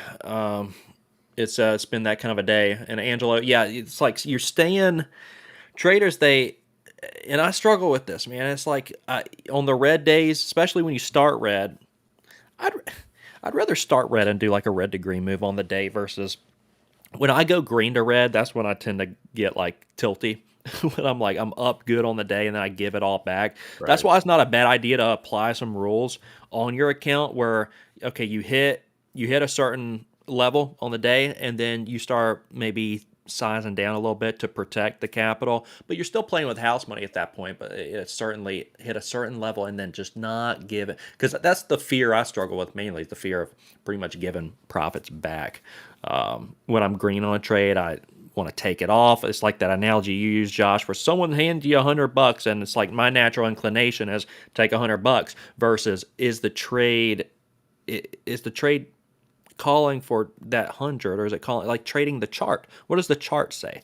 Not just what's the money involved in it, but what's the actual trade and setup telling us? But yeah, the recovery mode, like go and tilt, and then it's like you start sizing up. It's a decent analogy for that. So again, I mean, I use these all the time, but at the tables, like when you're on tilt, let's say at poker or blackjack, what is your natural inclination? It's like let me make it up and go heavier on this next hand to try to make up that previous trade or the previous hand chips that you lost. And the same thing applies in trading. It's like in recovery mode, we naturally want to size heavier when in reality, maybe on the days where everything's working out, how Money Mitch has been doing, it's like maybe those days we size up on instead. That's something I wanted to share just because something I've been working on too. Yep. But anything you're seeing out there, Tasha, maybe, I think I saw that one popping up. Hit double topping up there at 480. Tasha, be mindful of that, traders. Tasha was working really. If you look, I'll put this up over here too. That really just an all day trend line actually. Tasha here. If you just go back to opening bell onward, I'll go to the 3-minute seat, a little cleaner, 5 minute, doesn't matter. Right there, just rolling up that trend line. Set it in back here. I got it in a little too tight, but just nice little slow and steady uptrend channel there for Tasha. She says, I turned into Tasha. Tisha just wasn't getting it done for me. Tisha Yearwood, or that's Trisha Yearwood. That's not Tisha. Yeah, that's Trisha Yearwood. Dang it. I guess we could throw an R in there if we wanted to. But CIGL curling around. I mean, I'm not getting a lot of action going on here. Yeah, don't remind me. Tesla was the play for me today, really. I wish I would have held into this one a little bit longer there for Tesla, though. This was the absolute money play right there. Tesla was absolutely money, kept dumping on down. Jay Webb just told me about that. More down. Yeah, I know. I knew 450 was my target. I even talked about that on the live stream earlier right there. Then it's just really just doing this lower low. It's perfect. Boom, there's a low. Boom, there's your low. Boom, there's your low. We're just staircasing on down. Beautiful move here. For Tesla and back-to-back days, I talked about this week, finally getting some movement up. Last week, out of this, let's go to a 15-day minute time frame, 15 here to really be able to see this, right? So we get this huge move up. I guess it's a couple weeks ago now. CIGL with the big upper wick. Sorry. No, you're good. Yeah, okay. I'm out of that. CIGL, I'm done. But this is written for it right here. This is written all over at Tesla. So big move up, big move down.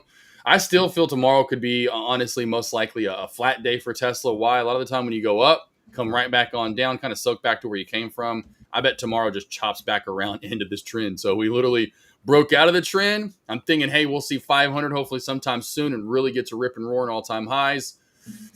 Sell off, buy the rumor, sell the news, unfortunately, as I was doing today, and we're right back down in that trend. Dang it. I was hoping. I love when Tesla and these plays get to all-time highs. I just love it. You get some really big-time movement, but it is what it is back in that trend, and it is what it is. Man, I'll tell you this, though. Back to Jay Angelo talked about it. I don't know if we'll see if we get to that trend again now that small caps have at least gotten hot back again this year. But I kept calling that out. And it goes back to, I talked about that GLSI trade where, yeah, Thanksgiving, it's crazy how right before Thanksgiving and small caps would get hot. And you were like, and that week before, the full week before, into that 1, 2, 3 days you have before Thanksgiving, which Thanksgiving, if you're not in the United States, is the last Thursday. Missing now. Yeah, is the last Thursday of every November. And man, it would all 2017, 18, 19, 2020, into 21 for sure. It would get hot around Thanksgiving. Week after Thanksgiving, I always called it the Thanksgiving hangover from traveling, seeing your family, buying food, eating all that, or buying presents or whatever because of Black Friday, Cyber Monday, of course, all the food you eat. So the week after Thanksgiving is generally just slow. And that's where I was talking about that GLSI. I was like, guys, a big one's coming. We're going to get a big guy. And then usually that first full week of December on would be where you get bought back again. But we'll see if we get that again this year. I'll definitely keep my eye on it big time. And even when I showed you guys last week and previously, because we were looking at BKKT here, of course, today, BKKT was that runner that ran, was the sympathy play in a way after DWAC, well, it was DWAC, but now it's DJT, ran back in late October of 2021. Now, this is reverse split. We weren't really a $500 to $1,200 ticker. I think this play ran from like 5 to 40 or 50, something like that. It's had a few reverse splits over the years, but we are still looking at BKT, which is funny still to this day. But this was a runner back, and that's when it was usually essentially like we're having now. A lull at the end of September to October, and then around October 15th to the 20th, watch for some spiking to happen again. Now, again, does BTTC get the small cap spicy world going again? I think that all depends on how much this play holds up today and what we have going on tomorrow.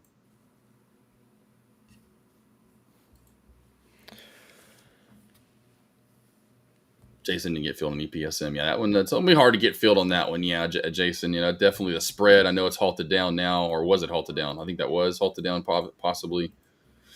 Just one of those plays with that spread, I bet, is a little bit bigger there. Yeah, 20, 30 cents provides for a little bit more risk on that trade. Harder to get in and out of it, too, when you have such a big spread. So I usually, only time I usually trade this plays with spreads that size are these really volatile gap up, halty movers, knowing that you're going to get gap up. And then, again, trying to trade it as correctly as possible, which there is definitely a little more risk there. But trading that on these type of movers, because here it's just a little harder. It's like, I'm going to get in now. Well, then you have a 30-cent spread, and then now it finally halts down. It looks like it is. No, and then I think it is halting down, but it's not. That's just that lower volume and spread coming into play. So careful trading that right there. Yeah, CIGL's trying to wake up in small cap land. Just be mindful of that. But outside of that, we'll get started on the call-in show here in probably 5-10 minutes. Yeah, there goes that rip up. I was wondering about that. I kind of took my eye off of it, and boy, right up actually to that. Now it's failed there almost 3 times right there at that 450 area for CIGL. And pre-market it did it twice, and now we're kind of seeing that again in market. Yeah, 4 is an interesting level to see if it's going to hold that, and then that 450 certainly the resistance. So we'll gotta monitor this one against those levels. 100%. Yeah. So what do you want to do for today's theme? What do you do? What do we want to do? What are we going to call in about? What are we doing? What are we doing, team?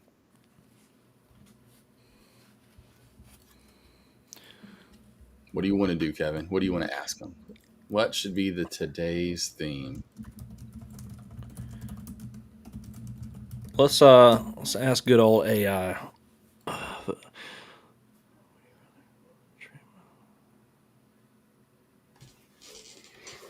And that too, Jason, real quickly, that's what happens with that spread. As soon as you get in, it can pop up real quickly on you, right? So you see them, then it can pop up on you just as fast as it cracks down on you.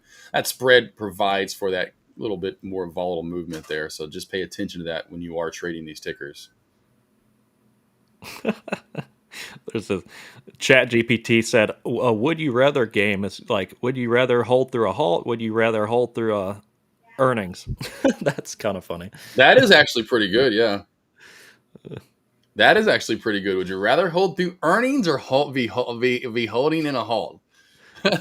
I guess there's a lot of variables like the BTCC, like a halt up there, or and what company, Yeah. Oh, yeah. Because, I mean, earnings on you talking earnings on Meta, Tesla, or something that can go parabolic? Or are you talking about something where, it's not going to barely move at all?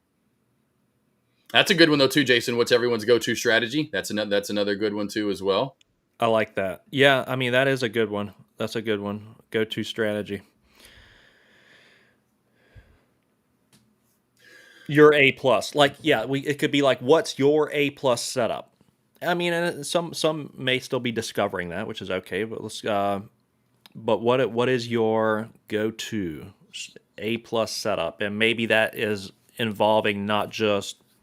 It could involve a number of things, right? Like what time of day, what price ticker, what float, what just all encompassing, whatever you guys can include in that. Or your favorite news to trade. I don't trade. I mean, I really don't trade much news. I think you guys are very aware of my go-to. But I was going to say, I don't know how many people anymore even trade news. I mean, I know some do, but that would be like definitely back in 2018, 19, 2020. But now, I'm like, God, there's so many traders like me and you that aren't really too, worried about the news. You're more trading. Bitcoin treasury. That was huge there for a couple of weeks. That definitely got some stocks, rocking on. Yeah, that's the thing. Usually, typically with news, you notice that it's just trendy. What like when you see QMs go that much, then every other company that has the opportunity to get into that, they go, okay, man, let's do that too. Right. And then you'll see that for sure. Like I said, like you're saying, the blockchain kind of thing, big whatever, back in the a few years ago. But you'll go through those phases of tickers, companies, whatever you want to label it as, go through that where it works for one and they go crazy parabolic. And then so everyone else tries to jump on that train to do that. Mm-hmm. Good short there. Austin Trader put his P&L over on my Discord. Nice there, Austin Trader. Made a, what's that, about 350, 360, about 360 on that ONDS trade. So nice, 360 on that ONDS trade, on that short earlier. Locking it up at that beautiful price of $8.35. Good job there, boss. Not getting my bounce play on BKKT. Unfortunately, here I was trying to get one last good trade in with you guys, and you can see what I like, what I'm looking for, bounce plays, and it's just that was it. 43.50 was the key. I wanted 42.50 in the WAP, at least putting that as the risk as well. Not getting it. Beautiful, beautiful move up today. Again, thank you, TAC, for putting that back on my board to watch. I'll probably be putting that and add that to my morning alerts as well for traders out there to use those levels, and love that. Love doing those every morning, those morning alerts, going through, breaking down 15, 20 different tickers. It gives me a good eye on what to trade for the day. So that one will definitely be back on the watch list tomorrow after a good size day today. Up 35%. You got to love a play that's in the $30 range to start the day. That's up 30% on the day. That's a move. CIGL is coming back down to 4. I'm eyeballing this one. I may stab at it here against 450. I just want to short. Want to see what's it going to do. Is it going to hold 4, stay heavy against 450? Just eyeballing it real carefully here. Well, I just see sometimes it's funny because I'll have like these, you go back through and you'll see the videos of how many views people have. And I'm like, how do they have 1 million views on that video or 150,000 views? Like, how did that happen? Just people talking. I was just looking at below hand, like the bottom right hand corner, they show like suggested videos. Mm-hmm. Just stock trading stuff, essentially. It's essentially a certain, I guess they've been growing for a while, but it's Words of Wisdom. Words of Wisdom. I think I've heard of them. Pretty good stuff. It is pretty good because I was listening yesterday, kind of like what we were talking about. I was cleaning. It was actually yesterday because Avery got home. My wife, Avery, not you, but Avery got home yesterday. So she'd been out, visiting her family. I clean the house. I'm around cleaning. I'm in the office cleaning, and all of a sudden I have one of those videos on, and the guy that they're interviewing was talking about that gut and where you develop the gut, right? And of course, that's hours and hours, like we know, hours and hours of watching the tape, yada yada yada. Essentially, how he wrote it down. I'm like, oh my, it was just yelling at me. I'm sitting here dusting my office, and I hear him talking, and because I have that up actually like during the lunch hours for my live stream for traders, so it's not dead silence. They got the charts on watch, but then put something on in the background for them to listen to, and yeah, I was listening. I went over to my lobby and I'm like, hey, y'all listen to this? This is what I'm talking. This is very, good stuff right here. But it was funny how, because I know we've talked about that before, but yeah, it's just crazy. Yeah, stole that from us. We talk about that all the time. Yeah, how so many different, like I said, the more traders I meet or hear from that are successful in stock trading, like yourself or like that guy, whoever he was, and it was like we all say essentially the same stuff. Money. We're all saying the same things and the same verbiage over and over and over, and so I absolutely love that. So I know. Let's see, it's this. So next Friday, yeah, I got next Friday. So this Friday, I'll just go ahead and say now if you're available. So this Friday, I'm doing my dual stream Fridays. This Friday, I got rigs. I got a futures trader on that does futures. Every Friday, I have a trader on my live stream that does something way different than I do, just so people get an idea of different ideas to trade, right? And just their thoughts on the stock market. So next Friday, this Friday tomorrow I've got someone, but next Friday, if you're available for about 30, 45 minutes, I'd love to have you on my live stream to talk to my traders for sure. They'd probably love to hear more from you. Yeah, let me take a look at the schedule. I appreciate the invite. Of course, because the next Friday I'll be in Orlando. So either next Friday, the 10th, or we could do... Yeah, that works. Cool. Yeah, Friday the 10th. Yep. Let's do it. Love doing that. Love getting other traders. What time? Probably about an hour after the opening bell, something like that. Hour and a half, something like that after the opening bell. Okay. Get your trades in with your group. Same with me, and then you come over and we'll talk some stocks. You can show them what you're doing. Say, hey, this is what a hangover looks like, and then you come in all like, I'm just kidding. Not like that. I feel good today. Had a lot of water last night. I'm good to go. A lot of hydration. I'll show you what a hangover looks like. Come over here Sunday. That's all I love when liquor stores. Let's do a day trade stream on Sunday. Yeah. That's what I love liquor stores when they do that. When you're like, you got a discount, or they said something, and then their other jokes always like, yeah, come in on Sunday. You hear in Arkansas because there's no alcohol sales on Sunday in Arkansas, so that's always their. It's always the old person. If you see an old person, that's almost always their joke. For some reason, there'll be an old person that has to make a joke to like the cashier. And the old person will be like something about their sales. Y'all do whatever. I don't know. A lot of old people are always looking for something for sale or for free. And then they're always here in Arkansas that always they come back. Yeah, come here on Sunday. And then they laugh. Oh, yeah, because you're closed. We get the joke. Anyway, move on. Learn how to trade hangovers on Sunday. Yeah, right. And this market's slow. Exactly. Halted up, by the way, too, BTTC. Like I talked about, I have a good feeling this plays because the market makers are just halting it as soon as it goes live. As soon as we get a selling pressure, we're getting this buying pressure coming in. They're not letting it move too much, and they're halting it right away. That's why I feel this play stays up for a lot longer, which, again, how long it holds up and how much it stays up will be key contributor factor, in my opinion, to what we see tomorrow. If we get this play, we come back, it's an hour from now. We're done with the call-in show, and we're wrapping. Me and Kevin are kind of wrapping up our morning day, essentially for trading in the office for the time being. And I'm like, oh my god, BTTC's up to $80 or $50, whatever. Yeah, we could maybe see some firepower tomorrow, possibly come back into play. If this is about an hour from now, we're back sub 10, 15, whatever. We're back to where we were. But this gives us a fighting chance to get maybe a little bit of spiking and some movement. I know this week's been a lot slower for the small cap trader space, and so be it. We had a very hot 2-3 week period from the QMs, Octo Orbs, whatever you want to call it, onward. That was hot, and then it was slowly but surely you're going to get a little lull and a die off from that. You can't just keep this again. You're not going to have 2020 over and over and over again. Where each about once every 2 or 3 weeks you get that. It's just not going to happen. So take the slow times, like I said, especially for you traders that can't stand the volatile, crazy stock market when I say small cap space when it's like that. This is your time to shine and go for these lower, steady movers. Short in the top becomes a little bit better because you don't go with these crazy spikes, right? This is our only crazy spiker play. You stay away from it. You go to the slower movers. Tasha is a good example. Steady it is. Yeah, for sure. 100%. All right, I'll be back in just a moment, and then we can get going if you want to. Yeah. Sounds good. Yeah, I'll get that Zoom up too in just a second. Cool. At least get the link up so I know we're ready to rock and roll.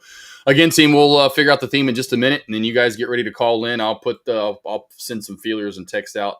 It's probably gonna be just like last week. It'll be 10 minutes in, 15 minutes in, no one's called, and then boom, bam, boom, bam, bam. You guys are all calling in at once. Theme of the day. We came with the easy ones right out of the gate. Biggest loss ever, biggest win ever, right? We got those out of the gate. I mean, another one that I'm just thinking of something that I know traders face that could get calls in like this. What's the longest you've ever held a play? Because I just think that most traders, have not held plays that long. Like, what's the longest you've ever held? Why did you hold it? Was it good? Was it green? Was it negative? You just bag held? Was it the hold and hope type play? How long did you hold for? Did you hold a winner in a earnings play or whatever it might be for a week, a month, a year, 2, 5 years? That's something I'm thinking of. I'm just trying to think of something that would get you guys to be able to call in that you would have a good story on. What's the worst hangover you've ever had? How about that one, Kevin? Yeah. That's all of a sudden Money Mitch over Michael. Hey, don't get us kicked off now. Yeah, I could go a couple different routes with that one.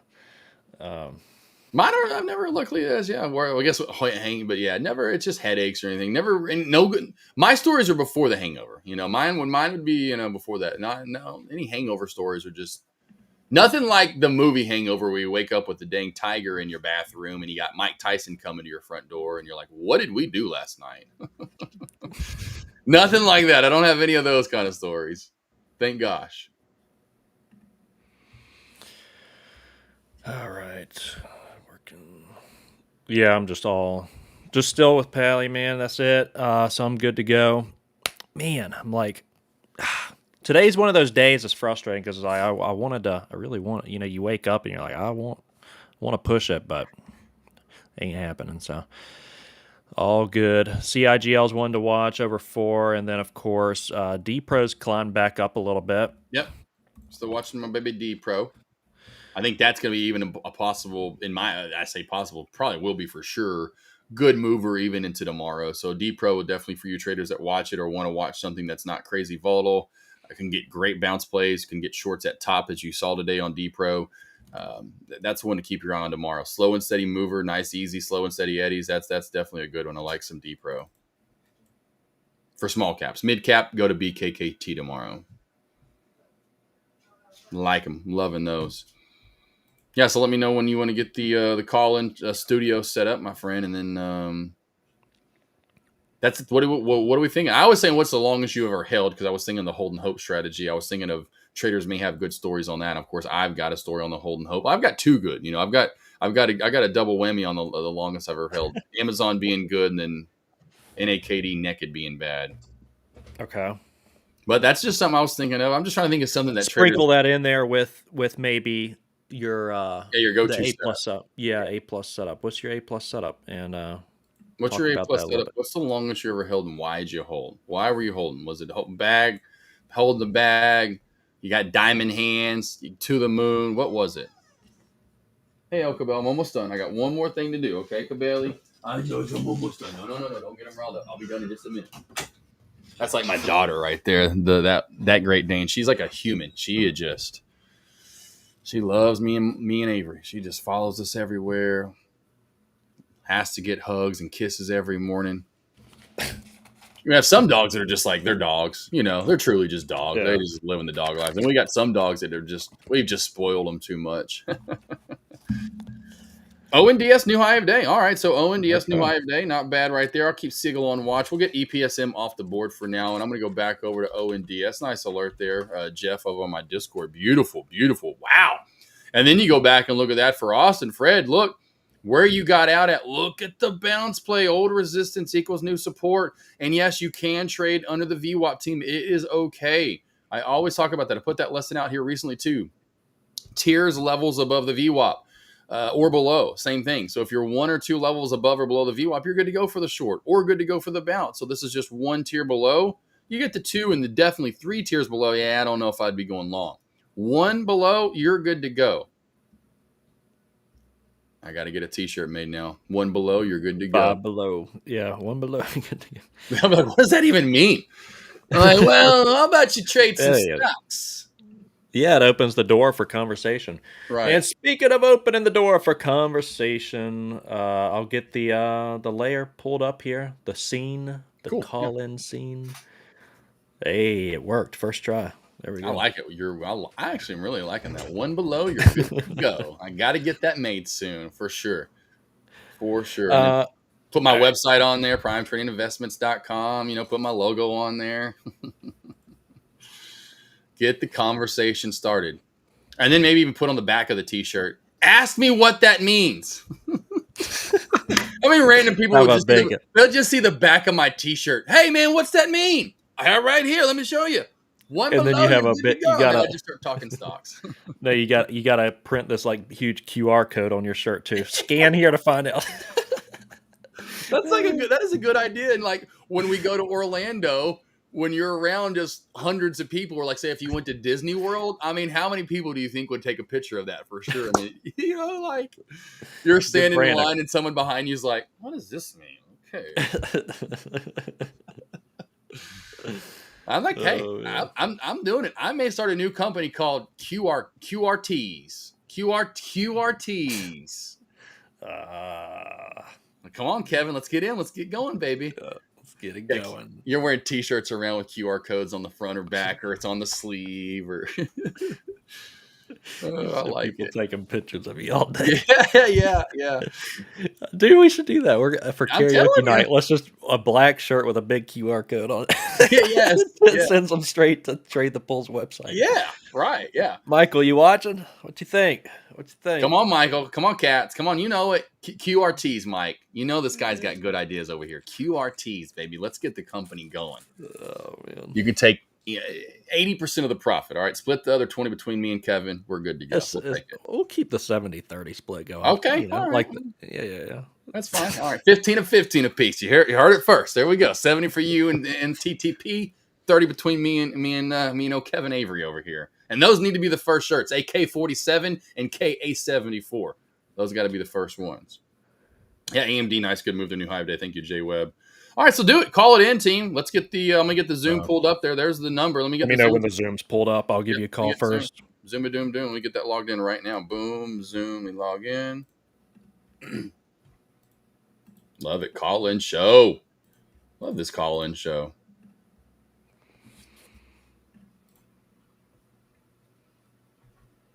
All right, got the phone. There we go. No, I just need the phone.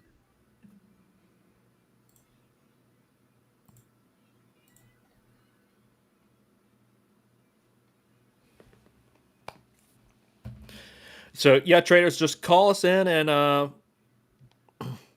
we'll go over.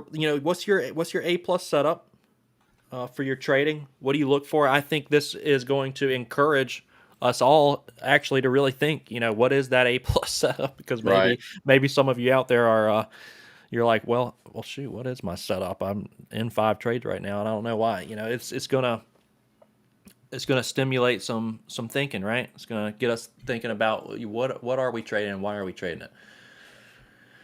Oh, why when I'm clicking on phone this week, it's not going to the actual number to dial in. I'll get it up in a minute. I forgot where I clicked last week now. I thought I clicked on phone and it would just pull up the phone.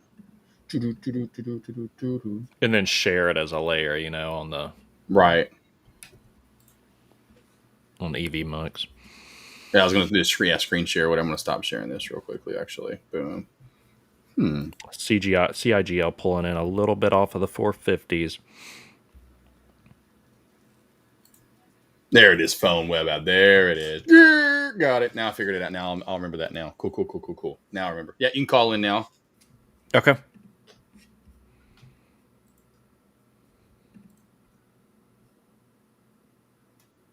Check screen. Let's try that Zoom.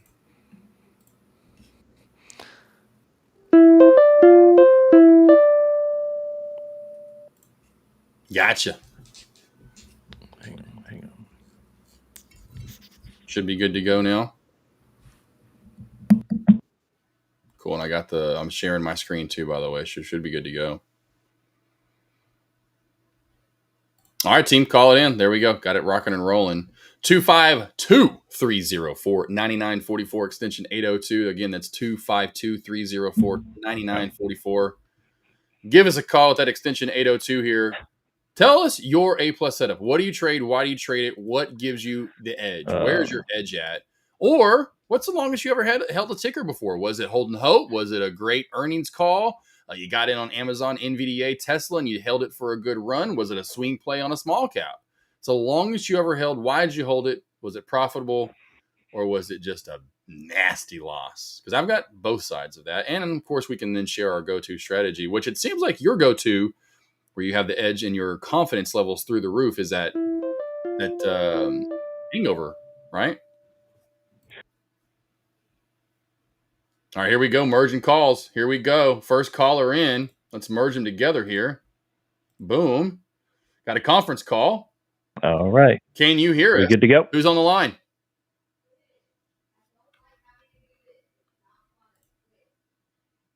Are you there, Deer Park, Texas?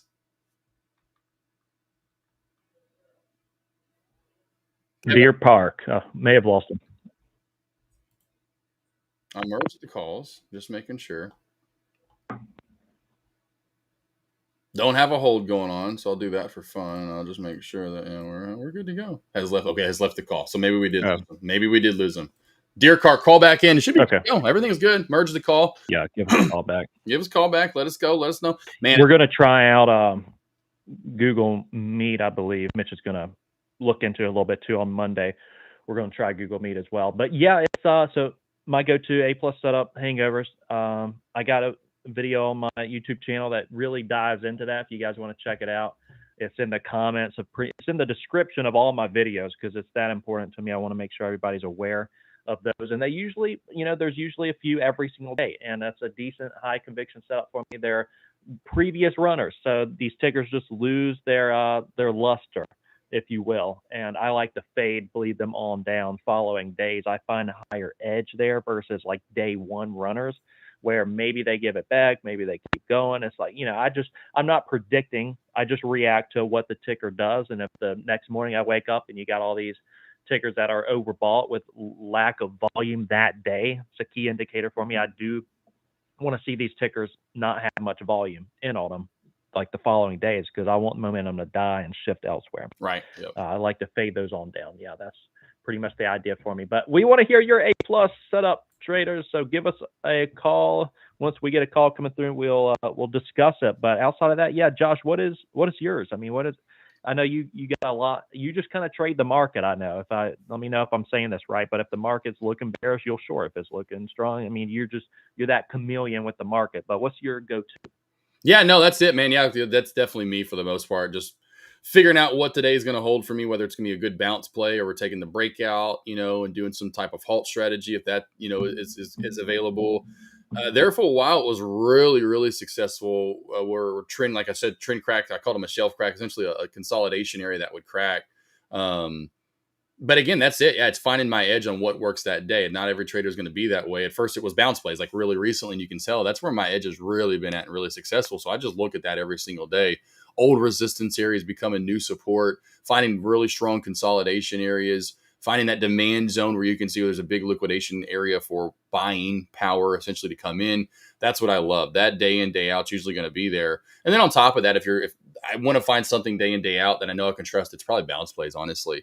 And then other than that, you're going through every single day. I'm going through every single day with each ticker, whether it's large cap and small cap, and just trying to identify where a good long is, where a good short's at, and trading whatever that chart is in front of me, essentially. Drawing the lines, right? Yeah. Drawing the lines you do so well at. Now, for the bounce plays, are you looking to get in right near them, or do you scale towards, that bounce area? And is the crack like under that, the bounce area as support you're looking at, is that essentially your stop? So you're getting in as tight as you can? Yeah, it's usually pretty close to my entry, but yeah, I actually just define that area, like kind of going back to BKKT earlier and that 43.50 or 42.50. I'll throw a few entries around in that area And but I won't just scale in as it gets to it. I'll say this is where it's going to bounce at. I'm going to surround this order with this area with entries, and just wait to get filled.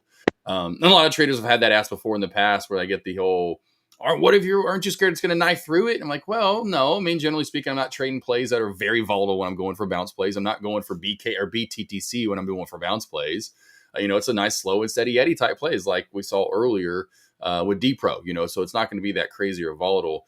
And yeah, I just surround an area when I see it and like it and wait for the bounce play. And then my risk is definitely defined right below that at an area that I feel that's not too far away, but an area that it also could hang up at and bounce at. So if my area is wrong for whatever reason, possibly the area right below me will keep me in the play. And if it doesn't, then yeah, it's get out. There's no point to obviously ever add in on a loser. But generally speaking, just surround an area, identify it, be confident in that area, and surround it with orders. And then, once you get filled, have a defined risk below it where it should keep you in, like a bounce play, something that should bounce below that. And if it cracks that, you already know your bounce area wasn't correct for entry. Now your stop loss is cracking. Don't be ignorant and stay into that. It's only now going down a whole nother level. So now you're 3 levels below where you thought it was going to bounce at, or at least 2 essentially. Don't get into that trade. Get out of That's so interesting. Flooding like a bunch of different orders out around that support level. And I noticed, CR Trader did that as well. CR Trader, call in. We want to talk to you. Yeah. He did that very well.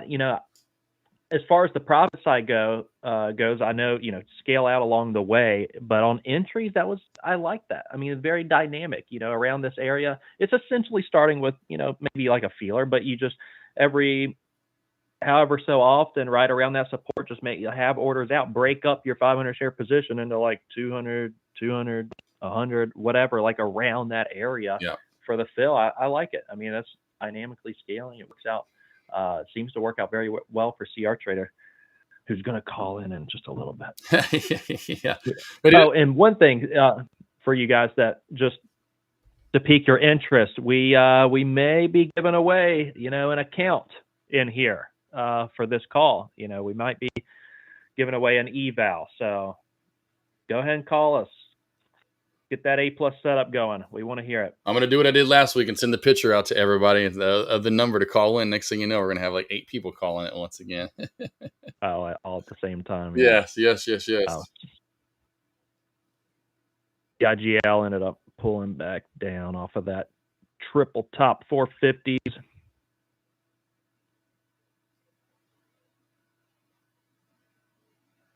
All right. So best strategy you have or the longest you ever held a ticker and why. All right. So let's go. Here we go. I'm going to send this out to everybody. Get some people to call in here because I know. Listen, that's the one thing that traders have that I probably, like I said, work with about 50% of them have said that, or they've just held a play too long. Like they're just holding and hoping essentially. It's probably more than that. It's probably close to 70 to 80% of the traders I've worked with have said that, so. Well, on the losing side, that's the problem when you're holding and hoping. I mean, that's what I said. I mean, on the red trades, psychology says to us, we tend to hope. We tend to hope, and then when we're green, we tend to be fearful of losing it, and we don't really, we take them off too early because of that. So there's a lot of psychology involved, and you just got to understand what that psychology is telling you, and work against it, really. Boom. All right, there we go. All right, Colin, come on, guys. Oh, come on. Last week, we had the 3 calls last week. Slow to start off with and 3 good calls. 1 right out of the gate this week, and now I wonder what happened there with old Texas there. Big Tex. I was hoping right out of the gate we were going to have something good. Good. So call us in, guys. If you have anything, I'd love to hear your story or your best setup. May help someone else out there, of course, like me and bounce plays, or maybe Kevin Avery, him going short on those backside moves there with the, the hangover, so to speak, play. Trying to figure out, what you're doing early on in your trading journey. One of those setups that we're talking about could possibly help you and fit with your trading style. Oh, there we go. Now I know who's calling because his name is actually on the caller ID. And can you hear me, Mr. John? John, can you hear me, boss?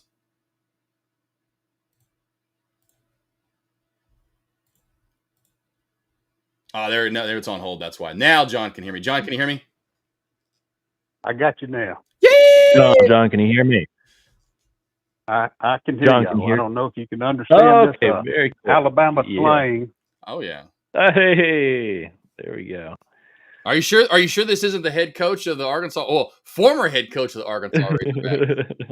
Former head coach. And let me go ahead and give you a big roll tide while we're here. Oh no! How about a good old cold beer? How about a good old cold beer? That worked too. Yeah. So Jay Webb's, of course, call him Jay Webb, but John's a trader I've worked with. He's in, of course, Alabama, big Alabama Crimson Tide fan. So what is it? What do we got to talk about, John? I know I would hope you have what's your favorite strategy, but I really would like to hear what play you held the longest and why. Well, I'm still holding some long-term plays, but as far as day trading, probably 30 minutes. You talked me into holding longer, and I used to get in and out within 20 or 30 seconds. Right.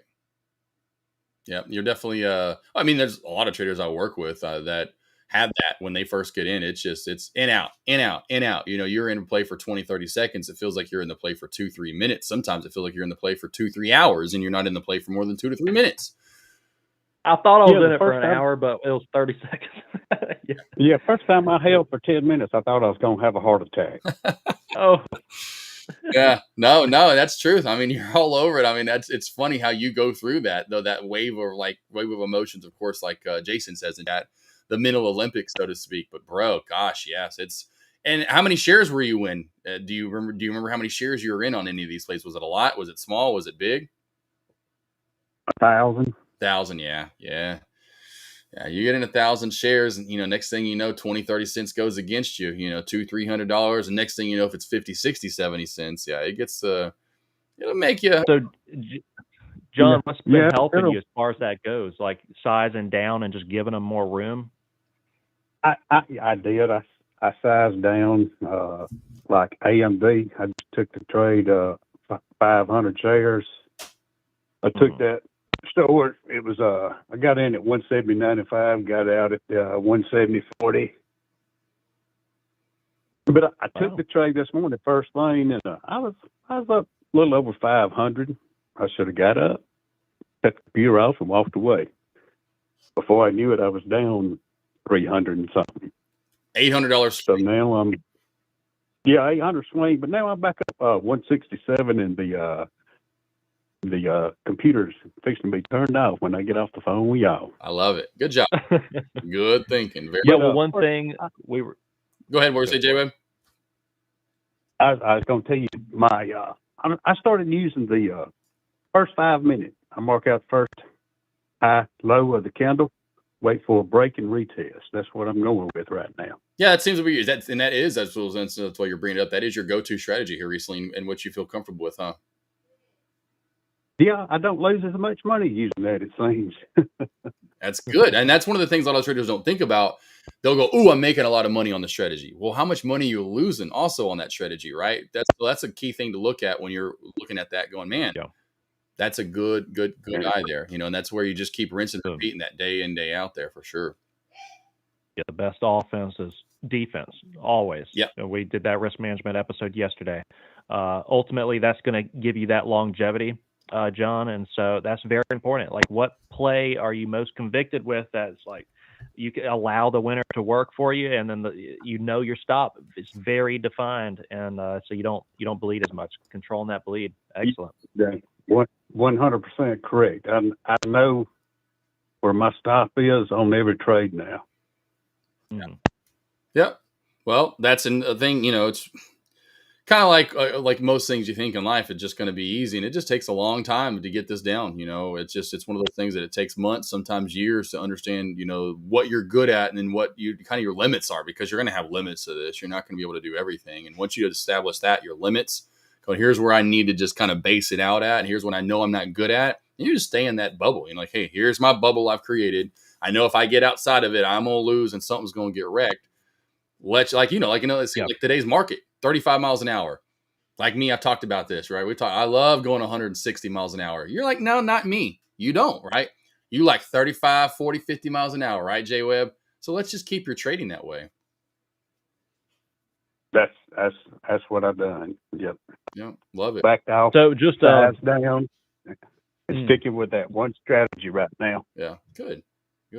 My So only, just something my only maybe thing with to- that one strategy right now is when I go in, I try to hold it for a 2R.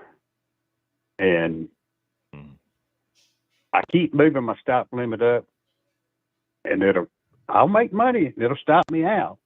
But then I'll sit there and watch it, and it would have never triggered my stop loss, and it goes up a lot of times and hits that 2R multiple, and I missed that. Yeah. Well, Still learning the nerves, trying to hold it. right. And that's will come with time, with 100%. So just know that within time, you're going to get that. Let's just go, because you're now finally practicing rinse and repeating the same setup. So the more you're rinsing and repeating that same setup, eventually you go, oh, I need to do this next time, or I'm going to start moving my stop loss here, and you'll start tinkering that more and more and more. Of course, anytime you need help, we're here to help you with that as well. But that just, now that you're doing that, that's where I came up with my stop loss, target area, all the stuff I've come up with was just me tinkering with it over and over and over. Like I've said before, me and food. Recipes. Every recipe is going to have different ingredients. And especially if you have the best banana pudding ever, you have the best ribs ever, whatever it is, you got something that you're either adding that someone else isn't, or you're adding a little extra of something else that they are not. But that's what creates you as a trader as well. It's tinkering with a little bit less of this, a little bit more of that. And the next thing you know, you're like, oh, this is exactly how I trade. Some days you are going to lose, even though that ingredient is the way it's supposed to be. I made this recipe. Someone's just not going to like that recipe some days. You're going to give someone with the world's best banana pudding that's been voted on so many people. Someone may taste it and go, they don't like it. You're like, what? You didn't like me some days. Jay Webb, I'll take a trendline cracker, shelf crack. And I'm like, you didn't work? You didn't work? What? And I'm like, you didn't like my banana pudding? I don't do that. I'm just going, I'd maybe for a second, like, wow, okay. Move on to the next one, because I know the next however many are going to like it. And so that's just the thing I like at rinse and that same position. And I have a plus. I have a pretty good source on getting the levels every morning. Yeah, I wonder who that is. Yeah, I wonder who that is. I don't know, but I heard he's a pretty good guy. And he's he really does hit a lot of them right on the spot. Yeah, I heard he's got a lot of dogs too. Yeah, and he likes to drive too fast. Well, too fast for some people. Yeah.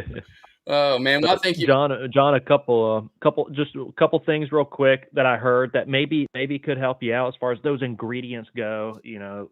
Like AK was saying, is maybe on the profit side, scale out along the way, so you don't have, you wouldn't have that emotion anymore where it's like it's all or nothing. Maybe you can scale profits out, and then your stop that you're adjusting on it, if it curls back up, that you're not going to miss out on the full trade. You may just make less on it, but you're green regardless. And then aside from that, this morning you said you were good on the day. You were good on the day and gave it back, and that's because you took like your highest probability setup, and it worked out great. But then you kept stabbing with what it sounds like the same size. So maybe once you get the A+ setup with good size, maybe with the setups that may be less A+ setups moving forward, you size down a little bit, size in half or 3/4 of that. So that way you're preserving capital, not giving back the entire day. But just a couple things to consider that I was hearing there. Yeah. Well, I'll try that. Yes. Yep. Yeah, and hey, love the progress. Love that you're sticking at it too. Jay Webb, as long as you've been doing this. So, hey, listen, just like I'm sure if you've been, when Alabama wasn't doing so hot in football in the late 90s and early 2000s, you stuck with them and you stuck by them. And next thing you know, you got Nick Saban and you were winning, baby. So you got to have patience. You got to, like the 3 Ps, you got to have patience. You got to have perseverance, and you've got to keep pushing yourself. Because you keep doing that over and That's over, right. and then the thing we're talking about, get rid of the big losses. You'll be in this for the long haul for sure. Yeah. Yeah, I'm not planning on taking no more $2,000 a day losses. Yeah. And that sizing, like we've talked about, will be the big beneficial factor of that for sure as well. Mm-hmm. Man, thanks for calling in, John. I appreciate it, baby boy, baby. All right, yeah. Okay, I don't know. All right, y'all have y'all have a good day. Last thoughts though, John. Yeah. Who does the Alabama play this weekend? Who's Crimson Tide got on who do they play? that team that beat them last year, Vanderbilt. Oh, they got to have a little payback sauce for Vandy. Vandy, of course, is good again. So yeah, we'll see. Yeah, Vandy's 5-0. Yeah, but it's back. It's back in Tuscaloosa this year, right? The game. That I am not sure about. I'm not sure. Gotcha. Because I think last year it was at in Nashville at Vanderbilt, if I'm not mistaken. And yeah, if I'm not mistaken. So yeah, I would imagine. Yeah, you're correct because they tore the goalpost down and threw it in the river. Yep. You're right. That's what I thought. So I would imagine Tuscaloosa is going to be, after that Georgia win, going to be hot. Now they have a letdown. I don't know how they would. Vandy beat them last year. They're ranked this year. That says a lot about that head coach if they somehow lose this game, and that is not a good sign, is my point. So if they come out and wreck that house and beat Vandy, I will let you know you got a good head coach. Okay. All right, brother. Well, have a good weekend. Roll Tide for you too as well. My dad was a big Crimson Tide fan growing up, so I got a little Crimson Tide in me as well. So roll Tide, man. Have a good one, brother. All right, Roll Tide. Y'all have a good weekend. Yep. Thank you. See you, bub. Good old J-Wib. Good man right there. Hey, actually, the way he talks and sounds, he sounds, well, now former head coach of the Arkansas Razorbacks, Sam Pittman. But yeah, he sounds a lot like Sam Pittman. Yeah, good voice. Good Southern voice. He does. He does. Yeah. All right, so there you go. Yeah, he's got it, man. He's got it. I mean, he's got it figured out. He's working on it, progressing. I mean, that's the journey. That's the journey. It's like knowing your weaknesses and strengths, and he's leaning into, his strengths, what's working out for me. So he's got it figured out. But like you said, the ingredients, there's a few things certainly there, like that we can always work on. Like, you hit your A+ setup, let's size down a little bit throughout the rest of the day, so we're not giving it all back on like C- setup, Right. And then, and giving love like you did earlier to the Oakland trader there, Oakland Group. Thank you for the love earlier. And then he asked about the market. I'm right there with you. I think we get Chopville. I think it's going to be Chop up until close to power hour, honestly, Mr. Group Man. Then watch for maybe a free for all. I don't know that we pop back on up. I don't know why my intuition is telling me we crack down for some more. But we are definitely right now kind of in limbo. Just kind of market can't figure out where they want to go up and down, especially the retail traders. 100% are just kind of up in their hands up in the air right now. So I would say more pullback would probably happen, but we'll keep that on watch as the day progresses. I am pretty sad about BKKT. Continues to go to new high of day. Now a almost $5 bounce play as it hits 48.25 from that 43.50 area, and I wanted 42.50. Beggars can't be choosers. It is what it is, but man, that hurts a little. That was a good bounce play. Love some bounces. All right, who's next? That IPO has been fading a little bit. Yeah. That BTTC off of your 35 mark. Yeah.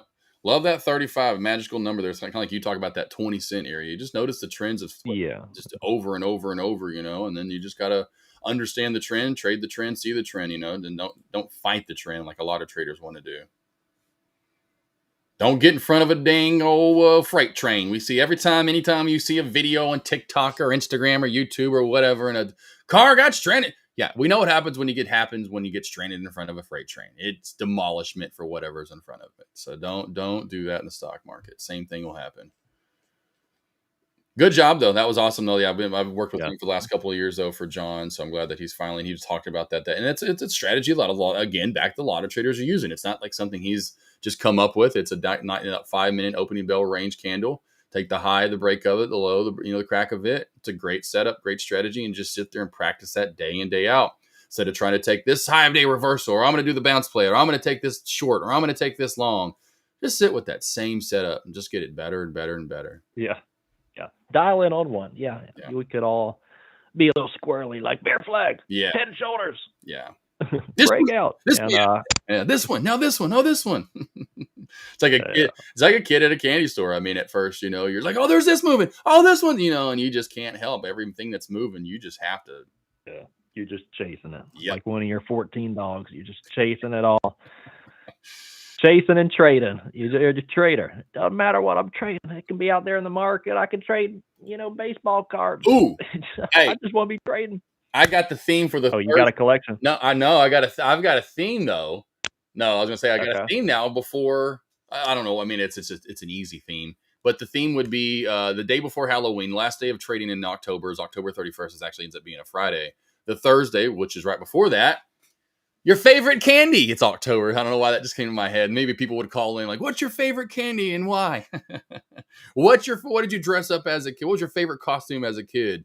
I remember mine as a kid. My favorite, which I'll talk about. My favorite, I'll never get my mom. Back when Ninja Turtles were huge, I got one of the Teenage Mutant Ninja Turtles costumes that was pretty, like a nice one, you know. I'll never forget getting that in and then getting all dressed up and then, you know, going to like the school Halloween thing that they did or whatever. Well, you were a normal kid. I guess I was kind of weird because I'm like over here is Michael Myers, and I just thought I was never Chucky, but it wouldn't make sense. Yeah, right. Yeah. You're a normal one. I'm over here. I'm like, the adult Michael Myers. Adult Chucky. That's awesome though. Yeah, no, I remember my kids love it. Yeah, that's cool though. Yeah, that is true. Yeah, I don't know. I was into swords as a kid. I remember one year I was a ninja. So I remember one year I was a ninja. I remember getting this like plastic sword to go with it and dressing up as a ninja. So, I don't know what my deal was there, wanting to be a samurai as a kid. I guess Teenage Mutant Ninja Turtles. I thought I was gonna be some ninja. That's nothing close to that. All right, so call in, guys. Again, anyone else? That was thank you for John. Anyone just sharing your stories? Like I said, just huge for other traders. Just hearing your story. That, you know, the connection with other humans is the main thing here when it comes to this and this call-in show. So you guys get an idea that you're not the only one out there in the universe, maybe struggling or have held a play or bag held, or then sharing your strategy so you can see what other traders are doing. That there are multiple strategies, obviously ways to make money in the stock market. New high of day 2, by the way, for BKKT 48.75. That 875 roll. Ran right into that new high of day right on the dot.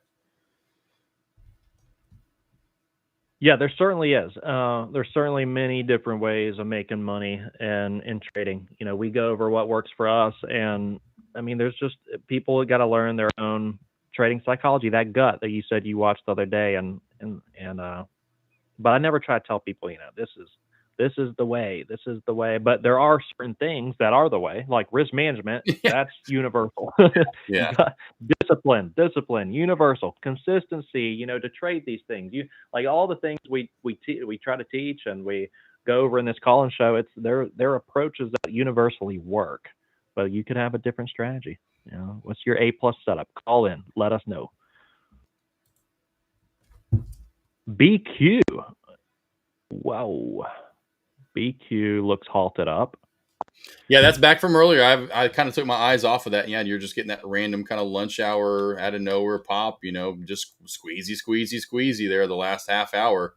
We've been rolling right on up from 12 to 1850 there.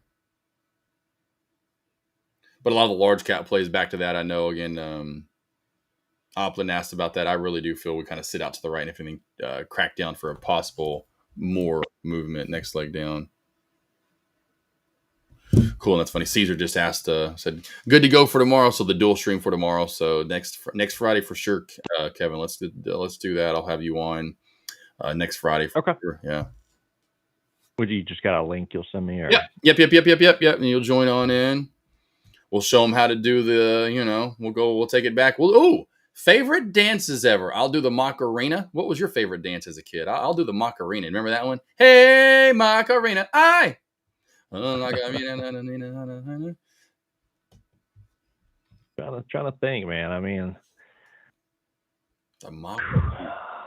the good old electric slide. Oh, there we go. Hey, one thing we may have to talk about, unfortunately, that Thursday we will be, or I'll be in Orlando. I think you fly back out, but we could do favorite karaoke. What's your favorite karaoke song? What's your favorite karaoke? Oh, I'm bringing some. So I got a guy in chat who has created these like trading AI songs. They're great. I'm gonna play one or two of them and try to get the lyrics down.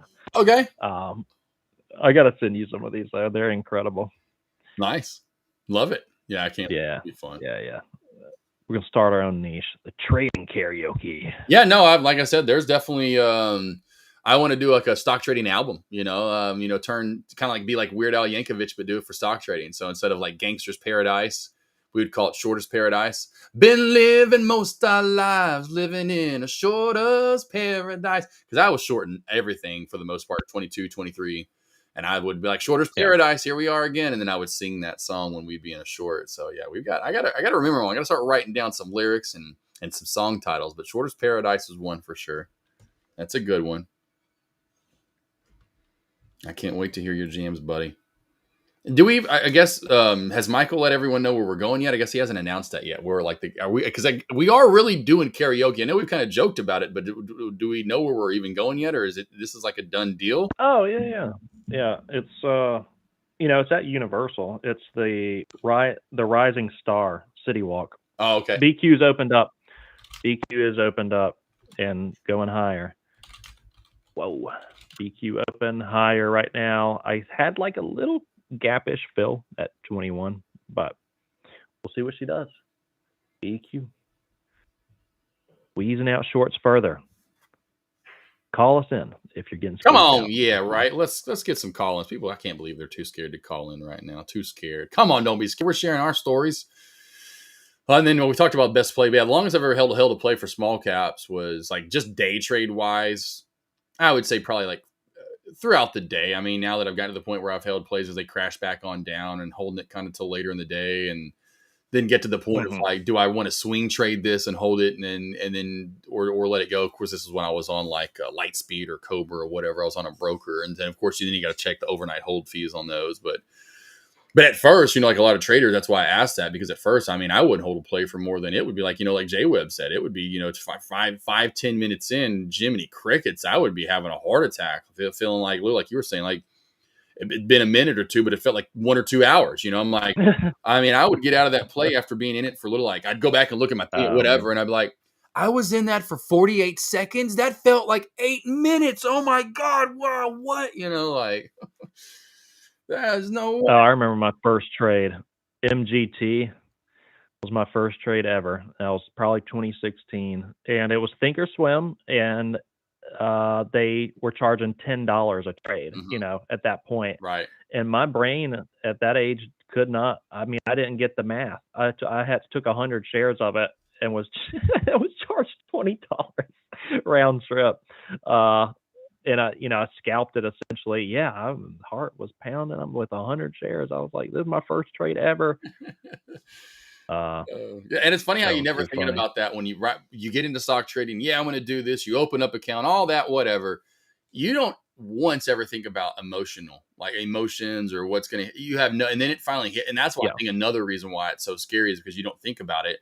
And so next thing you know, it's hitting you like just so hard in the face, your gut, whatever. You're like, whoa, I wasn't prepared for this. And now that I wasn't prepared for it, and it just hits you even harder. Because it'd be one thing if maybe you try to prepare yourself for it. Like if you had like literally, as we had a stock trading school, newbie traders are coming in. They've never done this before. We can kind of get them maybe prepared for before they ever start trading, some kind of emotional exercises, right? Or something. When you have no idea and you're just like, like I've always said, JG Wentworth commercial, it's my money. I need it now. And then you get to taking your first trade or first however many, it's just, your chest is, it's, oof. Well, it's going to be pounding until like you really know what edge you're trading, right? Because otherwise it is kind of gambly. Like, what's my risk? What's my profit target? What is my sizing supposed to be? Everything is just like a dopamine rush because you have no clue what you're doing, what your reaction is based off of. I mean, if you don't know what your reaction is based off what this ticker is going to do, you don't have that clarity of mind. It's going to be trouble. Yeah, fear of the unknown. Trouble in paradise. Yeah, fear of the unknown for sure is key, guys. I mean, like I've heard that too back in the other day when I was listening to one of those videos. I heard that in the background too, and I was doing something where that was what they were talking about. That's the reason why most traders struggle at first, because they don't have an edge. They don't, they haven't found that edge yet. So it's like the unknown and uncertainty. And so they're scared in everything they do because they don't know what they're doing essentially, So it'd be like again, I always talk about this heights, but again, it'd be like, how they, when you see them, which don't see them too often as much as we used to, but still, they still make high rises in some of the cities. But, when you see a high rise building being built in a big city and you see them now up to the 50th, 80th floor or whatever, and you're just like, yeah. And so it'd be like, A, I hate heights. B, if someone said, and I just all of a sudden magically one day snapped my fingers and instead of me stock trading, I was on 80th floor and I took as in the guy that worked on the skyscraper, the construction worker is now trading stocks and switch spots with me. He's going to go, what the? His emotional is going to go through the roof.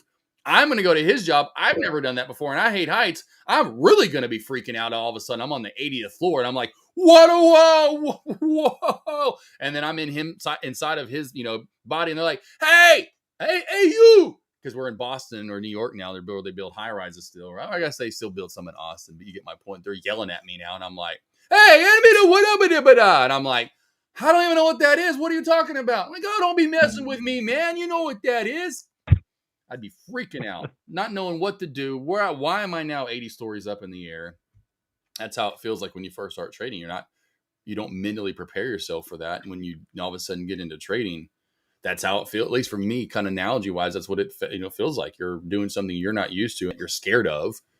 Heights, yada yada yada. And you're immediately thrown into that situation. It throws you for a jolt, and that's why a lot of people early on, kind of that deer in the headlights. We've talked about that verbiage where that'll happen to them. Next thing you know, they're down $500 or $1,000 because of that, emotional distress / deer in the headlights that just hit them. Like, what's going on? They just don't know. Yeah, you just don't know what they're going to do in the face of adversity. I mean, that's what separates the best at trading from the worst. Yeah, it really does. They know what they're going to do. Yeah, regardless of what the market does, because nobody, like the greatest mistake you can make really in trading is the idea that you are essentially like you can get this perfect strategy that's going to work. Right. Yeah. Oh yeah. 100% of the time, trading with that certainty, which is never going to be there. So, and desiring, pushing towards that, but hey, you can have an edge, certainly can have an edge, but the certainty, that'll get you in trouble. The only thing I know is I don't know. It's the only thing I know. In trading with that mindset, it'll help protect you on the drawdowns for sure. But yeah, traders, we'll take one more call here. If anybody wants to give us a ring, talk about your A+ setup, some things you've been working on, any questions you have, let us know. Call in, trade and show. Yep. Yeah, like I said, definitely just hearing from other traders, like I've talked about, it's just huge. So more people want to start sharing their stories and what they've been through. Like I said, I've bag held NA. That was my worst, was bag holding NAKD. If you go back in 2018 or 17 or whenever that first came out with news, and I got into it thinking I'm going to be the next millionaire on some merger news. And so I went in bigger than I should have, like 2,000 shares, like my full account size essentially, and got wrecked. Held that for a few months. That was one of those holding hopes for at least, I would say 2 months, 3 months. I can't remember how long it was anymore. And eventually just gave up on it. Not one of those ones, but then there are those traders that do that, where they hold and they hold and they hold, and pretty much their whole account, almost like a T12 halt, their whole account's just sitting in one play and they can't ever trade. And that's how I was. I was sitting in this trade, can't ever trade. I'm like, what am I doing? This is just... So I luckily had the wherewithal and understanding, like, listen, you're going to take a loss. This is just what it is. You can sit here and hold and hope until it comes back into you're in the green or even closer in the red, but it's less of a loss. Or you can go try to trade and make money more, make this back, which again, that was my theory, and I did that. Did I make that money back? No, I did not for a while, but it was better than just sitting that and sitting it and sitting that. And that was where, like I've told you before, I came up with, okay, you're going to put stop losses in mentally. I don't know why I just never came with the physical part of it, but okay, you're going to start sticking them in losses. Here's where you're going to put them in at. Here you have a new plan. So it's huge for me to lose that, $1,000 on a $3,000 account, hold a play for 2, 3, 4 months. And people talk about the hold and hope strategy doesn't work. And for me to be a part of it, to see it actually not work and go, yeah, I'm never going to do this again. Why would I hold this on? Again, back to that news we talked about earlier, that really in the end is all about chart action, price action, the traders, how many do come in, the consistent volume that you want to look for. Anyway, there's so many things and variables that you'd want to be looking for, but didn't pay attention. All I cared about was, this is the next. Well, in my head, I say next because it was a merger news, but meant nothing really. And it usually never really does too much for companies that cost $1, $2, $3. They're just trying to raise capital, aka money. Because that's what they're all trying to do with their PRs. Yeah, 100%, 100%.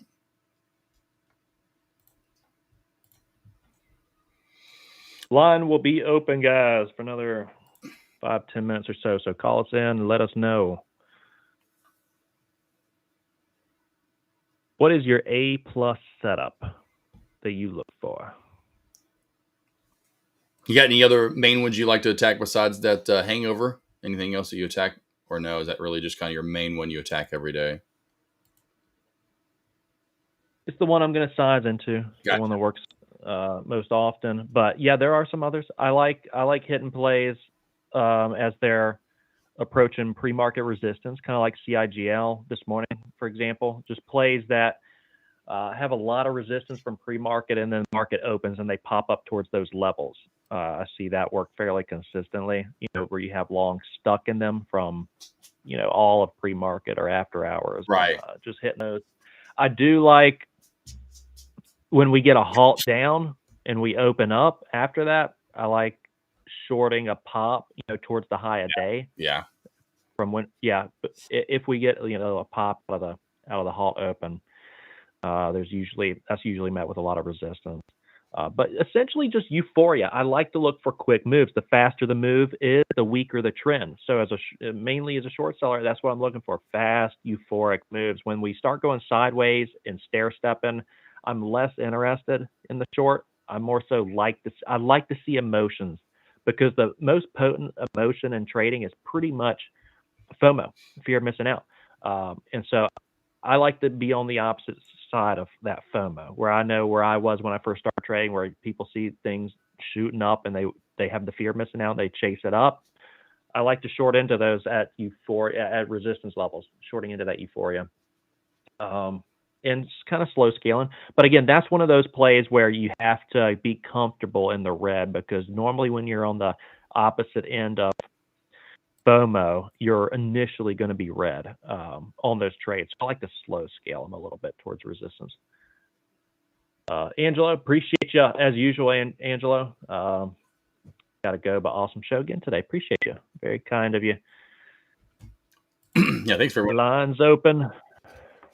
Definitely thanks for everyone joining in. A little bit slower today on the call-in show. The other day it was like nonstop on Tuesday, but hey, it's today though. Overall in the market was a lot slower than it was on Tuesday, so I get the drift there a little bit. So I'll tease this a little bit more next week too. We need to come up with a theme, so that way Wednesday I can really start pushing it to a lot of traders and a lot of people and say, hey, you got to call in. What? And I can reach out to some traders so that way we can start growing this, because I know the more traders that start calling in, and they hear other people talking, and that's just going to be, it's kind of like this, like almost like larger, but small cap plays. When you get one spike or you get a sympathy play, it's going to make people comfortable, so to speak, to call in. So I know the more we get calling in, slowly but surely, you guys will get more comfortable to share your stories. And next week we need to come up with a really good theme, next week, so that way we can get some traders to call in.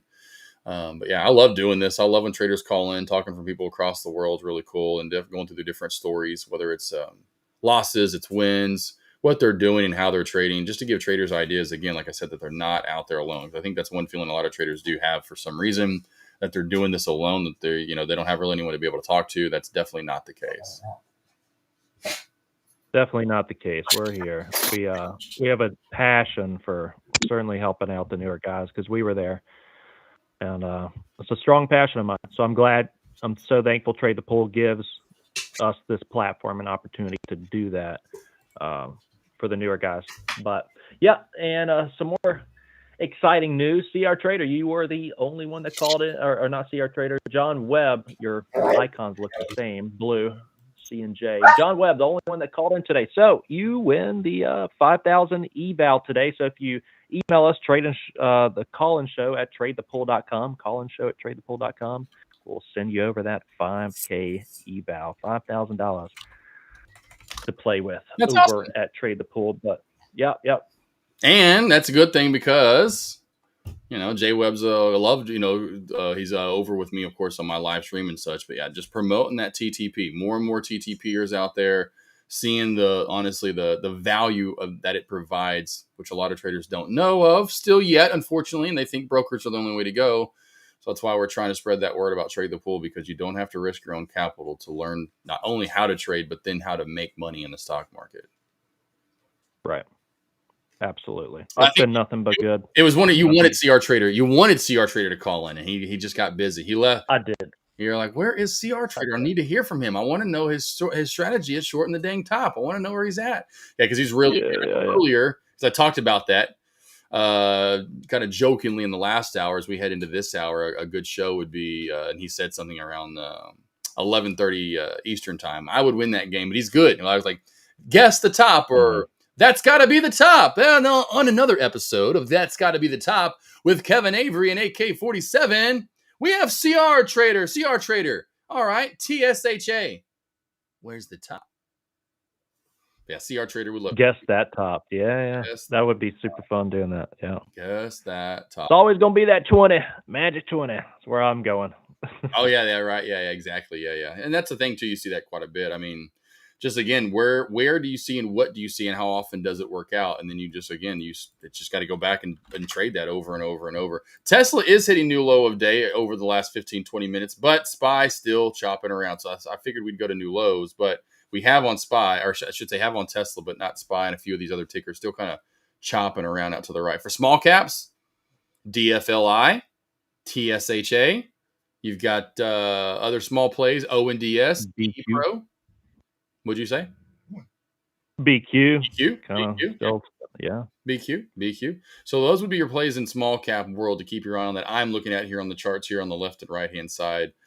Still keeping me interested. Not a lot of crazy movement, but again, like I said, if you're trying to avoid that and you like slower movement or you need slower movement, today, and I promise you probably even tomorrow will be your day heading into next week. Absolutely. Slow and steady. Take your slow and steady eddies and just relax. Get your base hits. Head into the first weekend of October. It's going to get hot again. I promise you that. It's definitely going to get hot again.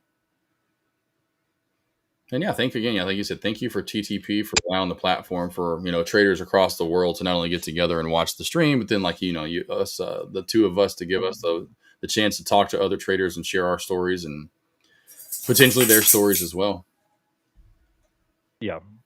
Yep. Love it. Love doing it alongside you too. I mean, because we started pretty much at the same time, Right. Started at the same time, and then kind of along a similar path. So it's been good. Yep. See where we're at and with all the information we can relay and help other traders with. But guys, yeah, let us know in chat if you have any questions. Of course, you can always email me at averydaytrading@gmail.com. You can email collinshow@tradethepool.com if you have any questions. But outside of that, we're going to be wrapping up this stream. Let us know if there's anything else. And Mr. Josh, last word goes over to you. Yeah. No, thanks again. Like I said, for everyone joining in today in TTP, like I said, every Tuesday, Thursday, come on over here. Tuesdays we'll have our extra hour after Mitch and Michael are done. And we'll have the call-in show on Thursday for an extra hour on top of that. So you get us for 2 hours essentially on Tuesday, 3 hours on Thursday. See if that doesn't stretch out maybe on Monday and Wednesdays eventually. That's what I was going to reach out to Michael and see if he wanted to extend the hours on Monday and Wednesday as well. Did they go live on longer on Monday and Wednesdays too? Is someone else coming in on Monday and Wednesday? No, I didn't know. I didn't know if it was just us. We were the only ones. Well, we'll reach out to Mike and Michael and see if he wants for us to go longer and extend that. So Monday through Thursday, you would have us at least until 11 a.m. Eastern? Yeah, 11 a.m. Eastern, something like that. So, but yeah, every Tuesday. Yeah, But every Tuesday, open to that idea. Yep. But every Tuesday and Thursday, regardless, for now, join us here. We'll have the call-in show on Thursday. Try to get a little prep ahead of time, maybe from now on, and tease that the day before for you guys. Follow us on social media. I'm Josh Smith Trades. So look for Josh Smith Trades. No underscores, no extra letters, just as it's spelled, Josh Smith Trades. Website's Prime Trading Investment, so primetradinginvestments.com. And of course, here on YouTube, you've got this is my backup YouTube here, the AK-47 Stud and Dud Josh Smith Trades. But my email, if you want to get a hold of me just to talk to me, if you need talk to me right now, any day I'm here, always open up. But if not, if you just want to email more personal and you don't want to, let other people know what's going on in your trading career or journey, it's joshasmith7@gmail.com. That's joshasmith7, the number 7@gmail.com. Reach out. We're here to help you guys 100% all day, every day. So that's what we do. Besides trading stocks, we want to make sure you guys are making some money and figuring out how to trade. Figuring out your edge is key in stock trading, and that's what we're here for. Put some links. Finding it, trading it systematically. Right. Consistency to compound it, guys. Risk management to protect it, and the discipline to mainly you stick and trade to the edge. And days like today certainly are those that kind of prove to you, are you trading this edge systematically, or are you over trading? Today was that type of day. So good work, everybody. Yeah, let us know. Email us if you have any questions. It was a fun show today. Otherwise, stay safe, disciplined, embrace the risk, accept the results per usual. And traders, we will see you guys next week. Have a great weekend, all.